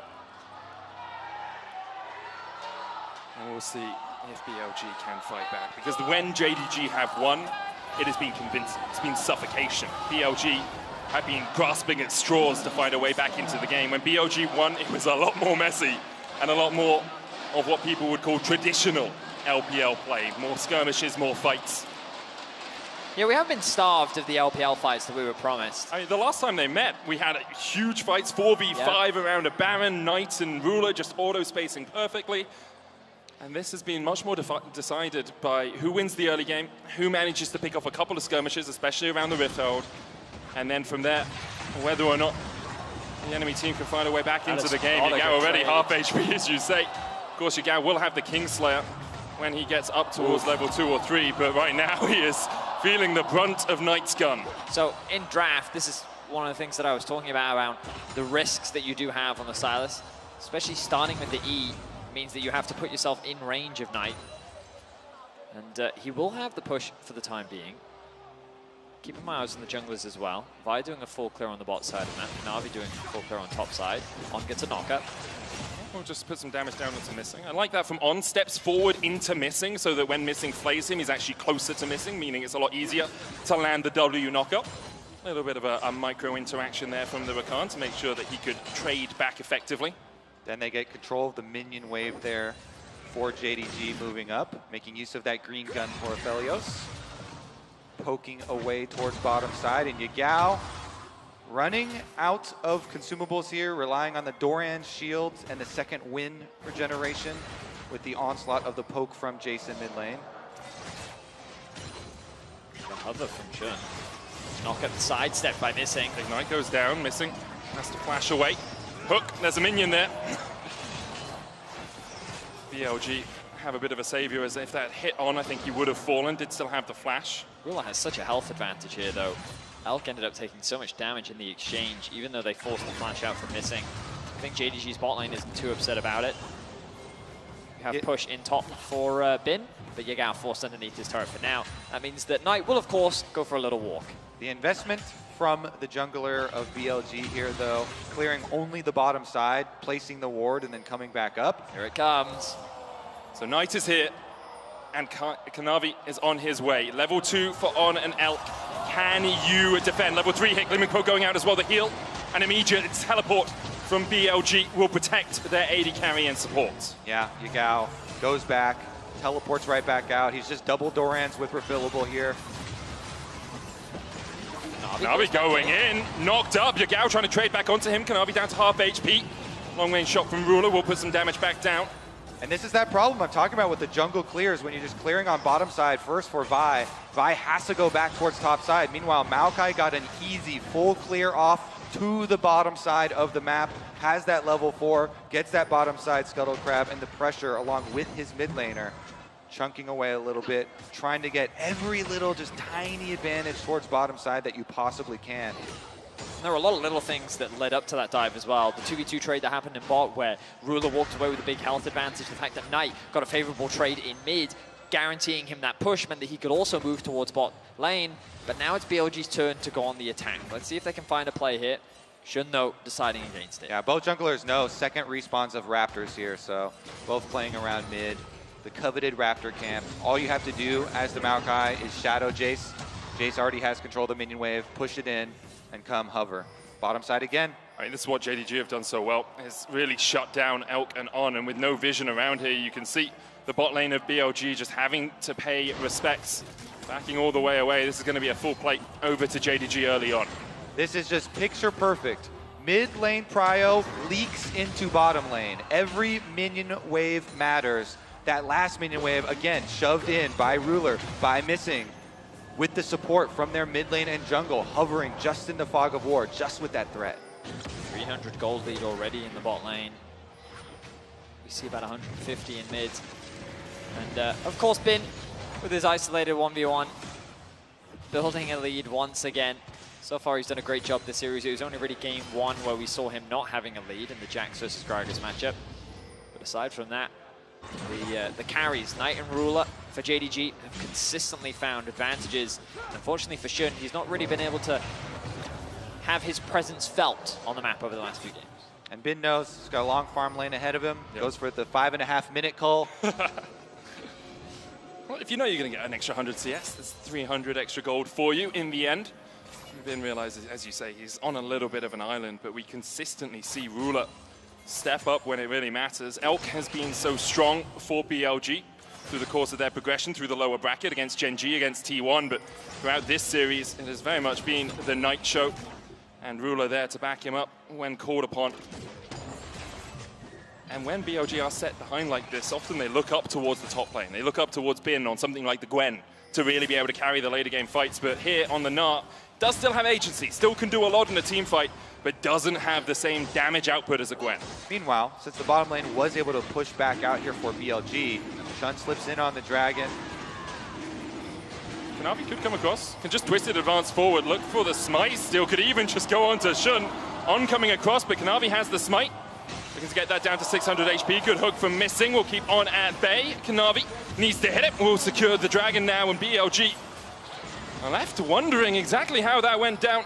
Really just Kanavi coming across and spotting out Shun. Well, Knight was able to move first. The bot lane also not really in a position to offer assistance. And Shun, I think he was just mainly concerned about the collapse. You also look at the level difference between the junglers. A full level advantage in favor of Kanavi. And Shun didn't actually have the support of his bottom lane there, so now they're under attack. Kanavi, with his level lead in the jungle, with the power farming of the Maokai that, remember, started from the very beginning. Easy full clear for him, down to the bottom side of the map. Level 6 Maokai walking in, face check. Shun runs away from it. He's going to respect it, I guess, again, because of the pressure that Knight has in mids. And we talked about how impactful this Jace has been. We're continuing to see it again. The risk of running the Silas is how much agency it gives Knight over the matchup, and now Kanavi focuses his eyes on bot lane. On will block it, Elk gets hooked, but the cleanser out immediately. Good Moonlight Vigil from Ruler, and On takes an absolute chunk of health. In the end, we'll be able to dash away and survive, but that's all Summoners burn for the BLG bot lane. JDG are just so good at utilizing mid-jungle to leak into bottom lane. They go for the dive, they get all the Summoner spells out. Now Elk, all by his lonesome. At least he did get his level 6, so he has his ult to be able to stick around and pick up the minions. I mean, JDG just continue to play around their bot lane so well. It's just so many little things where it's like that initial trade into the wave being in a good state, into then arriving at the right time. Just the coordination on the side of JDG is clearly world class, and they're using it to build a decent lead in this early game. I love that the observers keep reminding us that top lane does indeed exist. Thank you very much. The Rift Herald is also up though, so now if you get bottom side push, it can transition into early roams towards Rift Herald. And again, this is such a big swing point for the game, these fights. We'll see about the next cooldown on Maokai Ultimate, and showing yourself to the Sylas can be very detrimental, of course. Always have to worry about giving over that premium ult to the Sylas steal.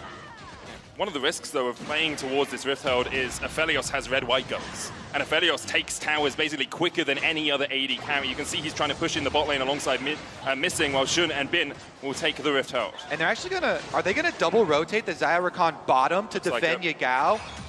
They're actually they're gonna take Rift Herald, knowing JDD sacrifice it, and they're gonna get the 3v2 themselves. We're going forward, there's the charm, he has a lantern, but the lock up onto Ruler. Yagao looking for more, he still has the flash, and Ruler will manage to escape. Really nice from BLG though. They prey on the expected response from JDG, and that is a critical flash. Might come back to haunt them. Rift Herald picked up, plus they defend what was assumed to be a 2v1 on bottom side. Elk not being there meant that they didn't quite have enough damage to get the kill, even though Ruler was so low.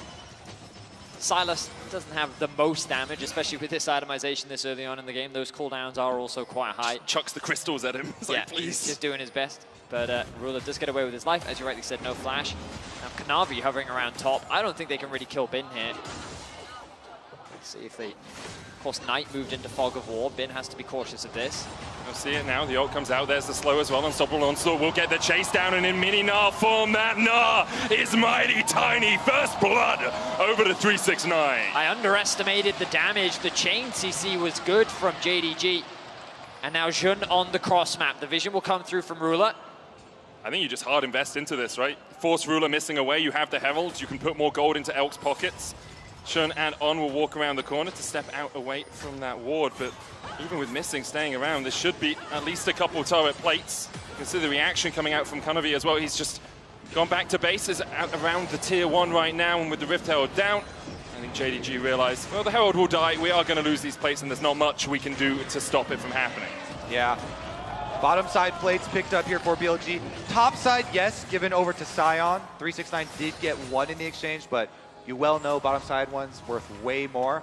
I do, since we have all recalls right now, want to take a moment to talk about those top side wards. If we could scroll up in the river to the ward that Bin placed, which is in the brush right here. There is an evolution that has taken place because junglers, when that ward is placed so much, they hover outside the brush right there.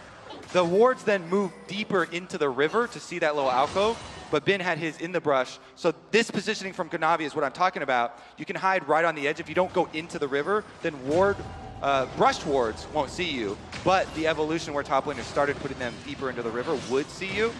And that little difference there, he does get full comboed, so much CC with the Maokai ultimate. Nicely done by JDG. Kunovi leads with the ult, nice follow-up.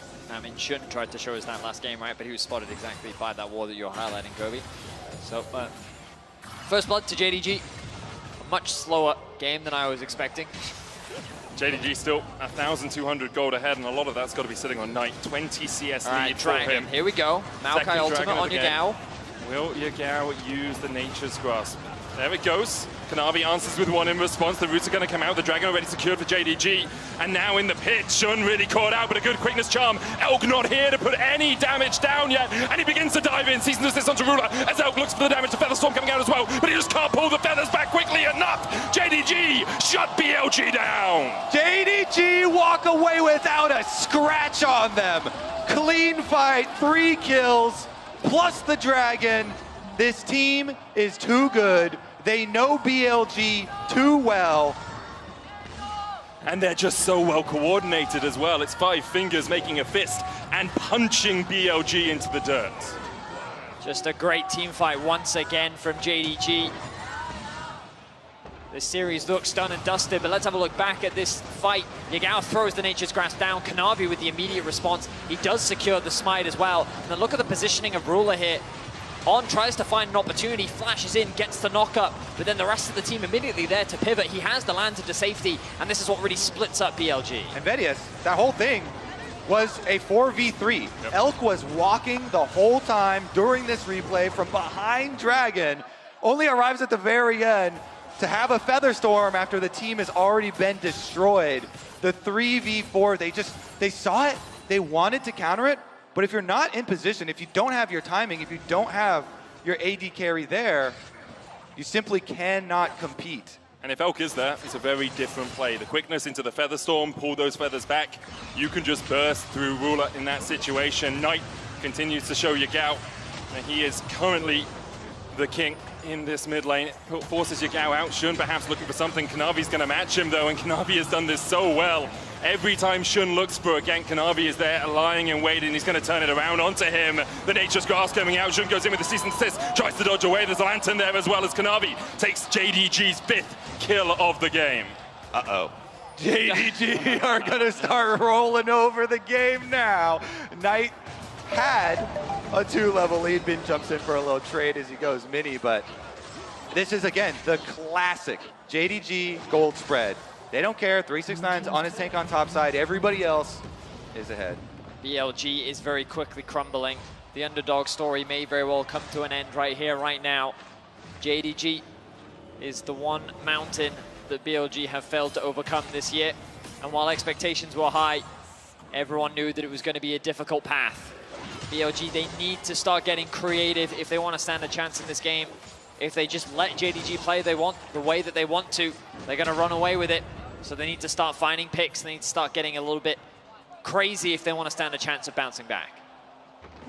Right now, Kunovi is the one who's making the plays all over the map. Bin does respect the fact that JDG could be collapsing and backs away to his tower.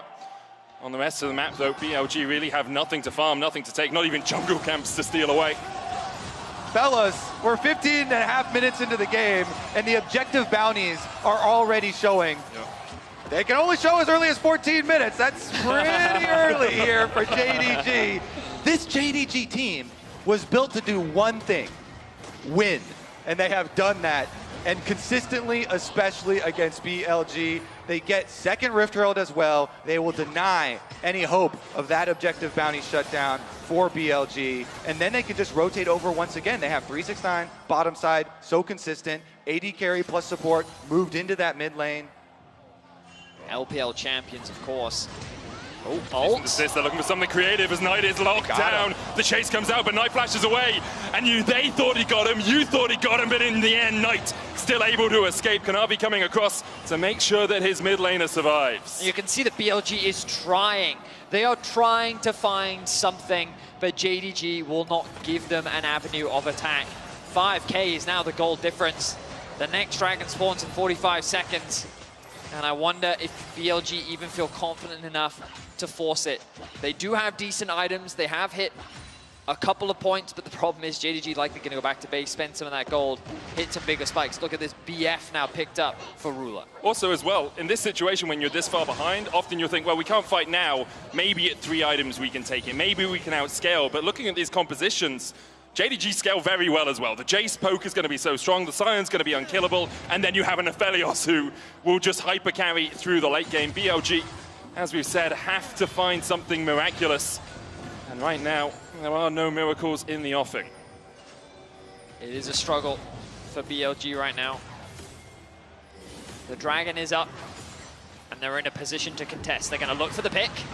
Quantum missing, hook goes down, Shun flashes into it, and the Nature's Grasp will not be enough to disengage. Yagao now caught up by Kanavis, and Yagao will go down to 7-0 in favor of JDG, and they are sending a message. It is an absolute slaughter on the Rift right now. JDG is showing zero mercy as they will walk this Herald into the tier 2. They will secure themselves their 3rd dragon of the game. Bin will force a flash out of missing, but the damage has been done. JDG have just extended their gold lead even further. Oof. All the BLG have been able to hope to get in this game. He's looking for the steal. He's literally just jumping in by himself to try and take it! And Bin secures it! Delays the soul by 5 minutes, and now he's looking for more help, trying to trade with Ruler down towards the top side of the fight as Ruler flashes away. Bin doing everything in his power to wrest some control back into this game. But in the end, the Mountain Drake is his only prize. Just as the hope was about to wash away from the team, Gigabin goes in. He gets an objective bounty shutdown. He gets a dragon for the team. It is a small drop in the bucket. It is one step, but it's something. It's something to build off for BLG. Knight's flash is down. They blew his flash in the last time they attempted. We'll see him. Tries to get away. Shun coming in with the cease and desist as well. And as you say, Knight no flash. No way out for him. Cease and desist locks him down. The Eclipse shield will not be enough. And BLG are finally on the board. Another shutdown for BLG. They're making it interesting here. Bin, another objective bounty shutdown. The crowd going wild for objective bounties is not something I had on my to-do list for today. The wallet from Bin, Nature's Grasp coming out from Kanavi as well. Bin no flash, jumps back in. Kanavi will lock him up. Bin just trying to do everything he can. Will get the hyper out here, but in the end, shut down by Kanavi. At the very least, BLG are finding something on the map. They're trying to create some chaos, disrupt this game that JDG have so beautifully set up for themselves. They will get a tower. They're looking to get another tower top lane. The TP will come through from Knight. Now he needs to be careful. Shun, ulti not available just yet. Does he need to be careful? Immediately Shun loses half his health. Yagao trying to come in from the side as well as Knight dives forward. And the Manamune Eclipse combo is just too much. You could kill him, but he'll take both your heads. Call an ambulance, but not for Knight. 2v1 double. Knight gets revenge on the mid jungle of BLG. And they will quickly convert that into the Baron. He flashes the top Esports logo to remind Yagao who he benched as he joins JDG and is looking to take them to their first international trophy. Baron for JDG, 20 minutes in. They are 7,000 gold in the lead. And the golden left hand of Knight just took down Shun and Yagao. Yep, smushes them into the ground with his sweeper. He knew as soon as he spots Shun there, all in. Hammer form buffs, really, really nice. Takes him out, and then Yagao is trying to peel for him. No hope. It's been said before, but we'll say it again. This was the night that was promised. Domestically, he was a titan, but internationally, he could not prove himself. But here at this MSI, he has cemented himself as one of the top mids in the world, if not the top mid in the world, as he's looking to lead JDG to their first international title. And the entirety of JDG have shown us just why the LPL and they are to be feared. BLG put on a good show getting through the LCK #1, #2 seeds, but in the end, their nemesis, the demon on their shoulder, continues to loom large. The 4 times these teams have played this year, JDG have won every single one, and they are looking to do it once again. Missing going forward, the hook onto On, not going to be too much, but there's good poke from Knight, and now in the bottom lane, JDG are pushing in to open up the base. Mid lane for 369, the rest of JDG down towards the bottom side. That inhibitor tower already down to 10% HP as Kanavi goes for the engage, and Jun is just locked up and just shut out of the picture. Knight diving forward, knocks Yigao back. Bin trying to go mega, but he just can't find any way to get in. The Nature's Grasp out again as JDG look to close it out. JDG with a massive pick are looking to siege onto the Nexus and looking to win it all. 4 players and 2 Nexus towers in the way between JDG and their MSI title. The cannon minions helping them as BLG just retreat to the base. Bin TP's away, he knows it's done. And JDG are the 5 fingers of Knight's golden left hand, and they will claim the prize that was promised. JDG, your MSI champions.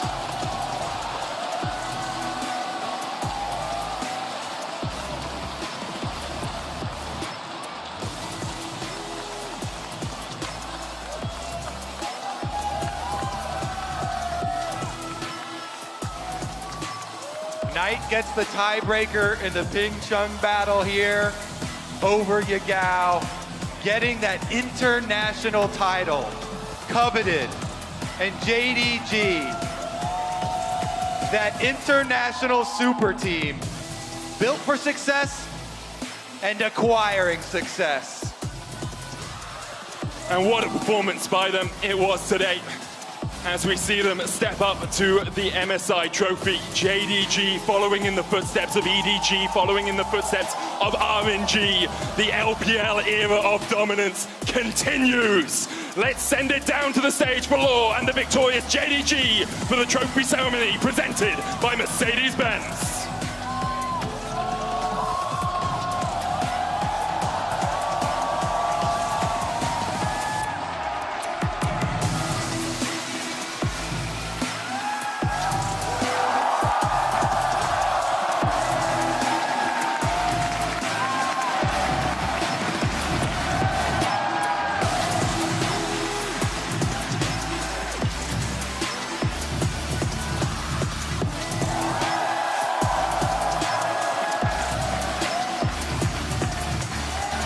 What a performance it was from all of JDG. Obviously, you look at Knight, you look at Ruler, so consistently the carries. Knight today, especially so on the Jace. But everyone on that team did exactly what was needed of them in every single moment. Kanavi, the best jungler of the tournament. Absolutely massive for them. JDG, they had the meta in a headlock. They knew it from the beginning. They had the perfect pieces and played it to perfection. This was the evolution on last year's roster. This was the super team that was promised. JDG failed at Worlds last year to T1, but not only did they get their revenge on T1 and MSI, but they're able to secure themselves an MSI title to boot. Going to go down as well. JDG destroyed 3 before they could blink. It's a 4 versus 5 missing. He's just walking towards them. Cyclone is going to land onto everyone as Kumiushi gets knocked up. He tries to open. It's a double kill for Ruler. The turret is going to fall, but the stun is just massive. Low health bars absolutely everywhere as Kanavi's going to be the one to take down Owner in the end. And it's 2 kills for JDG. Double knock-up to come forward on the wombo combo. Will connect. The Kazik's going to go down carrier. Will follow Faker. Takes Missing out of the fight, but now it's Ruler he has to contend with.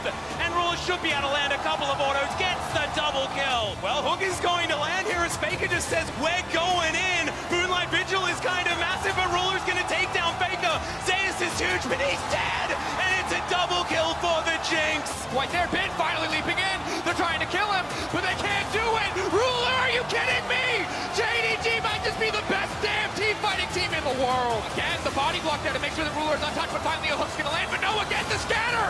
They just will not let Ruler drop. JDG so good at protecting the president. The president's about to rain hell. JDG are just too damn good.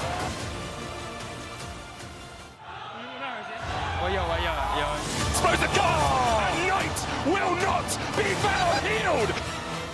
Been 2 Ps away. And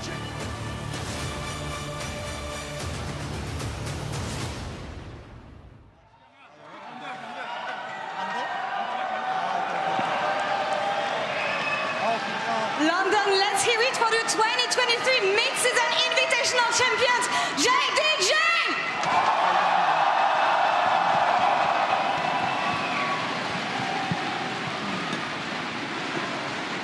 And now please join me in welcoming to the stage Naz Aletaha, Riot Games Global Head of League of Legends Esports. Thank you, Laura.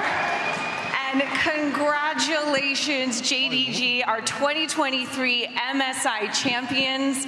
You have showcased some truly exceptional League of Legends on this stage, and you have shown the world that you and the LPL are a force to be reckoned with. 恭喜 JDG 获得了本届2023 MSI 的冠军。你们在本次的比赛舞台上展现了非常卓越的英雄联盟游戏的内容和比赛的竞技，同时也向世界证明 LPL JDG 是最强的。再次恭喜 JDG。 2023 MSI 우승을 축하드립니다. 오늘 무대에서 정말 눈부신 경기력으로 LPL과 그리고 JDG가 정말 무시할 수 없는 강력한 힘을 보유한 팀이라는 것을 증명해내셨습니다. 축하합니다.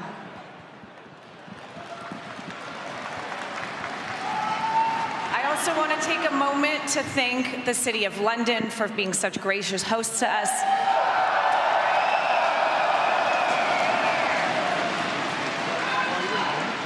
We love London too, and a big thank you to all of the fans here at the Copper Box and everyone watching from around the world. Your energy, your passion, it is so felt, and you have made this mid-season invitational truly unforgettable. So thank you all.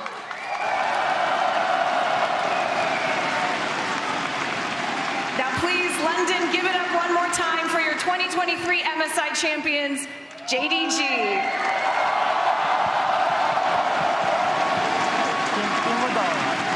Thank you so much. Thank you so much, Naz. And now with that, it's time to hear from our newest MSI champions, starting with the head coach, Home. The expectations towards JDG were immense coming here at MSI. How does it feel for you to cement the LPL and JDG as the best region in the world? 가장 먼저 감독님께 질문 드리겠습니다. 사실은 토너먼트 시작부터 JDG가 우승할 것이라는 큰 기대를 받고 왔는데요. 이렇게 LPL과 JDG가 정말 세계 최강 지역이자 팀이라는 것을 견고히 증명해내신 소감이 어떠신가요? 일단 그냥 사실 쉴 때도 선수들이 이렇게 사실 그래도 힘들었을 텐데 쉬고 싶었을 텐데 솔직히 열심히 연습도 해주고 또 심지어 솔직히 랭크라는 숙제까지 냈는데 애들 해주고 그냥 다들 선수들이 너무 열심히 해줘서 오늘 이길 거라 생각하고 있었고 그래서 그냥 열심히 한 선수들한테 감사하다고 말하고 싶습니다. I just want to say thank you to all my players because they were working so hard for this moment. Especially, I was even giving out homeworks to play solo queue, and then I know that they were working so hard for this moment. So I was confident that we're going to win today. And a dominant victory, of course. First question for the players is going to be for 369. We saw the rivalry between you and Bin over the year. Today is the 5th time you beat him on the Rift. How personal is this victory today? 第一个问题想问到369选手，其实369选手和冰选手之间的对决可以说是历史渊源已久了。在今天的这场对决当中，已经是你目前为止第5次在今年击败他了。你觉得这场胜利对你个人来说意味着什么呢？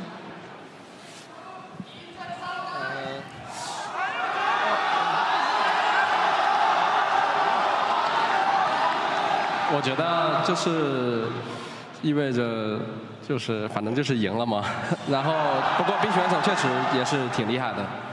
From my perspective, we got this win eventually, but I do think Bing is also a very strong player. Definitely.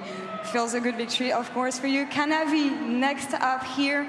JDG trusted you throughout many iterations of the team. You've been with the team since 2020, hoisting the trophy today, staying throughout all these years with the team. What does it say about the trust JDG has for you and your achievements?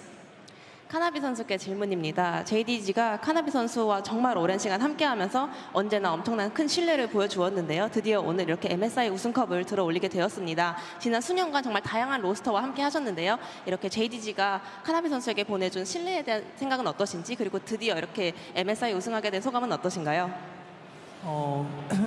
첫 국제대회 우승하기까지 4년 걸렸는데 이제 앞으로 좀 더 나은 모습 보여가지고 남은 LPL 서머나 이제 롤드컵도 계속 우승할 수 있도록, 그리고 팀이 좀 더 발전할 수 있도록 더 열심히 해야 될 것 같아요.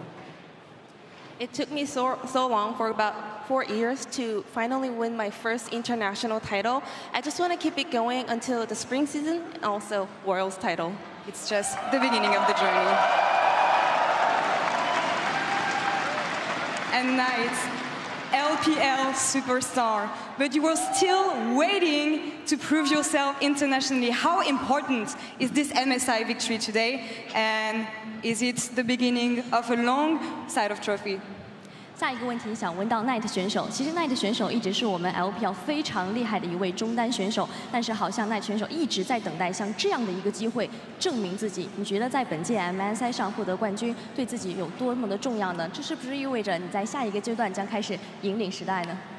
就这冠军对我来说就很重要吧，就拿着也非常开心，就证明我是有实力在世界上拿成绩的。Actually, I do think this MSI 2020 trophy means a lot to me. It proves that I'm a stronger player. I deserve it. Definitely, you deserve it. And Ruler, you won it all now. World champion, LPL champion, LCK champion, MSI champion now. Are you finally the best ADC in the world?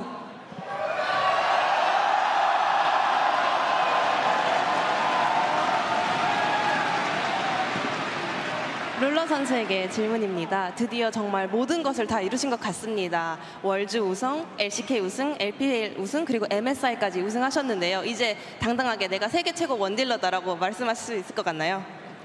그래도 아직은 세계 최고 원딜러라고는 말할 수는 없겠지만 올해는 저희가 주인공일 것 같습니다. I want to wait and see. Not yet, but I think we are the main character of 2023.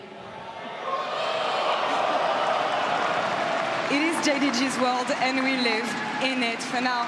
And missing, I'm guessing that today's match was personal for you. I saw the flash emotes between you and Elk on the reef with the WE emote.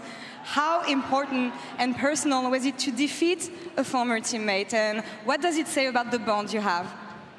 今天我们在比赛当中看到 Missing 选手和 Elk 选手在游戏内都亮了 WE 战队的表情。我们都知道你和 Elk 之前都是前队友，你觉得今天这一场胜利赢下来之后，对你个人来说意味着什么？同时，你又是怎样看待自己和 Elk 选手之间这样的作为前队友这样的一种联系呢？今天赢下前队友，感觉怎么样？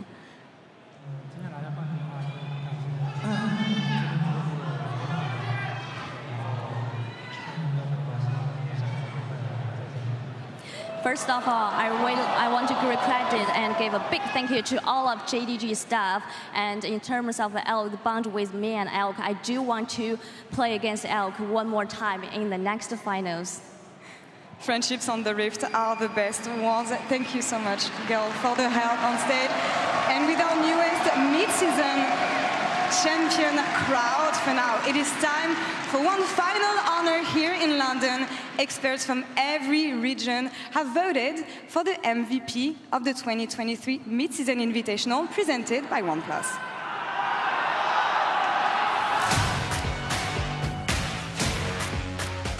was no opportunity. It's 369. Yeah, he is going to flash in. Doesn't manage to get the body slam onto both of them, but it's still going to be fine. The Jinx is taken down, and Carrier just going to vacate the area. Kanavi, of course, knows now that he has been spotted. Blast cones his way over there. Kanavi trying to fight back, but already Owner is going to get the flash. He's into the brush, though, and Knight, he comes running first blood for Kanavi. Well, here's the flash. Tibbers comes down yet again, but this time he manages to get off the Lamb's respite. The charm is fantastic, though. They take down the Rakan, but there goes the Kindred as well. Double kill for Knight. Is another fight for JDG. As now Ruler has to deal with him. Owner gets into the backline, but Ruler flashes. Oh my god, he gets excited, and Gwen is not immune today.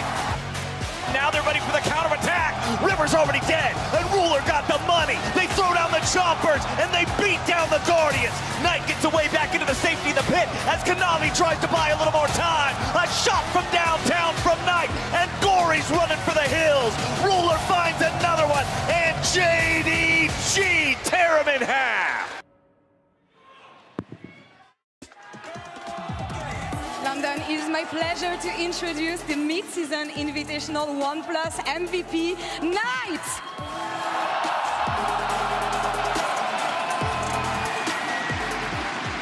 Knight, congratulations. I just heard that this victory may be special for you, as is it your birthday today in London time? Tomorrow will be your birthday in China, but how does it feel to get the birthday win today? 恭喜奈的选手获得了本次比赛的 Finals MVP 这一项荣誉。其实今天可能对你来说又有一个特别的意义。从伦敦时间来讲，今天是你的生日；在中国时间，明天是你的生日。你觉得在这样一个特殊的日子里获得本次这项荣誉，感觉怎么样呢？就生日能拿冠军就已经特别开心了，然后现在还有这么多人为我们加油，就很开心。I'm very happy to get this honor, this Finals MVP on my birthday. Especially we have so many crowd here cheering for us. It makes me feel much better. And you had the audience cheering for you throughout the entire tournament. Is there anything you want to tell the fans here today in London? 其实，在整个旅程当中呢，现场都有很多粉丝为 Knight 选手加油助威。在今天赢下比赛之后，获得 MVP 之后，跟大家有什么想说的吗？就也谢谢大家一路支持吧。就我们京东也一路也不容易，就队员都很辛苦，就训练到现在才拿下冠军。So first of all, thank you so much for your support all the time. And by the way, I also want to give credit to all of my JDG teammates. We have really worked so hard until today that we got this win. An important win for sure. Up next, Worlds. 还有什么其他想说的？就谢谢大家来支持我们。Thank you so much for your support once again. Christina, thank you so much. Knight, thank you as well. Congrats on taking the 1+ MVP. I will let you join your team now. And London, once again for JDG, please.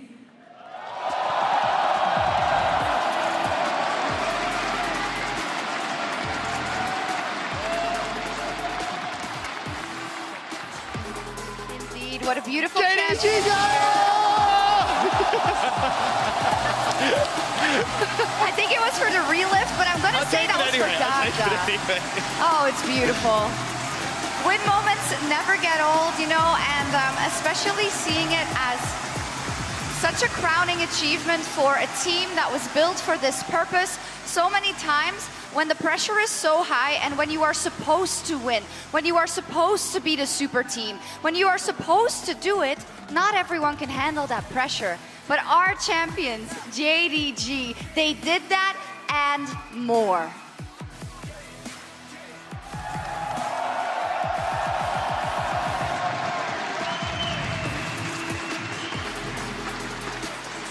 An incredible moment for JDG.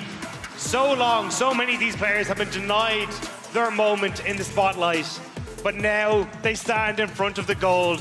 They stand proud and they stand for the LPL. It's awesome. I love that you highlighted that. It's for the LPL. We had an LPL versus LPL final. There is no doubt about it. The strongest region in the world, very strong at every MSI. But it's really interesting how everything has evolved here, Chronicler, and that this is what we get. The first time that we could get an LPL versus LPL final. Yeah, it's fitting, right? We keep going back to it. The historical performance of the LPL has been incredible, so consistent, over the last, 6-7 MSIs. G2 stuck in there for a little bit, but outside of that, it has only been them being able to string victory after victory. Well, I think the most impressive thing about JDG's win here for me is how dominant it was. They really did seem head and shoulders above every single other team at MSI, which is not an easy achievement by any means. I think they're by far the most dominant team we've seen internationally in like 3 years, right? Because so many of MSI and Worlds over the last couple of years has been 5 games, underdog stories, but from the beginning, they were the favorites.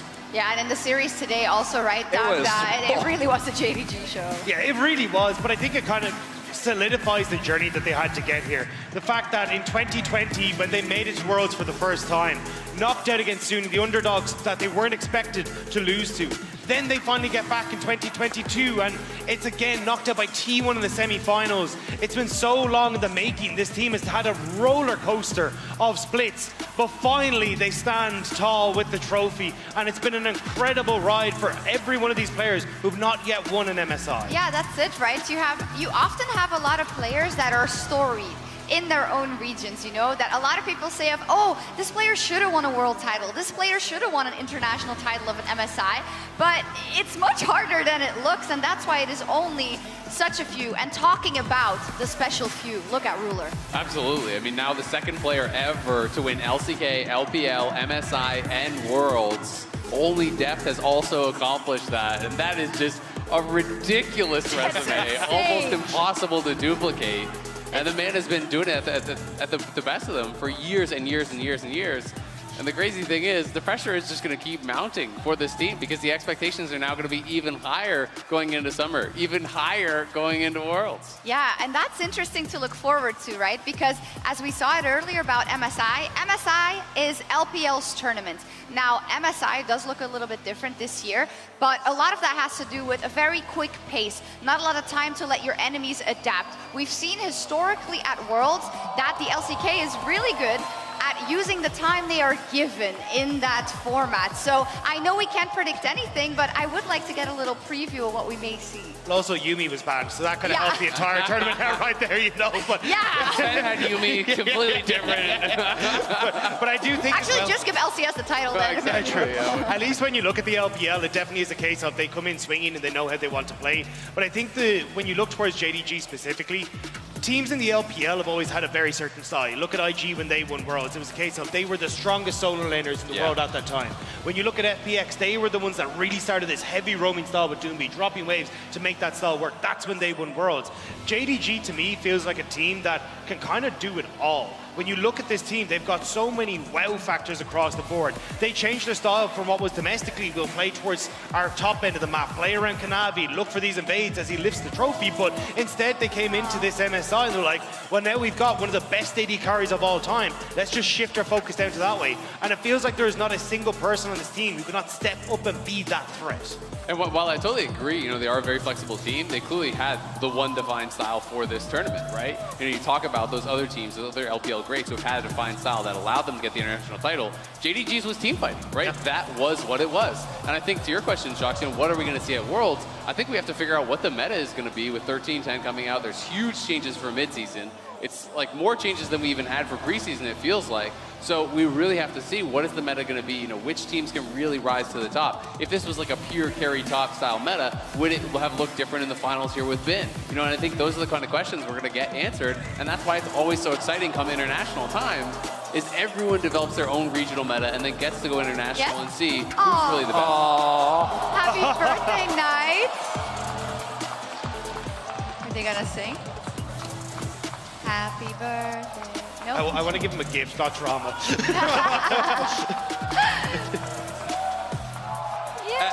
And while we're focusing on Knight, right, I think it is always so amazing to see a player actually reach their full potential, right? There's been so many stories about players that, as good as they are domestically, when it comes to the highest level of play, it might be good, but they might not be as good as they are domestically. And look at him feeling happy, and understandably, what an incredible tournament from this man. Hey, I'm seeing a trend. We were talking about it yesterday, Chronicler, because you didn't know, but we had a moment after FLICKR won Worlds that he had a broccoli that he was eating on stage. Knight is now eating a piece of the cake. You know, only the greats have a snack on stage. I mean, oh really? It's just it's all rigged. It's whoever has their birthday during Worlds is gonna win. You gotta figure it out.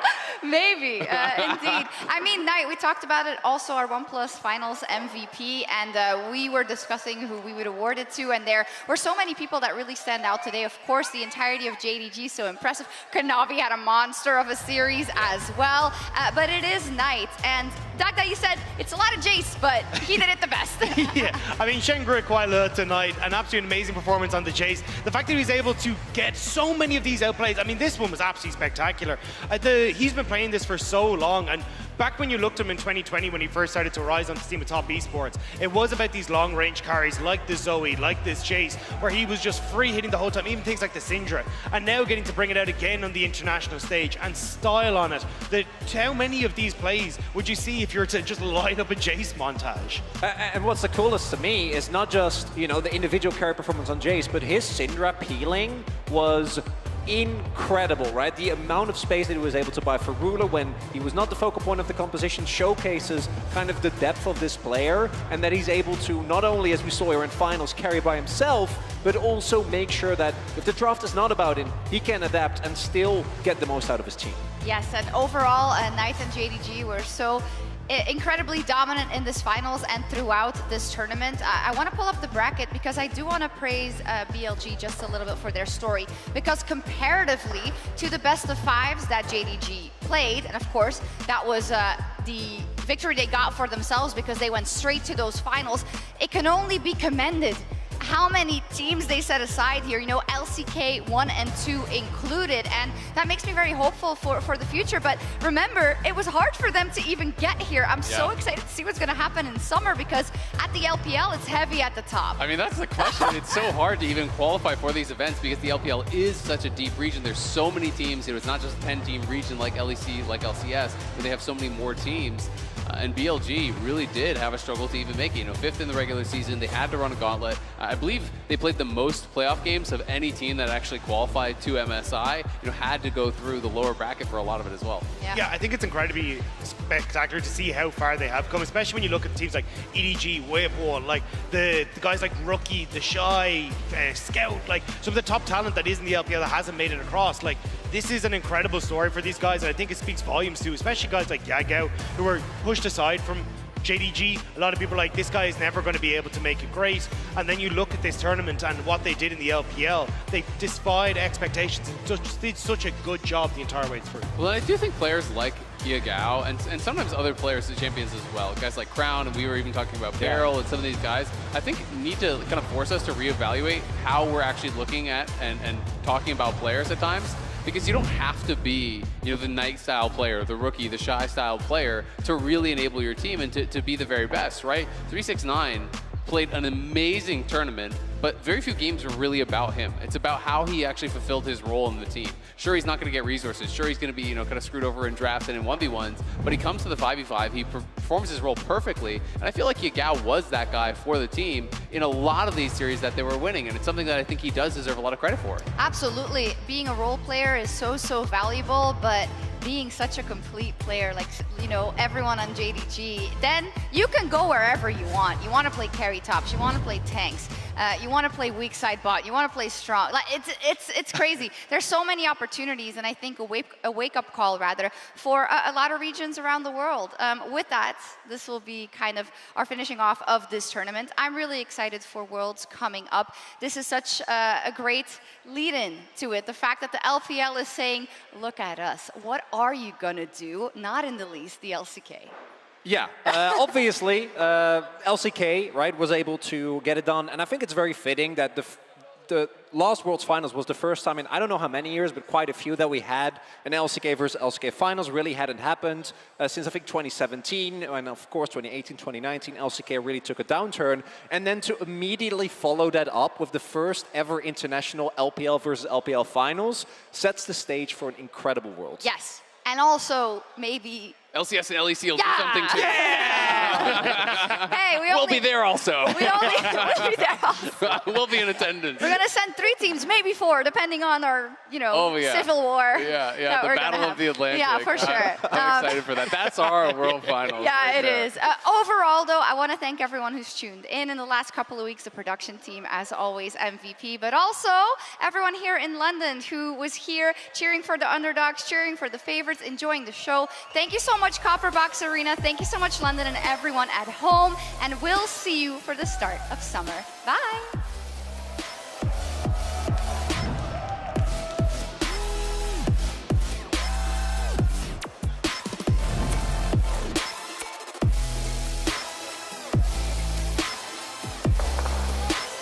But he's a tanky boy and he's difficult to kill. One more order will be enough, and Bin secures it. JDG now starts to push in mid, on hooked. The TP immediately, the flame chopper's down. Still looking to chase back forward. Twisted advance, and now Knight is surrounded by BLG, the explosive gas. And Knight will not be found healed in the final moments to keep him alive through the unleashed power. And now Elk is just standing with a massive Gragas in his face. And JDG punish the over-eagerness of BLG. Bin puts the needle work down, try to trade in. Kanavi going back in with a Cyclone, chases him down. The knock-up with a decimating smash for the healing from the needle work has been almost snips through Kanavi. Just keeping the rest of JDG distracted because the Infernal Soul has been secured. And look at what it does! BLG wipe away JDG. You have the momentum from beating Gen G, from beating T1. Missing it out. We were ye to each other. Obviously, we're on the team together. Sending Ruler up there with it. Missing stun, locked up, isolated, but still just able to dash out in time. Shun going back forward, Glacial Prison gonna go wide as Shun is locked up. Trying to heal, trying to get away. Elf doing the same. He has the flash, has the cleanse. Will use it to escape the decimating smash, but On cannot do that, and he's turned off. Bin now put in the trash by JDG. Elk not here to put any damage down yet, and he begins to dive in. Season assist onto Ruler as Elk looks for the damage. The Feather Storm coming out as well, but he just can't pull the feathers back quickly enough. JDG shut BLG down. Ulti not available just yet. Does he need to be careful? Immediately Shun loses half his health. Yagao trying to come in from the side as well as Knight dives forward. And the Manamune Eclipse combo is just too much. You can kill him, but he'll take both your heads. Call an ambulance, but not for Knight. 2v1, and JDG are the 5 fingers of Knight's golden left hand. And they will claim the prize that was promised.